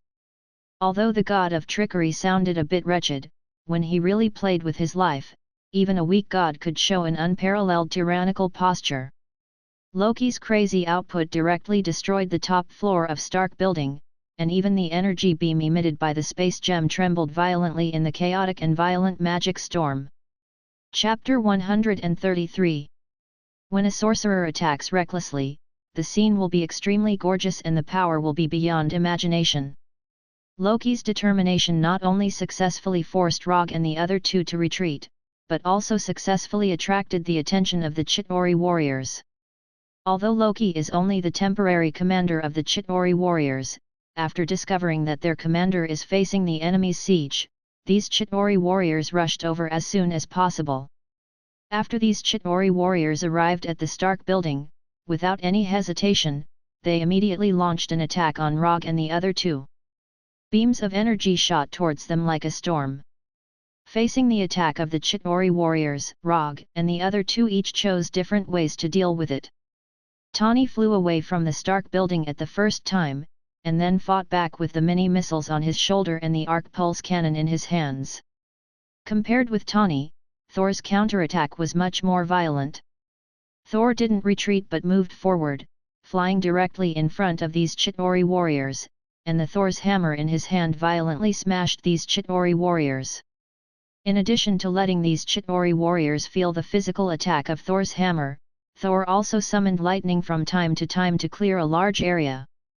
Among the three, Rogge was the only one who stayed in the Stark building. When these energy beams flew towards him, he waved his Kusanagi sword wrapped in lightning and blocked these energy beams one by one. Although this scene looked very unscientific, with the incredible dynamic vision of Sharingan, Rogge turned this slightly fantasy scene into reality. It is said that someone can block all the bullets fired by a Gatling gun by just waving a sword. Although Rogge hasn't seen this scene with his own eyes, he doesn't think it's impossible. As long as the speed is fast enough, not to mention waving a sword to block bullets, it's not difficult to even catch bullets with bare hands.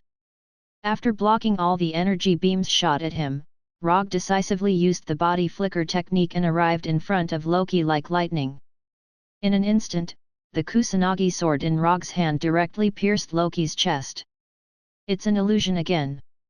After being pierced by the Kusanagi sword, this lifelike illusion quickly collapsed and turned into pure energy dissipating in the air.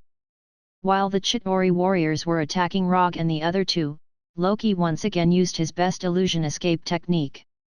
Because of Loki's departure, the number of Chitauri warriors attacking Rogge and the other two decreased. It didn't take long for these Chitauri warriors to be completely wiped out by Rogge and the other two. Don't worry about Loki, we have a new playmate now. Tani pointed to the portal above. A leviathan flew from the portal. Let's clean these Chitauri warriors first. Thor looked at the Leviathan behemoth and flew towards the Leviathan. And the Leviathan behemoth was not only a large war weapon of the Zaytari, but it was also a troop carrier for the Zaytari. When the Leviathan behemoth flew over the buildings in New York, one by one, the Chitauri warriors ejected from it. After Thor left, Rogge used psychic technique to summon the white three-tomo mask that he hadn't worn for a long time. Why? Are you worried that these Chitauri warriors will see your face? Tani, who was hovering in the air, asked puzzledly. No, I just don't want to be famous. After putting on the mask, Rogge stepped on the round fan and flew towards the Leviathan behemoth. The battle in New York made the whole world aware of the existence of the Avengers. However, Rogge didn't want the ordinary people to know what he looked like. Superhero or something, let Tani and the others do it. When Rogge stepped on the round fan and flew near the Leviathan behemoth was punched in the head by Hulk and its whole body fell forward under the influence of inertia. One punch, one Leviathan behemoth. Hulk announced his appearance in his own overbearing way. Just as the Leviathan behemoth was about to fall, Tani fired a small missile at the Leviathan behemoth. Boom! Stark's products must be the best. Although the small missile launched by Tani was only the size of an arm, the power of the explosion was beyond imagination. The flesh and blood of the astonishingly large Leviathan instantly splattered everywhere, and its entire body was blasted into several pieces. When the flames of the explosion dissipated, Tani deliberately turned his head to look at Rogge. He seemed to be saying, "Did you see that? This is the power of technology. Give the order, Captain." When everyone gathered together, Hawkeye Barton said to Captain America, "Okay, pay attention. If we can't close the portal, we have to control the situation. Barton, go to the roof and report the whereabouts of the main force and the skirmishers. Stark, you guard the blockade line. Any enemy who runs out of 3 blocks, either rush back or kill them. Captain America immediately arranged the tasks for Hawkeye and Tawny. "Can you give me a ride?" Hawkeye turned to Tawny and asked. "No problem. Hold on tight, Elven Prince." Tawny didn't talk nonsense and went directly to Hawkeye, lifted him up, and then flew to the roof. "Thor, you have to find a way to block the portal and slow down their advance. Can't you summon lightning? Use lightning to strike these bastards. Natasha, you and I stay on the ground and pin down the enemies on the ground." Natasha and Thor's tasks were immediately arranged. "As for Hulk and Rogge, you two are free to move and attack with all your strength." After hearing Captain America's arrangement, Hulk didn't hesitate and jumped directly to the Chitauri soldiers hanging on the wall. Rogge didn't have any objections to Captain America's arrangement. However, he didn't immediately attack like Hulk. Instead, he stood on the round fan and moved his arms, then used the shadow clone technique. Bang bang bang bang bang! Under the watchful eyes of Rogers and Natasha of the American team, 50 masked rogues instantly appeared around them. "I'll let you see what a large-scale ninja battle is like." As soon as his voice fell, Rogge and the shadow clones instantly disappeared in front of Captain America and Natasha. The Thunder Round fan was left in place by him. A long time ago, he left hundreds of Flying Thor techniques in New York.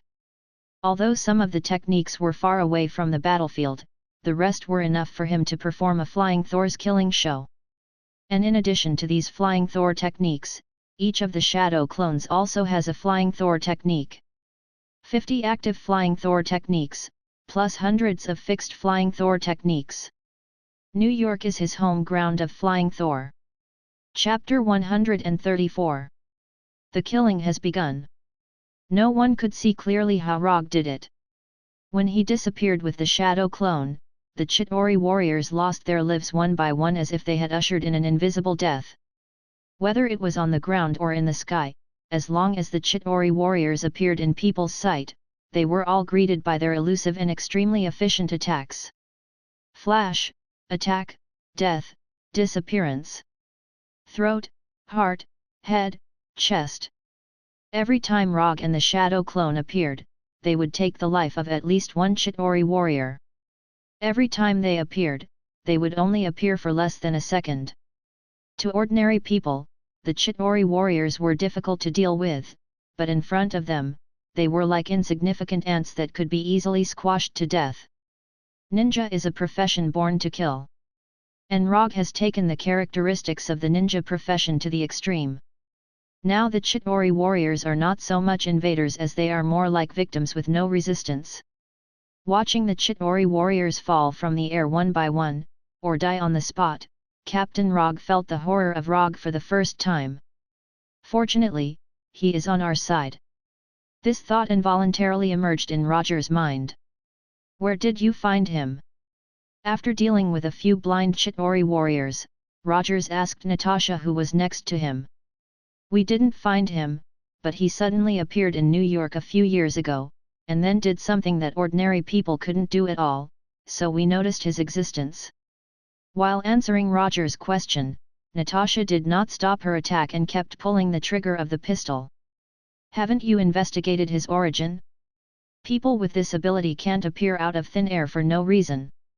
Rogers himself became a superhero by injecting the super soldier potion, so he knows very well that ordinary people can never have extraordinary strength for no reason. We have investigated, but we didn't get any useful information. The only thing we can be sure of now is that the identity ID he is using now is fake.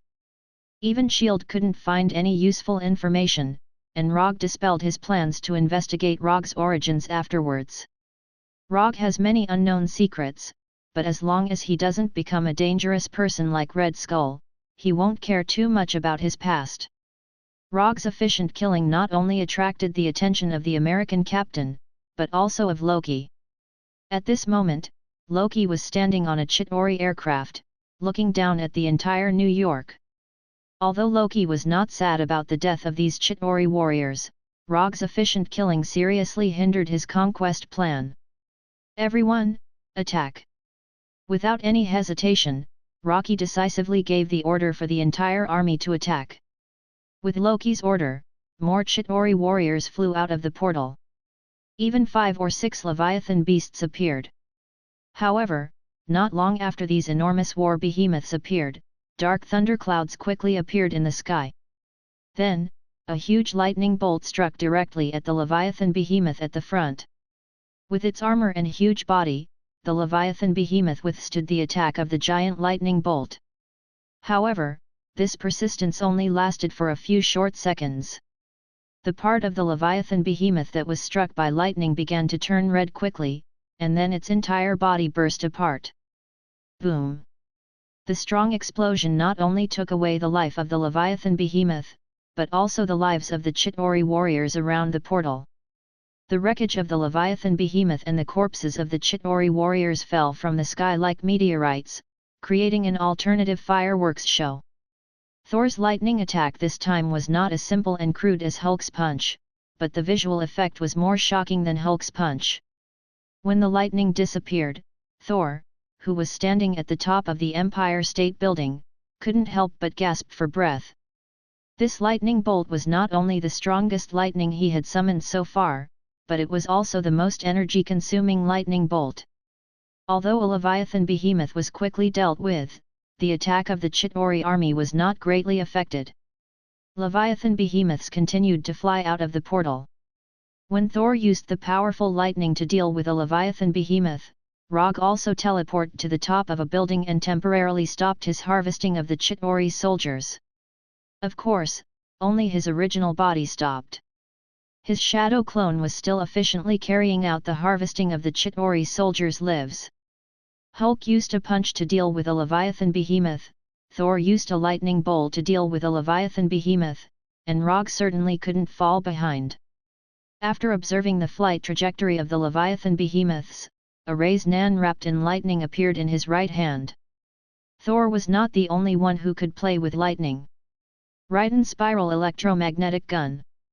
After aiming at 2 of the Leviathan behemoths, Rogge fired the spiral electromagnetic gun in his hand. Bang! A thunder-like sound suddenly sounded, and the spiral electromagnetic gun drew a pale blue light in the air that symbolized destruction and death. Almost at the same time as this thunder-like sound, the spiral electromagnetic gun had already arrived in front of the first target. The armored Leviathan behemoth was instantly pierced through like a soft cake in front of the spiral electromagnetic gun. After piercing through the first Leviathan behemoth, the spiral electromagnetic gun did not slow down and quickly arrived in front of the second target. Boom! A dazzling fireball like the sun appeared in an instant, and the shock wave generated by the explosion instantly cleared the entire surrounding airspace. The airwave swept through New York like a level 12 hurricane. Spiral electromagnetic gun, one shot, soul. It's nothing to deal with a Leviathan with one attack. Rogge, can take away 2 with one attack. This is a man's damn competitive spirit. After dealing with the 2 Leviathan behemoths, Rogge also saw the high and mighty Loki in the air. But what attracted his attention at this time was not Loki, but the scepter in Loki's hand. Did the real thing finally appear? After discovering Loki's trace, Rogge immediately summoned the rumbling thunder fan that he had abandoned in place. Flying around the building was enough as long as he had the flying thunder god.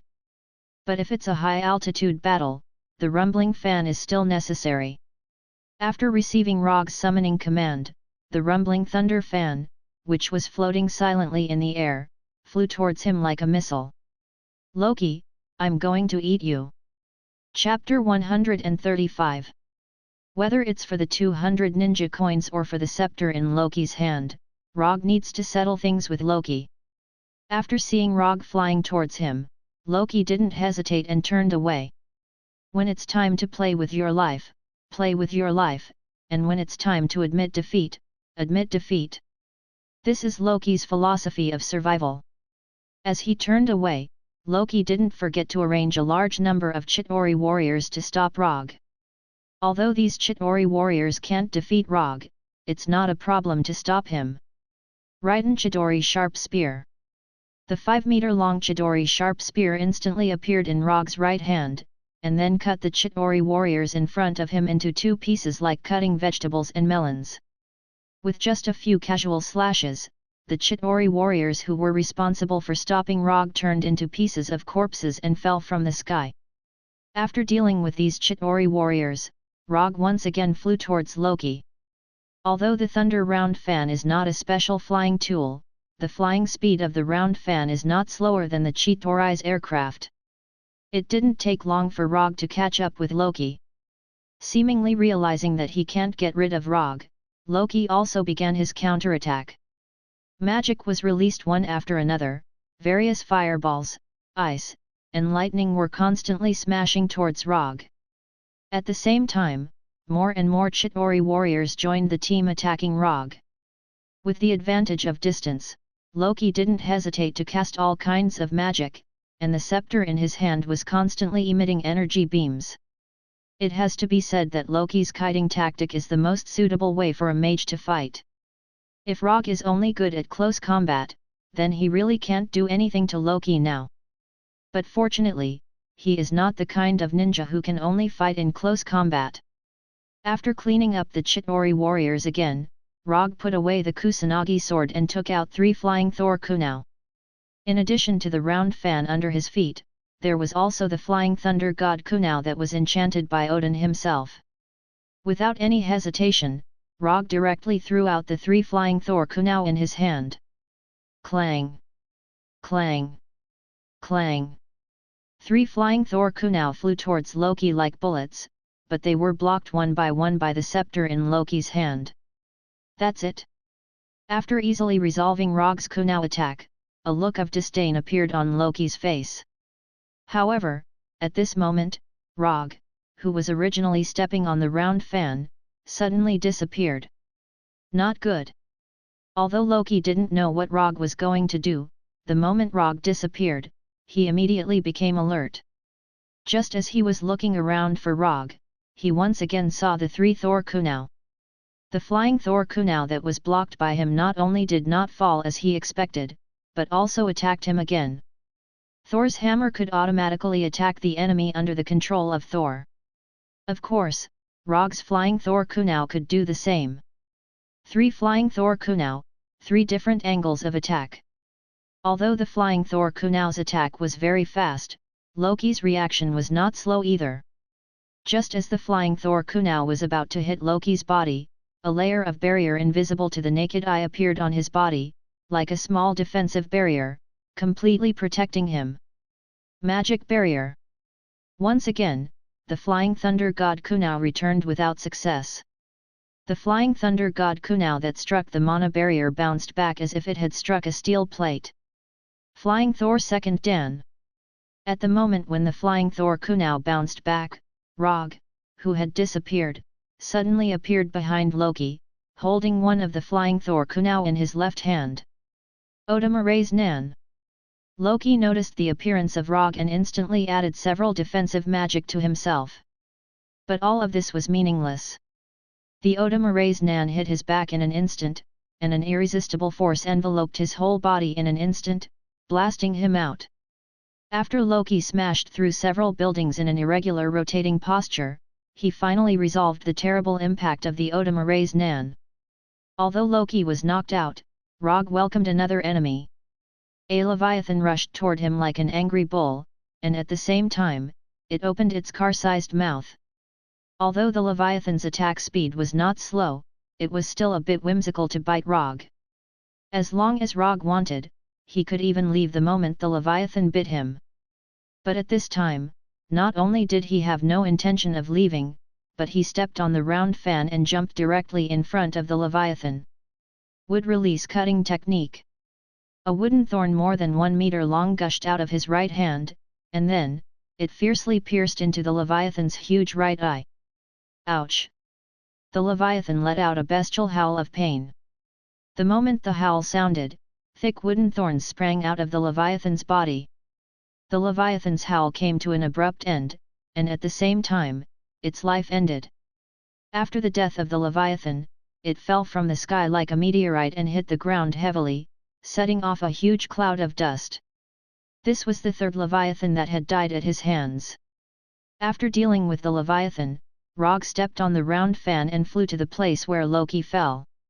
Then, he saw a somewhat familiar scene. "Enough, who do you think you are? I'm a god, you idiot!" Loki roared angrily at Hulk and succeeded in stopping Hulk's advance. "You ant, don't even think about."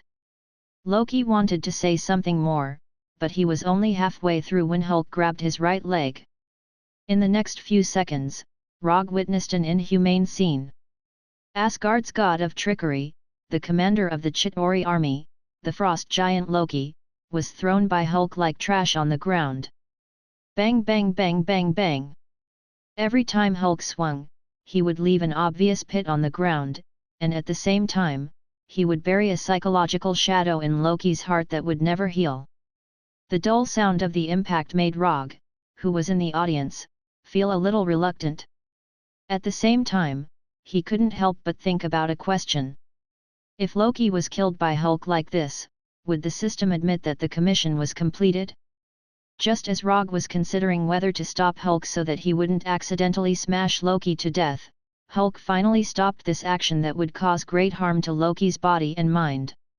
What a weak god! After throwing Loki down, Hulk didn't forget to add another sentence. Well done. When Hulk came in front of him, Rogge gave his evaluation. Although Loki was lying motionless in the pit, he was still alive, or rather, his body was still alive. As for whether his spirit was still alive, that was not within Rogge's consideration.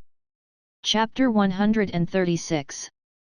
After venting his anger on Loki, Hulk left with satisfaction and continued his battle against the soldiers. Rogge went straight to Loki and looked at him seriously. There were no fractures, no missing arms or legs. Except for the fact that his mental state didn't look too good, Loki now looked very healthy. After confirming Loki's current state, Rogge sighed with a little helplessness. An alien race like Loki really can't take a beating. First, he took his Odamara's Nan, and then he took Hulk's inhumane attack. But even so, Loki was still alive, and he didn't even have a serious injury. That's if the mental injury doesn't count. After silently sighing in his heart, Rogge picked up the scepter that fell to the side. In terms of appearance, this scepter is exactly the same as the one currently kept on the helicarrier. But the moment he picked up the scepter, Rogge felt the difference between the two. An extremely hidden energy entered his body through his right hand, and then quietly flowed to his brain. If he hadn't been prepared and was extremely sensitive to energy, he wouldn't have been able to discover the existence of this energy. Since the existence of this energy has been discovered, it's naturally easy to deal with it. With a thought, chakra in his body intercepted the external energy and then forced the energy out of his body. Then, his right hand holding the scepter also shone with a burst of blue-white chakra light. After protecting his right hand, he carefully perceived the dark blue gem at the top of the scepter. Sure enough, inside this dark blue gem, there is a small yellow gem hidden. Soul Gem, finally appeared. After perceiving the existence of the Soul Gem, Rogge decisively ended his perception. If you don't seek death, you won't die. Using mental power to touch the Soul Gem, you can just think about it in your mind. Loki is lying down, the scepter is in his hand, and it's time to put an end to this war. With the scepter in his right hand and Loki in his left hand, Rogge returned to Stark Building on his thunder fan. Because of Loki's previous crazy output, the top floor of Stark Building had completely disappeared. The platform where the space gem was placed was the current roof of Stark Building. "Doctor, how do we shut this thing down?" Rogge did not give the scepter to Dr. Selvig. This kind of ritualistic thing had to be done personally to have a commemorative meaning. Just use the tip of the scepter to press against the energy interface under the Rubik's Cube. It had to be said that the doctor's method of closing the back door was simple and crude. Just as Rogge was about to use the scepter to pierce the energy barrier outside the space gem, he suddenly remembered something. After taking out a small communicator from his pocket and hanging it to his ear, Rogge said, "Everyone, if you don't have any objections, I plan to close the portal above." If there's anyone who hasn't had enough fun, I can close it later. Turn it off immediately. Rogers of the American team was the first to speak. No, wait. Tawny's voice followed. Stark, the enemies are still pouring in. Team America's first reaction was that Tawny was the person who Rogge said hadn't had enough fun. There's a nuclear bomb flying here and it will explode in a minute. Tawny explained immediately. After hearing Tawny's words, the communicator quickly quieted down. Nuclear bomb. The people of the Security Council finally made the decision that Rogge was familiar with. Nothing had changed. I've already thought about where to send it. After a few seconds of silence, Tawny's voice came again from the communicator. It didn't take long for Rogge and the others to see Tawny carrying the nuclear bomb flying straight towards Stark Building, and then rushing directly into the portal in the air. Tawny disappeared into the portal with the nuclear bomb. A few seconds later, the flying Leviathan behemoth began to fall, and the Chitauri warriors, who were originally alive and kicking, also fell to the ground at the same time. Through the portal, a huge fireball as blazing as the sun could be seen. However, Tawny's figure did not appear again. Close the portal. Roger's voice was heard again. Wait a minute. Rogge also gave his answer directly. Rogge's refusal made Rogge stunned for a moment, and then he remembered that Rogge was not a member of S.H.I.E.L.D. or the Avengers. Although Rogge participated in this battle, strictly speaking, he was only foreign aid hired by Nick Fury. They didn't have to wait long before Tawny's figure reappeared in the portal. However, Tawny did not fly out of the portal, but fell in a free-falling state. When Tawny reappeared, Rogge closed the portal with his scepter. Without the continuous energy output from the space stone, the portal in the sky quickly disappeared and the sky returned to its original appearance. He didn't slow down at all. Thor soon found that something was wrong and immediately waved the Thor's hammer in his hand, intending to catch the falling Tawny. However, Hulk moved faster than him. Hulk pounced on the falling Tawny like a giant ape, and his stout right arm directly hugged Tawny, and the two of them crashed into the outer wall of the building next to them. After using the outer wall of the building to resolve most of the impact, Hulk jumped again and returned to the ground with Tawny. To be precise, they fell to the ground. With the sturdy Hulk as a buffer, Tawny did not bear too much impact. However, Hulk soon found that something was wrong and pushed Tawny out. Captain America and Thor immediately rushed to Hulk and Tawny's side. When Thor violently tore off the visor of Tawny's helmet, Captain America's voice sounded. Is he still alive? At this time, Tawny was motionless like a corpse with his eyes closed. Captain America put his ear to Tawny's chest, but he did not hear anything. Rogge did not go down immediately. When Tawny was still falling, he used chakra perception to perceive Tawny's state. Tawny was not dead yet, and the life energy in his body still existed, but Captain America and the others did not know this. However, they soon found out that after Hulk let out a sorrowful roar, Tawny woke up with a start. What the hell? What's going on? No one gave me mouth-to-mouth resuscitation. Tawny gasped for breath and asked with a shocked expression. Chapter 137. The Terminator of the Atmosphere. The originally solemn and stirring atmosphere instantly disappeared after Tawny spoke. We won. Rogers of the American team looked away from Tawny and said tiredly. Guys, good job. Let's not go to work tomorrow and give ourselves a day off. Have you eaten Turkish barbecue? There's a Turkish barbecue restaurant 2 streets away. I haven't been there, but I want to try it. If it weren't for the fact that Tawny was still lying on the ground with obvious scars all over his armor, he would have thought that Tawny was dead. Based on his current appearance, no one would think that he was the superhero who had carried a nuclear bomb into the portal. It's not over yet. Thor didn't reject Tawny's suggestion, but he looked up at the Stark Tower that had lost its top floor. Then we'll go later. A few minutes later, Thor and the others came to the platform where the space gem was placed. They saw Loki, who was in a daze, and Rogge, who had been waiting for them. The scepter and Loki are both here. You can do whatever you want with them. After that, Roger tossed the scepter in his hand to Rogers of the American team. Although there was a soul gem in the scepter, Rogge didn't plan to keep it for himself. Or rather, he didn't plan to do so yet. After taking the scepter from Rogge, Captain America looked at him in confusion and asked, "Is this scepter different from the previous one?" "This one is a little more powerful," Rogge answered casually. As for the soul gem in the scepter, he didn't plan to tell him now.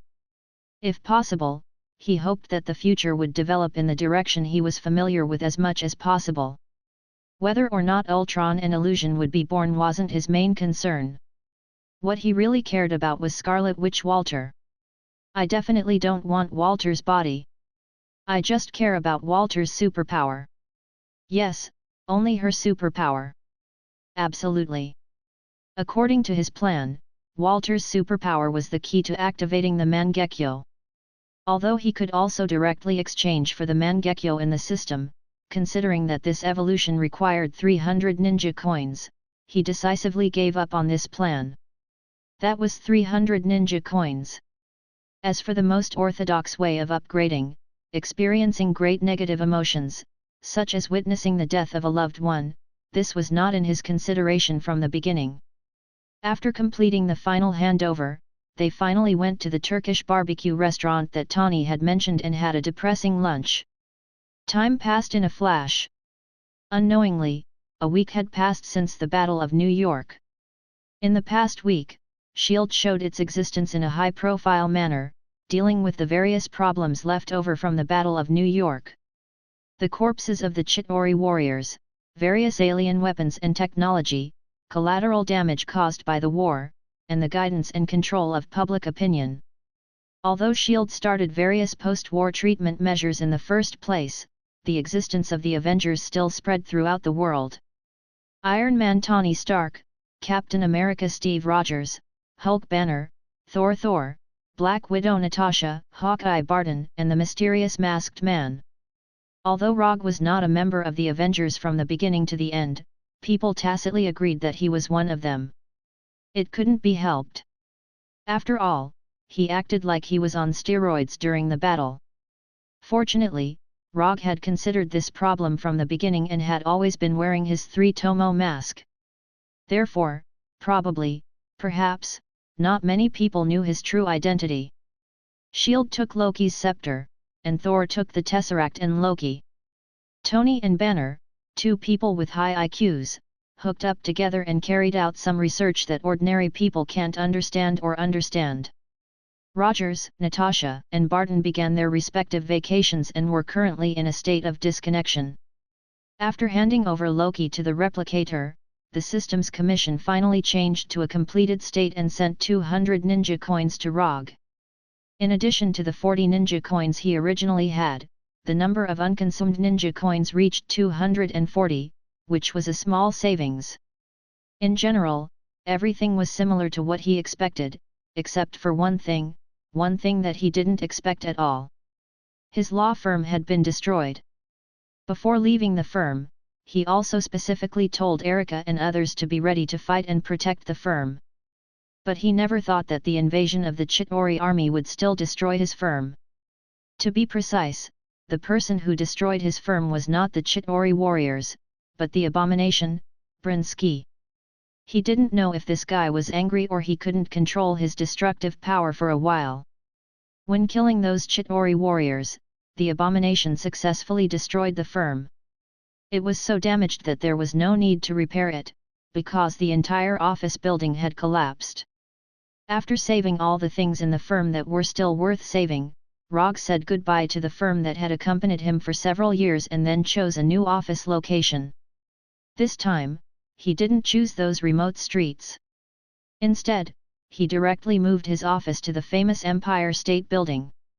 Not only that, he also cancelled the Rogge Detective Agency that he had used for several years and registered a new company. Konoha Private Military and Security Consulting Company. In the country of the United States, private military companies are completely legal. The premise is to pay taxes on time. Erica and others had no doubts about Rogge's change of the detective agency into a private military company. From the beginning, they didn't think that Rogge's firm was a detective agency. Have you ever seen a detective agency whose main business is fighting and killing? Only an outlier like Rogge would make this kind of business the main business of a detective agency. Therefore, changing it to a private military company is more in line with their current situation. But there was one thing they didn't understand, that was why Rogge changed the name of the company to Konoha. In this regard, Rogge's explanation was only a short sentence. Where the leaves of Konoha fly, the fire grows endlessly. After changing the firm to a private military company, Rogge's commissions finally became normal. The commissions of rich women asking for children, assisting the rich second generation to pick up girls, finding lost cats and dogs, and so on completely disappeared in front of them. Plain days passed, and more than a month after moving to the Empire State Building, Rogge finally received a commission recognized by the system. Commission content: capture the uncontrollable lizard test body in the sewers of New York. Commission status: incomplete. Commission reward: 30 ninja coins. Chapter 138. The uncontrollable lizard test subject in the sewer. Rogge didn't plan to take the commission himself, but he changed his mind after seeing that the client was Oscorp's head of security. Oscorp is a large group as famous as Stark Industries, and both are important suppliers to the US military. However, unlike Stark Industries, which specializes in energy and military technology, Oscorp's main research direction is in the field of biotechnology. Green Goblin Norman Osborn, Green Goblin 2 Harry Osborn, Spider-Man Peter Parker, Lizard Professor Kurt Connors, Octopus Dr. Octopus Octavius, Electric Man Max, Rhino Man. After accepting the commission from Oscorp, Rogge's mind flashed through the names of people who were more or less related to Oscorp. Sky, come in for a second. Rogge pressed the office phone on the desk and called Sky in from the next office. Although the company was moved to the Empire State Building, the newly established Konoha private military company still maintained its original streamlined appearance. Simply put, there are still only 5 of them in the whole company. The only change is that everyone has their own office. Even Frank the Punisher and Brinsky the Abomination have their own offices. But because of their appearance, they haven't really been to the new company yet. What's the matter? After entering Rogge's office, Sky sat down in front of Rogge and said casually, "Help me look up a man called Peter Parker. He should still be an elementary school student now, or maybe he is already in middle school. I want all his information." Peter Parker? Elementary school student? Yes. Although she didn't know what Rogge was going to do, Sky happily accepted the task. After the Battle of New York, Rogge made a small deal with Sky. Sky would become a part of the company and would be responsible for information and intelligence gathering. In return, Rogge will help her find information about her parents. Sky wanted to investigate by herself, but after S.H.I.E.L.D's high-profile appearance, she found that she could never investigate the information she wanted from S.H.I.E.L.D. alone. So, she had the idea of Rogge, who was mistaken by the outside world as a member of the Avengers. Then, there was that little deal. When Sky left, Rogge once again picked up the information provided by Oscorp and browsed it carefully. Due to an experimental accident, a certain experimental lizard had a mutated body similar to that of a human. Strong, agile, berserk, has a certain degree of intelligence, and a green appearance. The information provided by Oscorp was very limited. But this was normal. After all, the specific information and data belonged to Oscorp's trade secrets, and they had no need to disclose it to the public. According to Oscorp, this was a mutant lizard. However, if he was not mistaken, this was not a mutant lizard at all. This was the lizard professor himself. According to the head of security, in order to catch this mutant lizard, they had lost a lot of manpower, so they had to entrust it to a private military company. Unfortunately, all of the private military companies that accepted the commission failed without exception. Finally, under the recommendation of a reliable person, they found this Rogge, Konoha's private military company that was just established a month ago. In the field of private military companies, Konoha is a completely new company. But Konoha's price is no less than that of those established companies. A single commission starts at least $10 million, and the full payment must be paid in advance. If it wasn't for the fact that there was no other way, Oscorp wouldn't have found Konoha and paid $30 million for it. During the war in New York, they flew in the sky, and now they have to drill into the sewers. But for the sake of $30 million and 30 ninja coins, the sewers will do. After putting down the information in his hand, Rogge used the shadow clone jutsu. Bang bang bang! 8 shadow clones appeared in front of him in an instant. Things like drilling into the sewers should be done as little as possible. So he decisively handed over the early investigation work to the shadow clone jutsu. These 8 shadow clones will go to the places where Dr. Lizard appeared before to see if they can find the current whereabouts of Dr. Lizard. As long as they can determine a general range, he can use chakra perception to lock the exact location of Dr. Lizard. Although he can also use chakra perception to find traces of Dr. Lizard now, it will be very tiring, very tiring. New York currently has a population of about 20 million people. Dr. Lizard's life energy intensity will be stronger than normal ordinary people, but it definitely won't reach the point where it can be found at a glance. Instead of looking for it himself, it's better to let the shadow clone jutsu determine a general range first. Anyway, the shadow clone jutsu won't have any problem with drilling into the sewers. When the shadow clone jutsu was about to leave the office with the flying thunder god, he suddenly remembered something. All of you, turn into Nick Fury. He's also the president of a private military company, and he still needs to give face. As for Nick Fury, he shouldn't mind being seen in the sewers. With the title of F***ing Fakaer, it's impossible for him to mind these trivial matters. After the shadow clone jutsu left, Rogge also returned home with the flying thunder god. He then started playing Berserker's Creed, which he still hasn't cleared yet. A few hours later, just as he controlled a certain Kong-style assassin who didn't want to reveal his name to complete a perfect infiltration, he received feedback that one of the shadow clones took the initiative to deactivate. At the same time, the feedback was the information that the shadow clone found. It's time to work. After deactivating the other 7 shadow clones, Rogge summoned the Kusanagi sword and the 3 Tomo mask, and then the flying thunder god went to the last location of the shadow clone jutsu. After teleporting into the sewers, the first thing he did was to erase the flying Thor tactic left behind by the shadow clone jutsu. There are enough flying Thor tactics in New York, there's no need to leave another one in a place where it can only teleport once. After erasing the flying Thor tactic, he used chakra perception to sense the surrounding situation.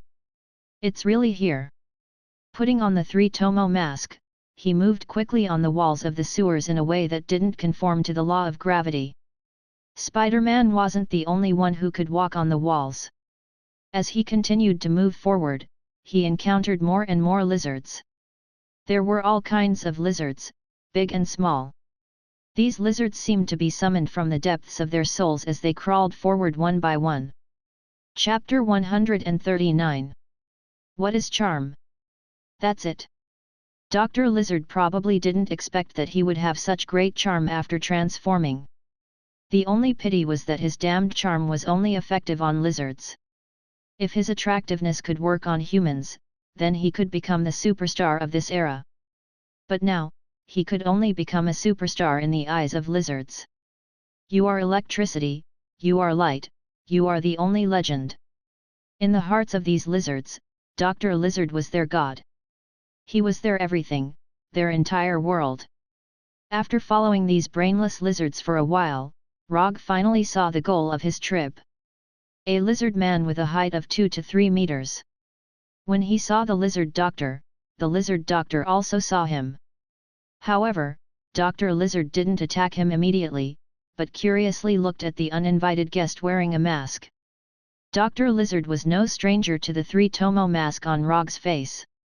To be precise, no one was unfamiliar with it. This was the mask of the Avengers' masked man. After the Battle of New York, the Avengers became famous. The consequence of becoming famous was that they had a lot of fans and a lot of derivative products. Iron Man figurines, Hulk dolls, Hawkeye's bow model, Thor's hammer toy, the mask of the masked man. As long as you can think of it, there is nothing they can't do. Even Rogge himself bought several of the same figurines and placed them at home. He had to say that those figurines were quite realistic. Especially the one where he stood on the round fan and waved the Kusanagi sword, it was particularly exquisite. And as far as he knew, the top toy companies that were selling the best were acquired by Tawny some time ago. This also led to the products of Hulk, Thor, Rogge, and others often being inexplicably out of stock. And Iron Man figurines had the most styles and never ran out of stock. At first sight, Dr. Lizard thought that Rogge was a loyal fan of the masked man. However, he soon found that something was wrong. Rogge was standing on the wall. After discovering this, Dr. Lizard's pupils involuntarily shrank a little. This guy is really the masked man. In an instant, several thoughts flashed through his mind. I am not an alien. After a few seconds of silence, Dr. Lizard finally said his first sentence. If he could, Dr. Lizard would never use this sentence as an opening remark. However, his current appearance forced him to do so. Although he doesn't look like a Chitauri, his current appearance is also completely different from a human. The Avengers were famous for fighting against the invasion of aliens. After confirming that Rogge was the masked man, his first reaction was that he was mistaken as an alien. That attracted Rogge. I know you're not an alien. Rogge did not expect the lizard professor's first sentence to be this. Then can I leave? Dr. Lizard suppressed the beast-like killing instinct in his heart and tried his best to speak in a harmless tone. If it weren't for the fact that it was a little difficult to smile now, he would definitely have a smile when he said this. The serum affected Dr. Lizard's mind to a certain extent, but it didn't make him lose all his rationality. Although he now felt that he was a perfect creature that surpassed humans, he was not arrogant enough to compete with the masked man. On the internet, there were a few highlights of Rogge's battle with the Leviathan behemoth. Dr. Lizard just happened to watch these videos. Leave? Of course not. You are my mission target, and I have something I need your help with. Rogge's tone was as calm as ever, but in Dr. Lizard's ears, it was no different from a bolt from the blue. After hearing Rogge's answer, Dr. Lizard was silent. Then, he exploded. F***ck the mission target. F***ck the masked man. I'm a perfect creature in the history of evolution, the future of mankind, the master of the world. Not sure if he was provoked by Rogge's words, or if he couldn't suppress the wild instinct in his heart, Dr. Lizard changed his previous caution and directly pounced on Rogge. His courage was commendable. Unfortunately, it was useless. When Dr. Lizard's left claw, which was about the size of his chest, was 1 meter in front of him, he pulled out the Kusanagi sword from his waist.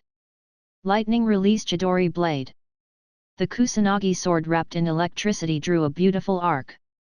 A glass-like smooth cut appeared on Dr. Lizard's left arm. The huge left claw fell directly into the sewage of the sewer, and bright red blood spurted out from the cut. When the blood was about to touch him, Rogge used the teleportation technique to leave here. Dr. Lizard slammed into the wall where Rogge was standing before, and then hung on it like a real gecko. The pain from his left arm not only didn't calm Dr. Lizard down, but it made him even crazier as he howled crazily. Then, under Rogge's gaze, Dr. Lizard's left claw grew back. In just a short 2 to 3 seconds, his left arm returned to its original state. This kind of recovery ability was very good. Although there was a problem with Dr. Lizard's serum, which made him unable to maintain his human form. But he had to admit that his design concept was correct. He did have the ability to regenerate broken limbs, and it was a very amazing ability. After his left arm recovered, Dr. Lizard didn't hesitate and pounced on Rogge again. With one claw, he could tear this damn masked man in half. He only needed to succeed once. To a certain extent, Dr. Lizard's tactic was correct. However, he neglected a very serious problem. That was, there was no way he could catch Rogge. If he was in his normal human form, Dr. Lizard might have considered this point. But obviously, he didn't have this kind of rational thought right now. Facing Dr. Lizard who pounced on him again, Rogge didn't hold back and slashed with the Kusanagi sword again. Relying on his speed that far exceeded Dr. Lizard's, Rogge easily dodged Dr. Lizard's pounce, and then gave him 2 slashes. Since you can't calm down with one hand, then I'll break 2. If you can't calm down with 2 hands, then I'll cut off your legs as well. He was a master of physical persuasion. After missing again, Dr. Lizard couldn't hang on the wall like before, and fell to the sewer floor with his broken hands. Without both hands, he couldn't hang on the wall even if he wanted to. He was a lizard, not a gecko. Chapter 140. Even if he really was a gecko, he couldn't stick to the wall without his hands. A few seconds after falling on the floor of the sewer, Dr. Lizard's hands grew back and he continued to show off his strength at Rogge. Just when Rogge thought that this guy was still unwilling to give up, the lizard doctor did something that he did not expect. He decisively turned around and ran. Dr. Lizard's beast instinct drove him to attack Rogge, and now, it was the same beast instinct that drove him to escape. The strong desire to survive made Dr. Lizard burst out with astonishing speed and quickly disappeared around the corner of the sewer. New York's sewers were much more complicated than the streets. In this labyrinthine sewer network, there were all kinds of unknown corners or corners. As long as he could successfully open up a distance, even if it was only for a short period of time, he could get rid of Rogge. Dreams were plentiful, but reality was skinny. Dr. Lizard's escape speed was indeed fast, but Rogge's speed was even faster. Seeing Rogge getting closer and closer, Dr. Lizard's potential was further stimulated and he began to accelerate. Run, run like crazy.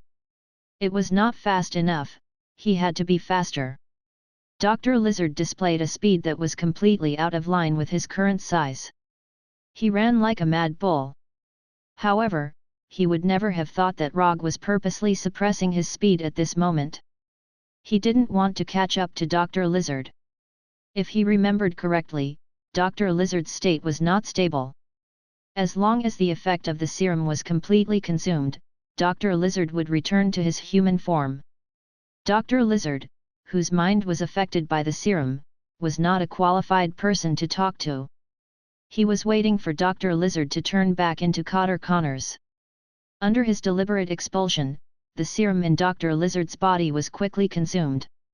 As if he realized that he had no hope of getting rid of Rogge, Dr. Lizard stopped his meaningless run and turned to face Rogge. "What do you want?" Dr. Lizard didn't attack Rogge as he roared in a helpless tone. "I said before, you are my mission target, I need you to complete the mission. But before completing the mission, I need you to do me a small favor." Rogge's tone was as calm as ever. "You come with me." After that, Dr. Lizard ignored Rogge and went straight to his secret laboratory. After following Dr. Lizard in the sewer for a while, Rogge saw Dr. Lizard's slightly shabby simple laboratory. Not long after returning to the laboratory, Dr. Lizard changed back to Cotter Connor's appearance under his nose. "Put this on, I'm not used to talking to men without clothes." Rogge threw a white coat on the table to Connors. After putting on his clothes, Dr. Connors sat straight on the only chair and said, "Tell me, what do you want to do?" "2 things. First, I'll give you to Oscorp. Second." Before Roger could finish, Dr. Connors interrupted him, "Aren't you S.H.I.E.L.D.'s Avenger? Is this a deal between S.H.I.E.L.D. and Oscorp?" "I'm not S.H.I.E.L.D., I'm not an Avenger, and I have nothing to do with Oscorp.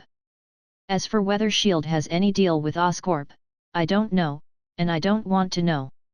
You, listen carefully, don't interrupt me. After confirming that Dr. Connors had fully and thoroughly understood what he meant, Rogge continued, Oscorp gave me a commission, so I'm going to give you to them. Whether you want to or not, this is your ending. As for whether you can escape from Oscorp, that's your business. Second, do you remember Richard Parker? You are both experts in the field of cross-species genetics. The difference is that one of you studied spiders and the other studied lizards. Of course I remember him. He was a genius scientist. Unfortunately, an accident took his life. Dr. Connors certainly remembered Richard. They had a lot of dealings with each other when conducting cross-species genetic research. If I give you a blood sample that can perfectly integrate Richard Parker's mutant spider, can you restore Richard Parker's equation and make appropriate modifications? If there is only one Spider-Man in the world, it would be too boring. And who said that Spider-Man can only be a man? Spider-Gwen and Spider-Silk are both women. Restore the equation? Richard's research was not completed at all. The mutant spiders he developed could not be used for any species experiments at all. Dr. Connors knows exactly how far Richard's experiment has gone. Oscorp now has a large group of Richard's mutant spiders. But those mutant spiders have no experimental value at all except for their own mutation. No, he succeeded, it's just that you didn't find the right key. Rogge gave a big news that Dr. Connors never thought of. Richard succeeded? How is this possible? Impossible, it's absolutely impossible. Oscorp has tried all species, and those mutant spiders can't integrate with any species at all. Dr. Connors said excitedly, not believing the news Rogge gave him at all. Believe it or not, I just want to know, if there is such a blood sample, can you restore the equation? Looking at Rogge's serious face, Dr. Connors thought seriously. If you really have such a blood sample, I should be able to restore the equation. But why should I help you? You're going to give me to Oscorp. Do you think I'll help you restore the equation? Although Rogge hasn't said it clearly, recalling what he said before, Dr. Connors has roughly guessed something. You'll help me. There are two reasons. Your equation is not stable. Richard's equation can allow you to perfect your equation and really restore your right hand. Rogge pointed to Dr. Connors' empty right arm, and then continued, second, you don't really have a choice. When I give you to Oscorp, if you're lucky, they'll continue to let you do research, but you'll lose your freedom and become a tool of Oscorp. If you're unlucky, you should know exactly what will happen to you. I won't say much, after all, you're an expert in this field. But if you're willing to help me, then you're my friend. For friends, I usually help them solve some problems they can't solve. For example, let them not be bullied, or have freedom. After that, Rogge stopped talking and waited silently for Dr. Connors' answer. Chapter 141. Dr. Connors didn't answer immediately, but bowed his head silently, as if seriously thinking about Rogge's proposal. Rogge didn't urge Dr. Connors because he could already guess Dr. Connors' answer. Dr. Connors is a smart man, and a smart man with a strong desire. For him, regrowing his lost right arm is definitely the most important thing in life, and there is no other. It is not difficult to lose a short period of freedom in order to gain the hope of truly restoring his right arm. As Rogge expected, after a few minutes of silence, Dr. Connors gave the answer he wanted to hear. I can help you restore Richard's equation, but all this will have to wait until you rescue me from Oscorp. And, I want to know how you are going to rescue me? Oscorp can't be compared with S.H.I.E.L.D., but it's not the kind of existence that can be pinched. Dr. Connors looked up at Rogge and asked the question he was most concerned about at the moment. It's simple, I'll leave a mark on you that only I can know. After handing you over to Oscorp, I'll confirm your location through this mark and take you away. It's not the first time Rogge has done something like handing over the target to the client and taking the target away from the client after completing the commission. The last time he enjoyed this treatment was S.H.I.E.L.D., which was far stronger than Oscorp. As for whether Oscorp would have an opinion on this, Rogge didn't care at all, because Oscorp couldn't know that he did it. Mark? Are you sure this method will work? Dr. Connors doesn't doubt Rogge's ability. People who can kill Leviathan Behemoth won't deceive him on this issue. And this kind of deception is meaningless and will only affect the next cooperation between the two. But as a scientist, he has a rational doubt about what Rogge said about the mark that only he can see. Don't worry, in this regard, I never fail. In the next 10 minutes, Rogge and Dr. Connors continued to communicate some details. Then, Rogge gave Dr. Connors a hand knife and knocked him out completely. After leaving the sewer with the comatose Dr. Connors, Roger made a phone call to the Oscorp Group's head of security. When he received a call from Rogge, the head of security named Alan froze for a moment and then rushed over with a security team. It's only been 4 or 5 hours since the commission. Rogge's super efficiency made Alan doubt the professionalism of the previous private military companies. They are all private military companies. How can there be such a big gap? Can't he have a little professional quality? Can this industry be good? More than half an hour later, Alan came with Oscorp's security team to the place and saw Dr. Connors, who was unconscious on the ground. He's here, do you need to confirm his identity? Rogge's voice. No, he's the person we are. With just a simple glance, Alan confirmed the identity of Dr. Connors. As Oscorp's head of security, Alan was no stranger to Dr. Connors. And when Dr. Connors had just escaped from Oscorp, he was the first to take people to hunt him down. It's just that he failed to hunt him down, so he entrusted the matter of private military companies outside. At Alan's signal, 5 or 6 security personnel quickly rushed up and added a bunch of restraints that Rogge had never seen before to the unconscious Dr. Connors. After tying Dr. Connors up like a felon, the security personnel carried Dr. Connors to a special metal cage. Thank you for your help. We may have more opportunities to cooperate in the future. After that, Alan extended his right hand to Rogge to express his gratitude. Happy cooperation. When Dr. Connors was imprisoned in a special metal cage, the status of the commission in the system was updated for the first time. Commission content: capture the uncontrollable lizard test body in New York sewer. Commission status: completed. Commission reward: 30 ninja coins sent. Ninja coins not consumed: 270. 30 ninja coins were easily obtained, and it was another day full of harvest. When Oscorp's security team disappeared from sight, Rogge took out his mobile phone again and called the Punisher. Dr. Connors has been handed over to Oscorp according to the plan, so the things left by Dr. Connors naturally need to be dealt with. This is also the details that Rogge had communicated with Dr. Connors before. The Punisher will take away the simple laboratory that Dr. Connors left in the sewer.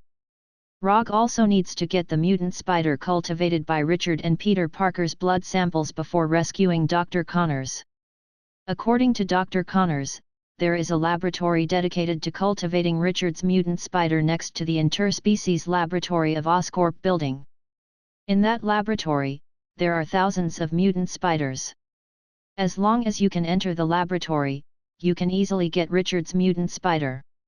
Invading a large company's secret laboratory may be a little difficult for ordinary people. But for Rogge, it's as simple as going back to his own home to get things. He doesn't even have to do it himself, he just has to arrange a shadow clone. After instructing the Punisher, Rogge first used the Flying Thunder God to return home to take a bath. After completely erasing the sewer smell from his body, he returned to his office with the Flying Thunder God. How is the investigation of Peter Parker's information going now? After returning to the office, Rogge directly picked up the internal phone on the table and asked Sky about the progress of the investigation. The investigation has been done and it has been sent to your mailbox. After answering Rogge, Sky hung up the phone directly. Although the time of the call was very short, Rogge heard the obvious tapping of the keyboard from the other end of the phone. She's not invading another government department, is she? Normally, Sky's daily hobby would not be too much of a problem. But the key to the problem is that she is always playing with some important confidential departments, such as S.H.I.E.L.D. Sky's hacking skills are of course top-notch, but that doesn't mean she can quietly invade S.H.I.E.L.D. If she had such an ability, she wouldn't have to cooperate with Rogge. Not long after moving to the new company, Rogge received a warm reminder from Mother Fakir, asking him to control Sky's curiosity a little. Chapter 142. Putting Sky's question behind him for the time being, Rogge opened his mailbox and began to browse the information collected by Sky. Peter Parker, Father Richard Parker, 11 years old, lives in Queens, lives with his uncle and aunt after his parents died, and is currently studying at Ellie Pond Park Elementary School in Queens. Uncle Ben Parker, an ordinary skilled worker, Aunt May Parker, a nurse at a public hospital. In addition to this basic information, Sky also hacked into the elementary school where Peter was studying and found all of Peter's grades from the student database. All A's in all subjects. Although he is still young, little Peter has begun to perform as a genius, judging from his exam results and various evaluations given by the teacher. But at the end of the information, Sky specifically noted a piece of information. Introverted, not good at socializing, and has few friends. After reading Peter's information, Rogge leaned back in his chair and began to think about a more serious problem. If he wanted to, he could make Peter become Spider-Man in advance. But the question is whether Peter, who is only 11 years old at present, can maintain his proper mind after gaining this extraordinary power. Not to mention that Peter is only a primary school student at present. Even those adults in their 30s and 40s may not be able to maintain their original mind after suddenly gaining great power. In case Peter's mind is affected by this power, then what will appear in the future will no longer be the superhero Spider-Man, but the supervillain Spider-Man. After thinking about it for a while, Rogge finally gave up on the idea. Collecting Peter's blood is enough. As for his future, it's better not to interfere. After making the decision, Rogge decisively displayed Shadow Clone. Bang! After the two clouds of smoke dissipated, two shadow clones appeared in front of him. Collecting Peter's blood and invading Oscorp were very simple, so Rogge directly handed it over to the shadow clone. Before the two shadow clones set off, he also specifically told them to do it secretly as much as possible. When the shadow clone Flying Thunder God left the office, Rogge picked up the phone on the desk again and dialed Sky's internal number. What's the matter? Is there a problem with the information? When the phone was connected, Sky's voice immediately came over, and there was a very obvious tapping sound on the keyboard. Help me check another person's information. Her name was Gwen Stacy. Her father was a police captain in New York. His name was George Stacy. She should be a high school student now, but you'll have to find out which high school she's in. Rogge told Sky everything he remembered. Female high school student. Hearing the word high school student, Sky's interest was piqued, and the sound of tapping on the keyboard disappeared. If I'm not mistaken, he's a high school student. If you don't have any, you can also look into secondary schools or universities. After Rogge finished speaking, there was a sudden silence on the other side of the phone. After a dozen seconds, there was a malicious laughter. Mr. Rogge, as the president of a private military company, don't you think it's very wretched for a hacker to investigate the information of a female high school student in the middle of the night? And don't forget, you're the masked man in the Avengers. Your behavior will make your female fans sad.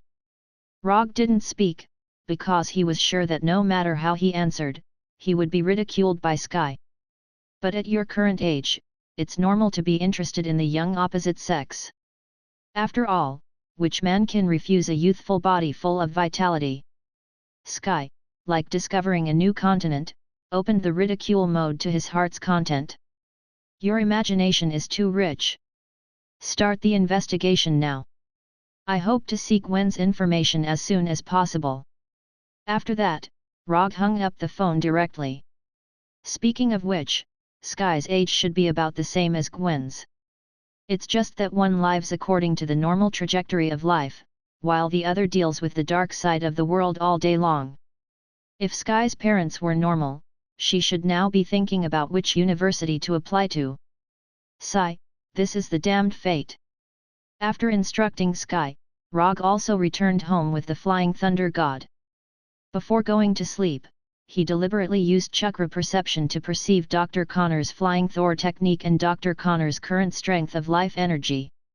As he expected, Oscorp did not detain Dr. Connors in the Oscorp building, but took Dr. Connors to a secret research institute in the suburbs.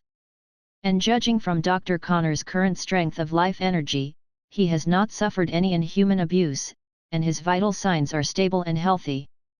After confirming Dr. Connor's current situation, Rogge went straight back to his room and went to sleep. According to their plan, he would not rescue Dr. Connors in the first place. The rescue time will be in a few days, and he needs to prepare all the equipment Dr. Connors needs in advance before the rescue. After a comfortable sleep and a hearty breakfast, Rogge left home with the Flying Thunder God. Instead of returning to the company directly, he teleported directly to the warehouse prepared by the Punisher. This warehouse was originally a temporary base prepared by the Punisher for himself and Abomination, but after knowing that Rogge wanted him to prepare a safe and secretive laboratory, he had to share this warehouse. After a busy night, he moved all the equipment and data left in the sewer by Dr. Connors to the warehouse. And now, in addition to him, who has been busy all night, there are also two of Rogge's shadow doppelgangers in the warehouse. Peter's blood sample, Richard's mutant spider. The two most important raw materials for restoring Richard's super spider equation are ready. Dr. Connors can start restoring Richard's super spider equation by just preparing the various professional equipment needed by the research institute. These professional equipment are not difficult to find, but some more professional channels are needed. And Rogge happens to know people who have such channels. After calling Tawny again and paying $50 million, he got what he wanted smoothly. Tawny didn't know what he wanted to do, but from the professional equipment he bought, Tawny could roughly guess his plan. Biotechnology research, high-end technology in the field of genetics. But Tawny didn't say anything about it. After all, everyone has their own little hobbies, and in his opinion, Rogge is not the kind of madman who will destroy the world. Chapter 143. It had to be said that Tawny's private channels were useful, and the efficiency was even amazing. 12 hours after the payment, Rogge received a call from a biological research and development equipment company to pick up the goods. Of course, there was no need to do such heavy work himself, and the shadow clone was the best helper. There was nothing wrong with being lazy. It was because humans were lazy enough that there was a technologically advanced world. So Rogge enjoyed this feeling of laziness with a clear conscience. After arranging the shadow clone to collect the goods, he opened his mailbox and began to browse the information collected by Sky. Gwen Stacy, 17 years old this year, studying at Zhongcheng High School of Science and Technology, had both parents and two younger brothers. Like Peter Parker, Gwen was also a top student, with the highest A's in all subjects. But there was one thing that made her different from Peter. She was a very popular and beautiful scholar. Blonde hair, blue eyes, outstanding appearance, and a good figure. Although she would not graduate until next year, Sky found that she had been scheduled to be the next graduate representative when she searched the school database and the principal's computer. Compared with her, Peter Parker was like an unknown passerby. She was good-looking, had good grades, and had a good family background. She was a proper school goddess. After reading Gwen's information, Rogge fell into deep thought. Just as Sky mocked him yesterday, with his current identity, it was difficult for him to have a normal intersection with an ordinary female high school student. If he suddenly went to her door, he would most likely be regarded as the kind of lecher with bad intentions. Should he go against his conscience and play the role of a sea king who was confused by beauty? Then he would play hard to get, deceive the world, and loot a burning house. Finally, he would guide Gwen to become Spider-Gwen, and let Spider-Gwen, who would only appear in a parallel universe, appear in this world. This method seemed quite feasible, but it would seem a bit perverted. But if he didn't have an intersection with Gwen, he could only secretly let the improved mutant spider bite her. But in this way, he would seem even more perverted. Perverted, or even more perverted, this was the question. After thinking about it seriously for more than 10 minutes, he decided to temporarily give up on this problem. Even if he wants Spider-Gwen to appear in the world, he has to wait for Dr. Connors to restore Richard's super spider equation. It was too early to think about how to get in touch with Gavin. A few days later, Rogge rescued Dr. Connors from Oscorp's secret research institute as agreed. Of course, the one who went to save them was not himself, but a shadow clone that had transformed into Loki. As the instigator of the Battle of New York, Loki wouldn't mind taking the blame for him. "Doctor, it seems like you've been doing well these past few days." With a ruddy complexion and full of spirit, Dr. Connors did not look as down and out as when he was in the sewer. Dr. Connors' current image perfectly conforms to his status as a doctor. "They wanted me to continue perfecting the equation, so they were quite polite to me. Other than letting those amateur third-rate fellows do research on my body." At the beginning, Dr. Connors' tone was calm, but towards the end, Rogge felt a strong killing intent from him. "These are small problems. When you complete the real equation, you can consider giving them a small gift as a thank you gift." Although Rogge has not experienced this kind of body research, he can understand Dr. Connors' dissatisfaction. As a well-deserved leader in the field of cross-species genetics, he also has a powerful strength beyond ordinary people. As a result, he was studied as a white mouse by people who were far inferior to him. This kind of thing would be unbearable for anyone. "I've got the equipment and instruments you asked me to prepare." Richard's mutant spider and blood samples had also been prepared. "If you have nothing else to do, I hope you can start as soon as possible." Rogge pointed to the temporary laboratory behind him that was not exquisite but was professional enough. "No problem." As soon as he finished speaking, Dr. Connors went straight into the laboratory and began the reverse restoration of Richard's super spider equation. When Dr. Connors began to work seriously, Rogge returned to his office with the Flying Thunder God. Professional things should be left to professionals. And with the Punisher, he doesn't have to worry about Dr. Connors having any ideas that he shouldn't have. Days passed, and unknowingly, more than half a month has passed. Although there is Peter's blood sample and Richard's mutant spider, it is still not easy to reverse restore Richard's equation. Dr. Connors is indeed a rare talent, but he is not a super genius like Tawny and Banner. The progress of restoring the equation is much slower than the two of them expected. According to Dr. Connors himself, there is still one of the most important key data that has not been derived, and it may take a week or two to complete the final restoration. Rogge didn't care too much about this. As long as it can be restored, it doesn't matter if the time is slow. While Dr. Connors was restoring the equation, Rogge was not idle and began to attack Gavin. "No, it's getting to know her." In order to make the acquaintance between the two not seem so abrupt, he used a slightly roundabout method. First of all, he found a charity public welfare organization. Then, in his personal name, he donated a sum of $10 million to the charity organization and set up a charity fund to thank the New York police for their contributions. Finally, with the assistance of the public welfare organization, a charity party to thank the New York police for fighting against the Chitauri was born.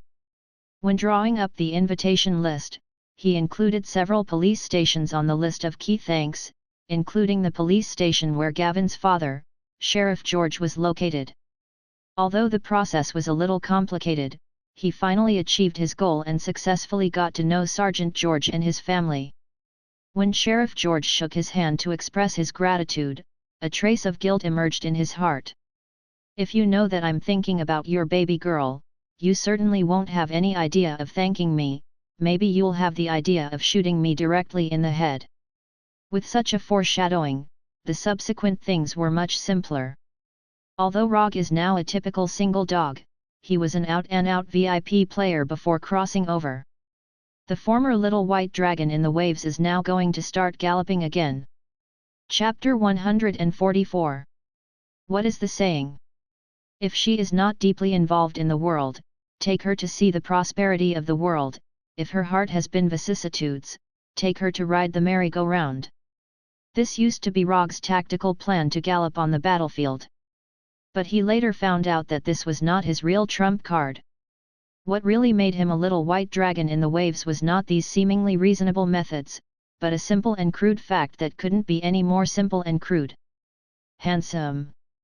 Very handsome. Very handsome. This is the trump card that made him famous. However, just as he was about to gallop, he soon encountered the Waterloo of his life. For a top student who likes knowledge more, his previous undefeated handsomeness has suffered an unprecedented challenge. Although he deliberately created several romantic encounters that little girls of Gwen's age would like, the cruel reality slapped him a few times. The 8-pack abdominal muscles with obvious lines, the golden ratio figure that is thin with clothes and fleshy without clothes, plus the handsome face that does not lose to the popular little fresh meat. Not only has his appearance not deteriorated, but it is better than before. Coupled with the fact that he now has a lot of wealth, in terms of external conditions, his charm should be several levels higher than before. It shouldn't be, even if cultural concepts are not the same, it shouldn't be such a bleak start. Even the well-informed widow of New York has been thinking about him, which shows that his charm has always been on the line. What exactly went wrong? It can't be because a top student only likes a top student, right? After thinking about it for a few minutes, Rogge felt that this possibility seemed quite high. Of all the personas, a top student is the most difficult to disguise, especially in front of a real top student. Forget it, don't think about it. I'm not going to pick her up, I just want her to become the superhero Spider-Gwen. Time passed day by day, Dr. Connors continued the work of reverse restoring the equation, and Rogge continued his daily life. Accepting commissions, completing commissions, asking Gwen to eat, accepting commissions, completing commissions, asking Gwen to watch movies. To be honest, Rogge is quite satisfied with the current pace of life. The difficulty of the commissions is not high, and the rewards given by the system are also very reasonable. The amount of chakra has also been increasing, and the development of wood-release ninjutsu and Sharingan genjutsu is also progressing well. Except for the last key data of the equation that Dr. Connors couldn't figure out, everything else was pretty good. Last time, Dr. Connors said that it would only take a week or two to derive the final key data. However, 3 months had passed, and he was still trying to deduce the key data. In order to support Dr. Connors' research, his savings dropped at a speed visible to the naked eye, and the number of bank deposits almost fell below 10 digits. Fortunately, the hard-working Punishers and Abominations made up for some of his losses to a large extent. Just when he thought that these peaceful days would continue, he suddenly received a call from Coulson. "Rogge, we have a problem right now. If it's convenient for you, please come over immediately. The address is in Brooklyn." After telling Rogge an address, Coulson immediately hung up the phone, or was forced to hang up the phone. "What's this? Do you really think I'm a member of the Avengers?" Although he said that, he still teleported to the nearest block to the location Coulson said, and then walked towards the address Coulson said. However, when he just arrived at the block Coulson said, he suddenly felt a familiar and strange breath. This is... The moment he sensed this aura, his face became abnormally cold. Shield really dares to do anything. After using the body flicker technique several times in a row, he came to the office building that Coulson said, and then saw a scene like purgatory on Earth. This office building is not big, only 6 floors, and the building is older than Rogge. From the outside, it looked like an unremarkable old office building. But as soon as he walked into the lobby on the first floor of the office building, he could see corpses one after another, and they died in the way he was familiar with. Wood release cutting technique. The cause of death of these corpses was the same as his cutting technique. Wooden thorns pierced out of the corpses, and blood stained the floor, and their deaths were extremely tragic. After taking a few deep breaths and temporarily suppressing the anger in his heart, Rogge came to a corpse, and then cut off one of the wooden thorns with kunao. Although from the outside, these wooden thorns were very similar to the wooden thorns he used to perform the cutting technique. But in fact, the two were completely different. The wooden thorns in his hand were completely ordinary wood, without any chakra on them, and they did not have the amazing vitality of his wood release. In terms of hardness, these wooden thorns were far inferior to the wood he summoned with wood release. The wood he summoned with wood release, even without the supply of chakra, couldn't be easily cut by ordinary metal knives. The huge difference between these wooden thorns and his wood release wood thorns was like the difference between the physique of the American Team Rogers and the Hulk. But even so, the existence of these wooden thorns was enough to prove some things. When he threw away the blood-stained wooden thorn in his hand, he saw Coulson, or rather, Coulson, who almost lost his right hand. Coulson was still in a suit, but at this time, there was a huge wound of more than 20 centimeters on his right hand. Although it had been through some simple bandaging and treatment, blood still gushed out of the bandage. Beside Coulson, there were two other figures that he was familiar with. Cuirassier Melinda May, and Grant Ward. "You'd better give me a satisfactory answer, otherwise, you know the consequences." Rogge's tone was as cold as his face at this time. "I only learned about these things today. There was an accident in the experiment, and the experimental body was out of control. S.H.I.E.L.D. will give you a satisfactory answer, but before that, I hope you can help deal with the experimental body that is out of control for the sake of those innocent people." Coulson said weakly. A lot of blood loss made his face extremely pale, and the severe pain from the wound also made obvious sweat appear on his face. "What qualifications do you have to make conditions with me now? Do you really think I won't dare to attack S.H.I.E.L.D.? As soon as his voice fell, Rogge came to Coulson in an instant, grabbed his neck with his right hand, and lifted him up. Chapter 145. May and Ward didn't expect that Rogge would actually do it. At the moment when Rogge lifted Coulson, they stepped forward at the same time, ready to attack Rogge to rescue Coulson at any time. However, before they could do anything, they were bounced out by Rogge's sudden burst of chakra coat. In addition to giving Rogge super defensive abilities, chakra coat can also be used to attack enemies. As long as one's own chakra control level reaches a certain level, it is not difficult to control the released chakra to attack close enemies. For example, Crown Prince Ming and the like can even condense chakra into an arm to help make meatballs directly. "It's Natasha."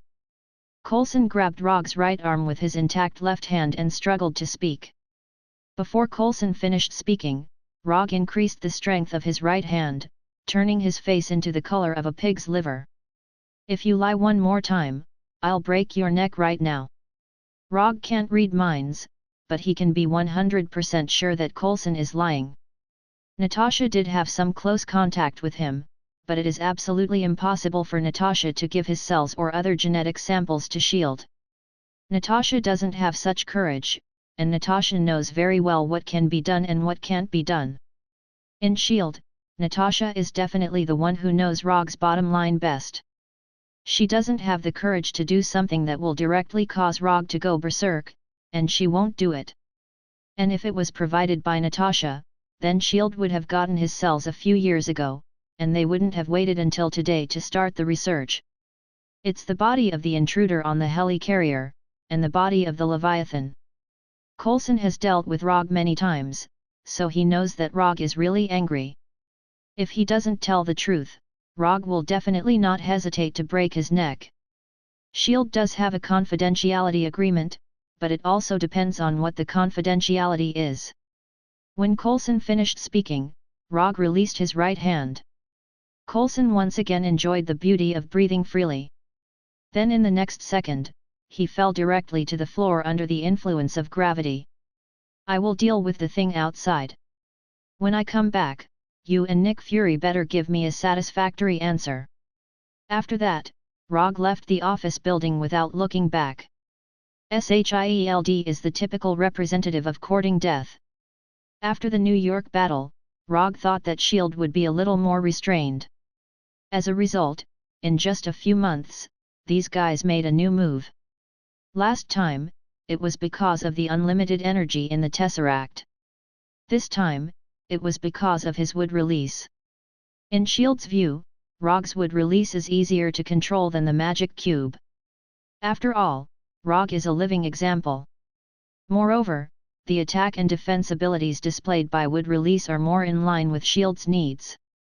The infinite energy represented by the magic cube can improve the technological level of the entire world, and its development prospects are broader. But the research of the magic cube is obviously much more difficult than the research of wood release. What's more, they have now completely lost the magic cube. But Rogge's wood release is different. It is a power that can be used perfectly on humans. If they could master the secrets of wood release, S.H.I.E.L.D. would be able to create their own team of extraordinaires. The existence of the Avengers let the whole world see how powerful a team of transcendence is. After the New York battle, S.H.I.E.L.D. wasn't the only company that was interested in transcendence again. After leaving the office building, Rogge went directly to the roof of a nearby building and began to use chakra perception. He didn't know what kind of life energy signs S.H.I.E.L.D.'s experimental subject had. He could only determine where the experimental subject had gone by perceiving all the humans nearby. With his current location as the center, it spread out little by little. After spending some time, Rogge finally found S.H.I.E.L.D's so-called out-of-control experimental subject. Unlike what he imagined, the experimental subject didn't leave here immediately, but went directly to a chain restaurant a few blocks away. When Rogge came to the restaurant and pushed open the door, he immediately smelled a strong smell of blood. When he perceived the experimental subject before, he had already noticed that something was wrong. In his perception, there were no signs of life in the entire restaurant except for the experimental subject. Of course, a chain restaurant can't have no customers, and even if there were no customers, there would be at least a minimum of service staff. As he expected, when he pushed open the restaurant door and entered, he saw a scene similar to the lobby on the first floor of the office building.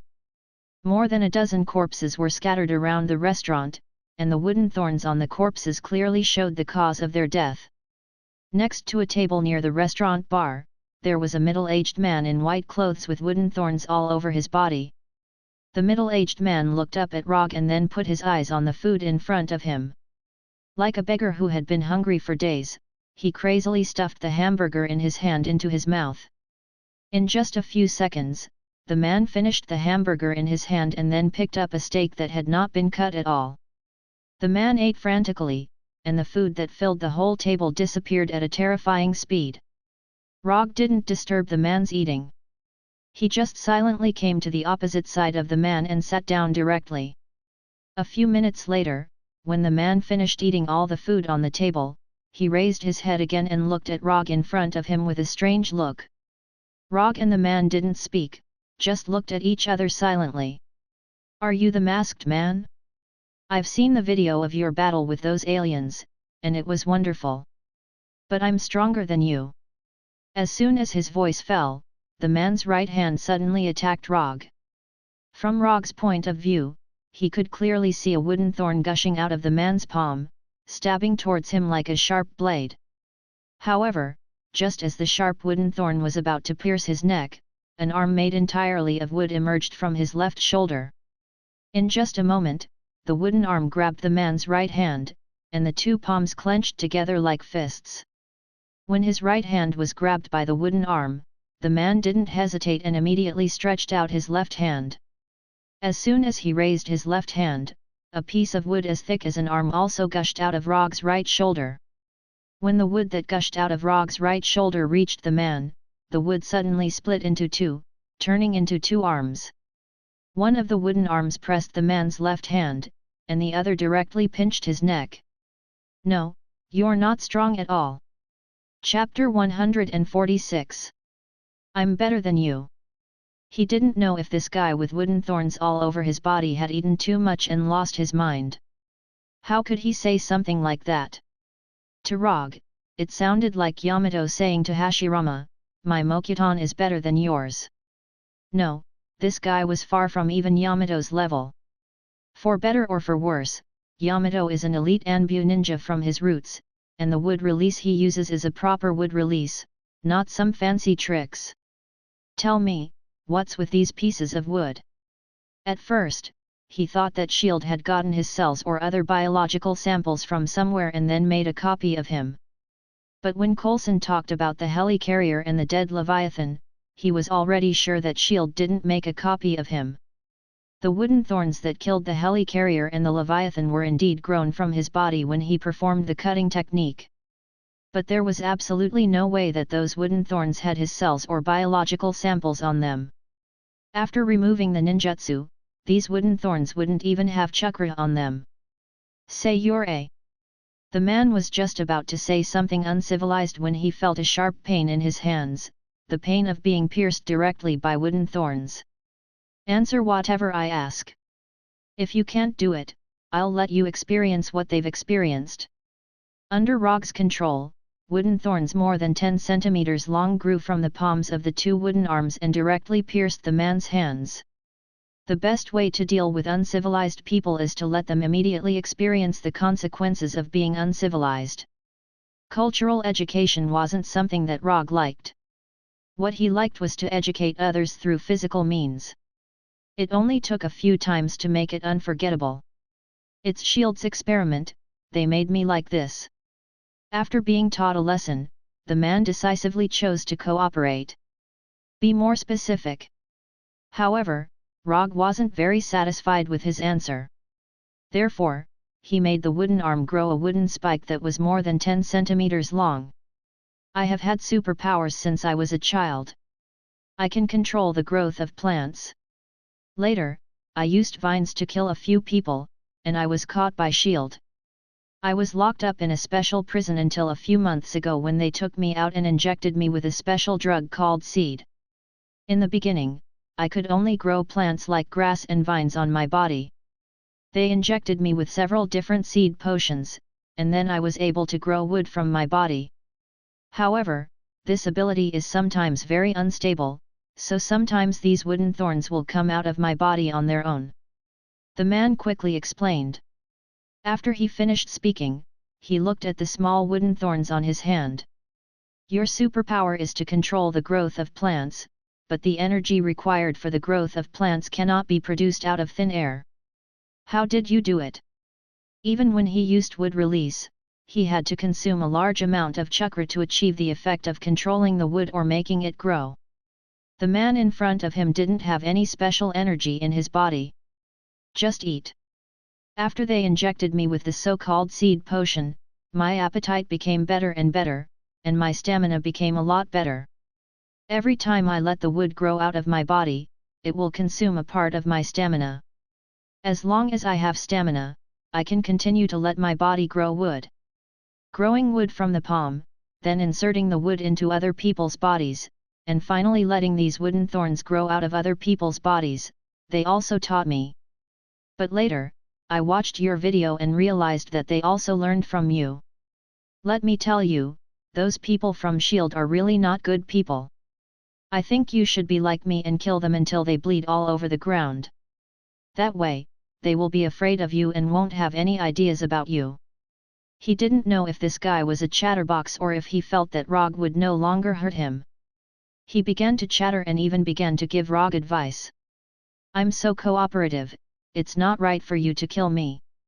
And we're barely the same kind, aren't we? Yeah, S.H.I.E.L.D. isn't a good person. But, you're not a good person either. After that, Rogge didn't continue to talk nonsense with this man, and wooden thorns grew out of his 3 wooden arms at the same time. When these wooden thorns entered the man's body, they grew out of the man's body again, causing a painful death effect similar to the cutting technique. The man didn't expect that Rogge would actually do it, and in a way that he was very familiar with. It turns out that growing wooden thorns in the body is really painful. You want to take revenge on S.H.I.E.L.D., that's fine, but you shouldn't have done it to the people in the restaurant. As soon as his voice fell, Rogge and the man disappeared from their seats. When he left with the flying thunder god, the sound of sirens became clearer and clearer outside the restaurant. Half an hour after returning to the office building with the body, Rogge finally saw Nick Fury. Rogers, who was wearing a shield, and Hawkeye Barton, who was carrying a bow and arrow, also appeared with him. Rogge, this time. As soon as Nick Fury opened his mouth, he was interrupted by Rogge. You only have one chance, think about it before you say it. Rogers and Hawkeye Barton didn't know what was going on. They just received an urgent notice from Nick Fury, and then they came here together in a Quinjet. After hearing Rogge's cold tone at this time, they finally knew why Nick Fury had to ask the two of them to come together. We do intend to replicate your ability to manipulate wood through experiments. I don't deny this.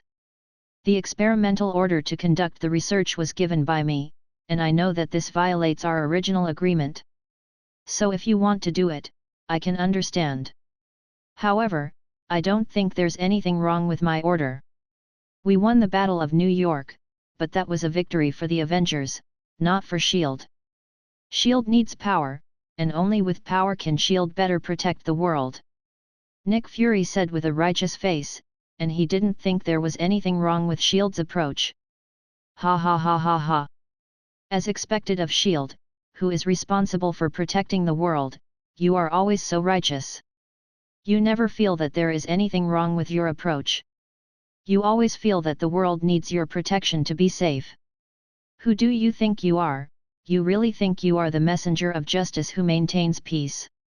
Rogge stood up directly and went straight to Nick Fury. Chapter 147.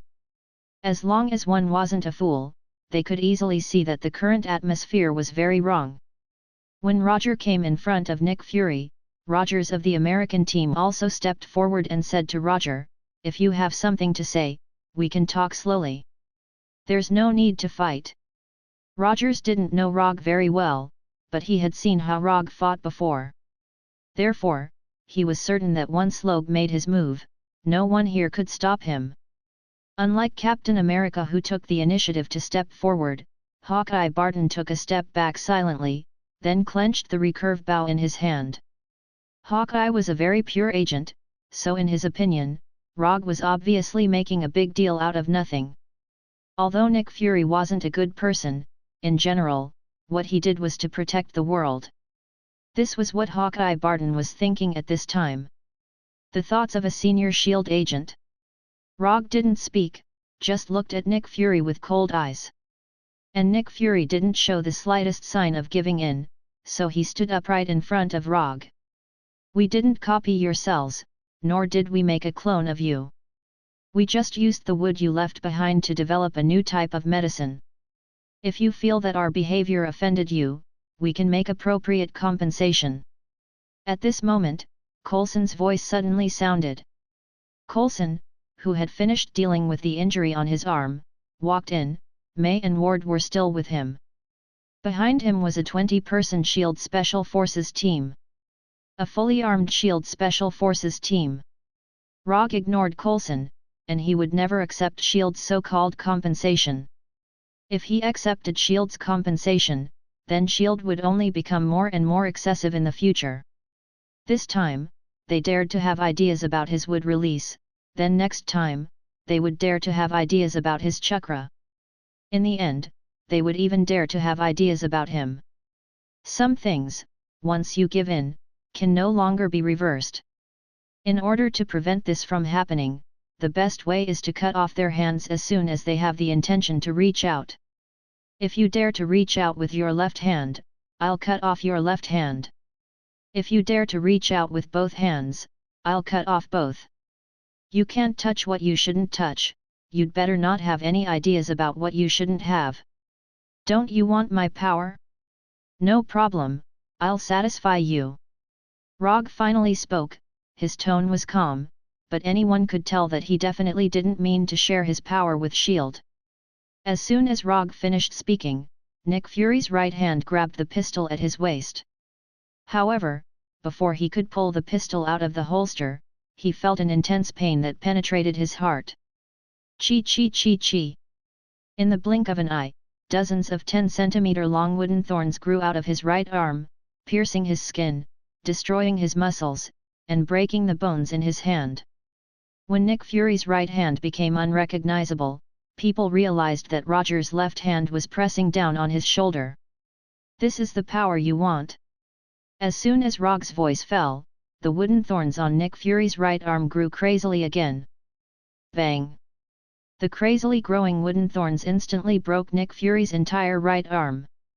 Minced meat and bright red blood splattered everywhere. Just as Nick Fury's right arm was completely broken by the wooden thorns, a pale blue light visible to the naked eye emerged in front of Rogge, blocking the splashing flesh and blood. Crazy, really crazy. Although everyone knew that this matter would be difficult to resolve. But no one thought that Rogge would so decisively destroy Nick Fury's entire right arm. That was Nick Fury, the director of S.H.I.E.L.D., the most powerful secret service organization in the world. Without anyone's order, after discovering that Rogge destroyed Nick Fury's right arm in this cruel way, the Special Forces soldiers behind Coulson immediately raised their weapons and pointed their guns at Rogge. As long as Nick Fury or Coulson gave the order, they could immediately shoot Rogge into a hornet's nest. It has to be said that these Special Forces soldiers had good ideas.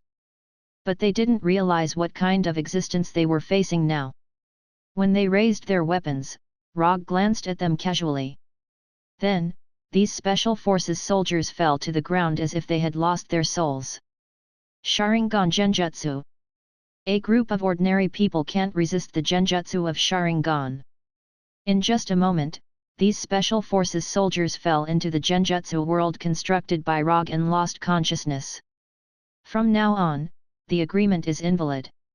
If you want revenge or to regain your face, just come at me, Rogge, will take it all.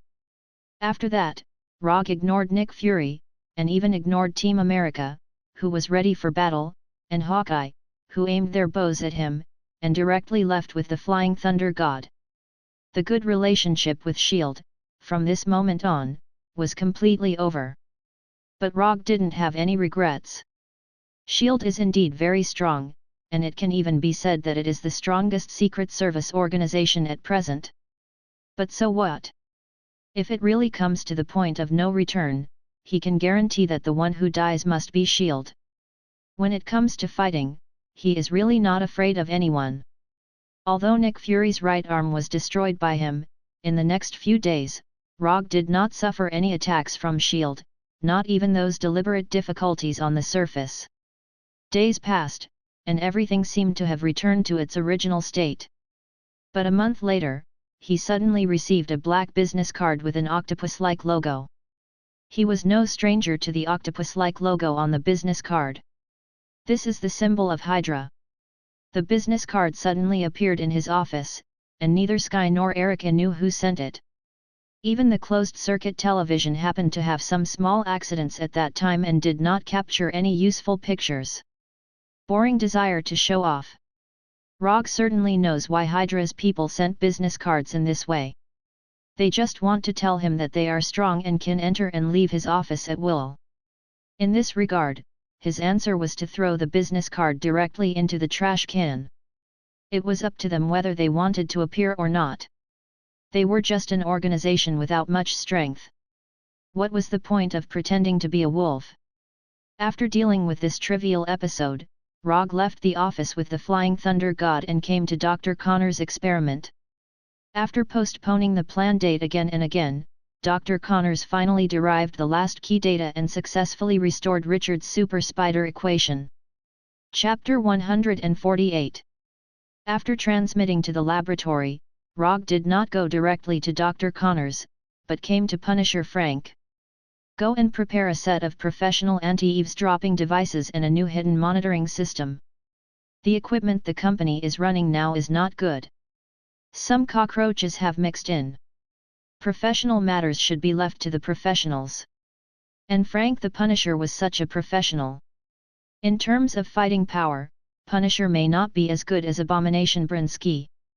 But in terms of practicality, Abomination is not as good as Punisher. What did it mean to be a professional tool? A Punisher was it. No problem, give me a day. Although Punisher only knows how to fight and kill most of the time, he has many special channels that Rogge does not have. It is not difficult for him to get a set of professional eavesdropping and monitoring equipment. After instructing Punisher, Rogge found Dr. Connors, intending to see the final version that Dr. Connors had developed. Richard is really a genius. His method of using a specific gene locking equation is perfect. When Rogge arrived, Dr. Connors took out a few mutant spiders and then opened his right sleeve. I improved my own equation according to his equation, and the effect was better than I thought. My right hand is really restored. It's not a temporary recovery, it's a real recovery. The whole biological tissue structure of the right hand has been completely stabilized and will no longer disappear because of the disappearance of the serum effect. Dr. Connors waved his right hand excitedly at Rogge, and his face showed a childlike look of joy. The dream that he had longed for all his life was finally realized. This wonderful feeling could not be described in words. I saw it, but you know, this is not what I want. After spending so much time and money, what Rogge wanted was not a serum for severed limb repair. What he wanted was Super Spider's serum, the kind that could turn people into Spider-Man. Of course, I'm ready for what you want, but there's one thing I need to tell you in advance. Because Richard's equation is based on genes, the equation developed now has not been tested on normal human beings. I conducted some animal experiments, and the results were similar to the calculated data. However, humans are different from animals after all. Whether the serum can take effect in the human body or whether there will be any side effects after it takes effect, I'm not sure yet. After saying that, Dr. Connors brought out a transparent box that was 1 meter square. The rat inside is a test subject that has been injected with the Super Spider serum. Although it can't spit silk like a real spider, its strength, speed, sensitivity, cell vitality, self-healing ability, and a series of other data have undergone a qualitative change. If it was released, it could become the king of rats in New York. No, the king of rats in the entire world. Dr. Connors said excitedly. Looking at the test subject in the transparent box that was so flexible that it didn't look like a lab rat at all, Roger slowly said, I gave you a blood sample last time. Have you figured out the matching equation? The blood sample Rogge was talking about was of course not his blood sample, but Gwen's. He had no interest in becoming Spider-Man. And compared with Spider-Man's superpowers, aren't ninjutsu and Kekkei Genkai more delicious? It's done, but it's still the same sentence. This serum is specifically matched with genes, so it hasn't been tested on humans yet. I'm not sure what the final effect will be. Dr. Connors didn't know who the blood sample was, but he knew that it was a woman's blood sample. Under normal circumstances, there was no problem with this serum. After all, Dr. Connors just modified the part of the matched genes inside to another person's. However, scientific experiments have their own buff of uncontrolled experiments. Especially those that have not been tested on humans. For example, a certain big green guy was born in this way. Is there any way to skip the part of human experiments to determine the effect, or directly use experimental data for accurate simulation? It was an immoral thing to risk Gwen directly, so he would never do it before determining the effect of the serum. Yes. In my previous laboratory, there was such an instrument that could conduct computer simulation of biological experiments. I mean my lab in the Osborne group, not the one in the sewers.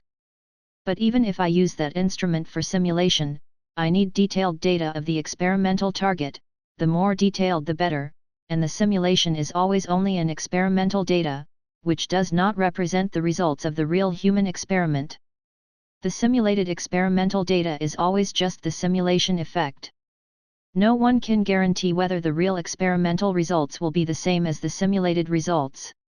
I'll deal with the instrument and data. You continue to check the equation. I don't want any problems with the equation. Do you understand? There is only one Gwen in the world, which means he has only one chance. If the experiment fails, his plan to create Spider-Gwen will fail completely.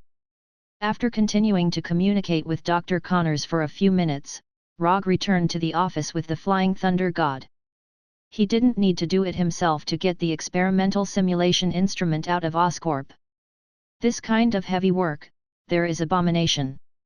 At most, he can give Abomination a few more shadow clones, which is enough to face any situation. 3 days later, the famous Oscorp building suffered a serious violent invasion. A large number of laboratories were destroyed, including the laboratory of Dr. Connors, the former head of the interspecies laboratory. When Dr. Connors saw Abomination with the experimental simulation instrument, his eyes were not on the experimental instrument, but on Abomination. This kind of body, this kind of power, this is simply the perfect masterpiece of the creator. In the eyes of others, Abomination is like a monster, in the eyes of Dr. Connors, it is as moving as an angel. Is that why he has no interest in my lizard serum? But compared with this beautiful creature in front of me, my lizard serum is really nothing. The Abomination had never seen Dr. Connors before. When he saw Connors walking towards him with a longing expression and gently stroking his arm, he suddenly had the idea of directly smashing Dr. Connors to death with the instrument in his hand. No, I have to endure. This guy is also someone Rogge found. If he kills him, Rogge will be very angry. However, this guy's perverted behavior really made people very unhappy. Chapter 149. Abomination's tolerance led to Dr. Connors' insatiable appetite. After stroking Abomination's right arm, Dr. Connors was still not satisfied and set his eyes on Abomination's steel-like abs. No, I can't stand it. This dead pervert, According to Abomination's previous style, he would give Dr. Connors a hard punch to let him know that there are some things that can't be touched. But after thinking of Rogge's would release, Abomination had to forcibly suppress the anger in his heart. When Dr. Connors' right hand was about to touch Abomination's abdominal muscles, Abomination decisively stepped back a few steps and then put the experimental instrument in his hand in front of him. The handover is complete and he will leave immediately. Without any hesitation, Abomination turned and left. As he strode away, Abomination did not forget to shake his right hand that had been touched by Dr. Connors. Disgusting, extremely disgusting. After watching Abomination leave, Dr. Connors stuck out his tongue and licked his lips like a lizard. Fortunately, Abomination has left at this time. If he saw this scene, even with Rogge's suppression, he would not be able to help but beat Dr. Connors. At worst, he would be taught a lesson by Muren afterwards. At this time, Rogge didn't know what was happening in the laboratory, because now there is a guy who is S.H.I.E.L.D. on the surface but is actually Hydra coming to his office. Hydra was waiting for Rogge to take the initiative to contact them, but they didn't expect that their carefully prepared business cards were thrown directly into the trash can by Rogge. After waiting for a few days in vain, they had to change their plan and take the initiative to come. Now sitting in front of Rogge is Brock Rum, captain of S.H.I.E.L.D.'s Quick Reaction Special Forces. Of course, compared with this identity on the surface, his other identity is a little more famous. Hydra's Crossbones. You dare to come to me directly as Hydra, it seems that you are going to end your hibernation. This is not the first time Rogge has dealt with Rum. They have met a few years ago. But at that time, Rum was still an ordinary Special Forces member. At that time, Rum's Special Forces received a mission to capture Rogge. The result of the mission was obvious. Rum and the others failed and lost nearly half of their men. It was also because of their failure that the Black Widow Natasha decided to take action personally. Nick Fury is already old. He can't see the future of the world, just like he can't see your true personality. Since he dared to use the identity of Hydra to find Rogge, Rumlow is naturally prepared for everything. The worst result is nothing more than him ending his lurking in S.H.I.E.L.D. ahead of time. At this point, even if he ended his concealment early, it was no longer important. What Hydra needed to prepare, they have already prepared 70 to 80% of it. As for the rest, they were just icing on the cake. Come on, what is the famous Hydra looking for me for? I don't think my small private military company can help Hydra. Hydra does more espionage operations. Even if it is an assassination operation, it is only targeted at some ordinary targets. This kind of task can be easily done by Hydra himself, there is no need to find him. No, you look down on yourself too much. Don't say that you are the masked man, just some of the things in your hands are already valuable. For example, the Abomination Brinsky, the Undead Punisher, and the Iron Man armor with its own energy. And as far as we know, Dr. Lizardman Connors, who gave Oscorp a headache some time ago, is now in your hands. Rogge was not surprised that Hydra was able to investigate the Abomination and Punisher. After all, they often appear in public. But Hydra was able to investigate Dr. Lizardman and Mark III, which surprised him a little. Since rescuing Dr. Connors from Oscorp, Dr. Connors has not left the secret laboratory. As for Mark III, he has not worn it once. Even S.H.I.E.L.D's people didn't know that he had a set of Mark III with its own energy in his hands. Interesting. Although you said so much, if I'm not wrong, what you want should be Tawny's Iron Man armor. Among the 4 things proposed by Rum, the one that best meets Hydra's current needs is Iron Man's Iron Man armor. In particular, the Battle of New York has shown the world the power of the Iron Man armor. However, since the Ironmonger incident, Tawny's protection of the Iron Man armor has increased by several levels.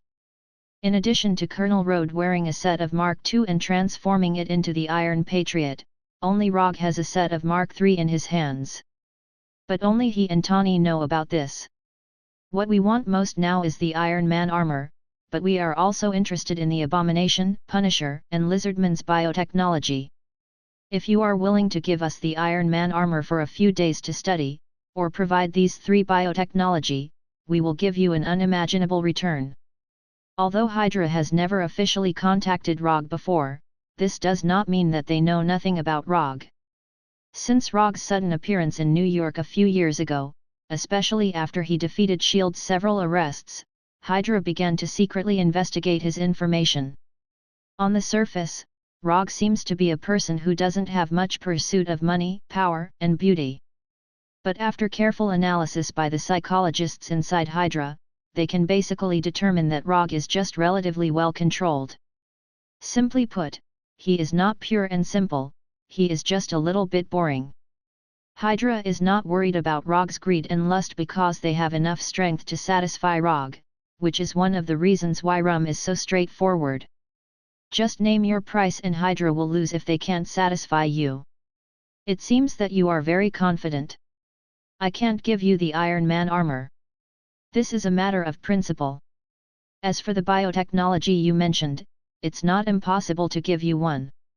However, I'm afraid you won't be able to give me what I want. Although he doesn't know what went wrong, causing Hydra to think that the Punisher's immortality is some kind of biotechnology, Rogge has no intention of explaining this to them. Just say it, what do you want? Rum said with great confidence. I want the obelisk, which is the first 084 item in S.H.I.E.L.D. Chapter 150. Obelisk? What is that? As the captain of S.H.I.E.L.D's Quick Reaction Special Forces, Rum certainly knows what the code number 084 means. But the problem is that he has never heard of the obelisk at all. Do you just want the obelisk? If it's just an item of 084 then I don't think there's any problem at all. Although he doesn't know what the obelisk is, Rum doesn't think it's a big problem. Isn't it just an item of 084, just give it to him. First of all, this is not an ordinary item of 084, it's the first item of 084. Secondly, I think you'd better give feedback to the people above you, it's not as simple as you think. Looking at Rum's indifferent face, Rogge knew that this guy didn't know what the obelisk meant. In that case, I can give feedback to the people above. But I want to know, if we give you the obelisk, what can you give us? I can lend you Abomination for a few days, or give you 5 copies of Dr. Connor's lizard serum. Mark III and Punisher don't need to think about it. One is a matter of principle, and the other will involve some of his secrets. Although even if Punisher is handed over to Hydra, they may not be able to study anything, but it's always right to be careful. Are there only these two? Rum or Hydra? What they want most is Tawny's Iron Man armor. If they have Tawny's Iron Man armor, they can reverse engineer a lot of good things with their technological level and research and development level. Tawny's Iron Man armor is not just a weapon, but a systematic technological product. Weapon system, power system, flight system, operating system, arc reactor. Any system on the Iron Man armor has an incomparably broad application scenario. If used well, the Iron Man armor can even directly improve Hydra's overall technological level. Now I can only choose one of the two. If you have more things that interest me, I can give you both directly. Rum left Rogge's company. Although he didn't get the Iron Man armor he wanted most, the research opportunity of Abomination and Lizard Serum were also good gains. Of course, the prerequisite for all of this was that they could obtain the obelisk. After Rum left, Rogge picked up the phone on the desk and called Sky and Erica into his office. From today onwards, Erica, you're responsible for teaching Sky how to fight. Erica had no objection to Rogge's arrangement, and directly nodded in agreement. But Erica's agreement didn't mean that Sky would agree too. I don't want to. I'm a hacker. I don't need to learn fighting. Sky directly rejected Rogge's proposal. You have no right to refuse unless you can beat me or Erica. In addition, learning how to fight is also to allow you to see your parents as soon as possible. Although Sky's hacking skills weren't bad, the Shockwave Girl Sky was the role she should play in the future. When he asked Hydra for the obelisk, he had already made the decision to let Sky awaken as an inhuman ahead of time. Although he was still dissatisfied, Sky agreed in the end. As long as she could find her parents, let alone learning how to fight, she could even join S.H.I.E.L.D. He didn't know if it was because Hydra didn't get the obelisk, or if they felt that the obelisk was more valuable than what Rogge had given them. After Rum left, Hydra never contacted Rogge again. Rogge didn't care about this. The obelisk can awaken Sky as an inhuman, but it's not the only way. Even without the obelisk, he has other ways to get the Terrigen crystal. Hydra didn't contact Rogge again, and Rogge didn't bother to pay attention to these guys who were doomed to fail. A week later, Rogge received a message from Dr. Connors. The spider serum suitable for Gwen has completed thousands of simulation tests without any abnormal reactions that should not have occurred. After the Flying Thunder God came to the laboratory, Rogge took a finger-sized syringe from Dr. Connors. Although it has undergone enough simulation tests, I still have to say, use it with caution. Rogge nodded, then left the laboratory and returned to his office. After returning to the office, Rogge sat in a chair without saying a word. More than 10 minutes later, he called Gwen. What should be faced, must always be faced. More than an hour later, in a Chinese restaurant that had just opened a few months later, Rogge saw Gwen dressed particularly well. Why did you ask me to dinner so suddenly? Gwen asked. Rogge helped Gwen pull out the chair, then returned to his seat and said, let's eat first, then we'll talk about it. Gwen looked at Rogge suspiciously, and then she found that they were the only two guests in the restaurant. After enjoying a pure Chinese meal with Gwen, Rogge said to Gwen, I asked you out tonight to tell you my true identity.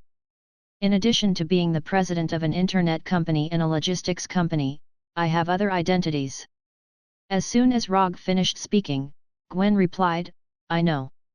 Your real identity is actually the president of a private military company. My dad secretly investigated your identity and told me to stay away from people like you. Is there something wrong? That's not what I want to say. Yes, I also have a private military company, but that's not the point.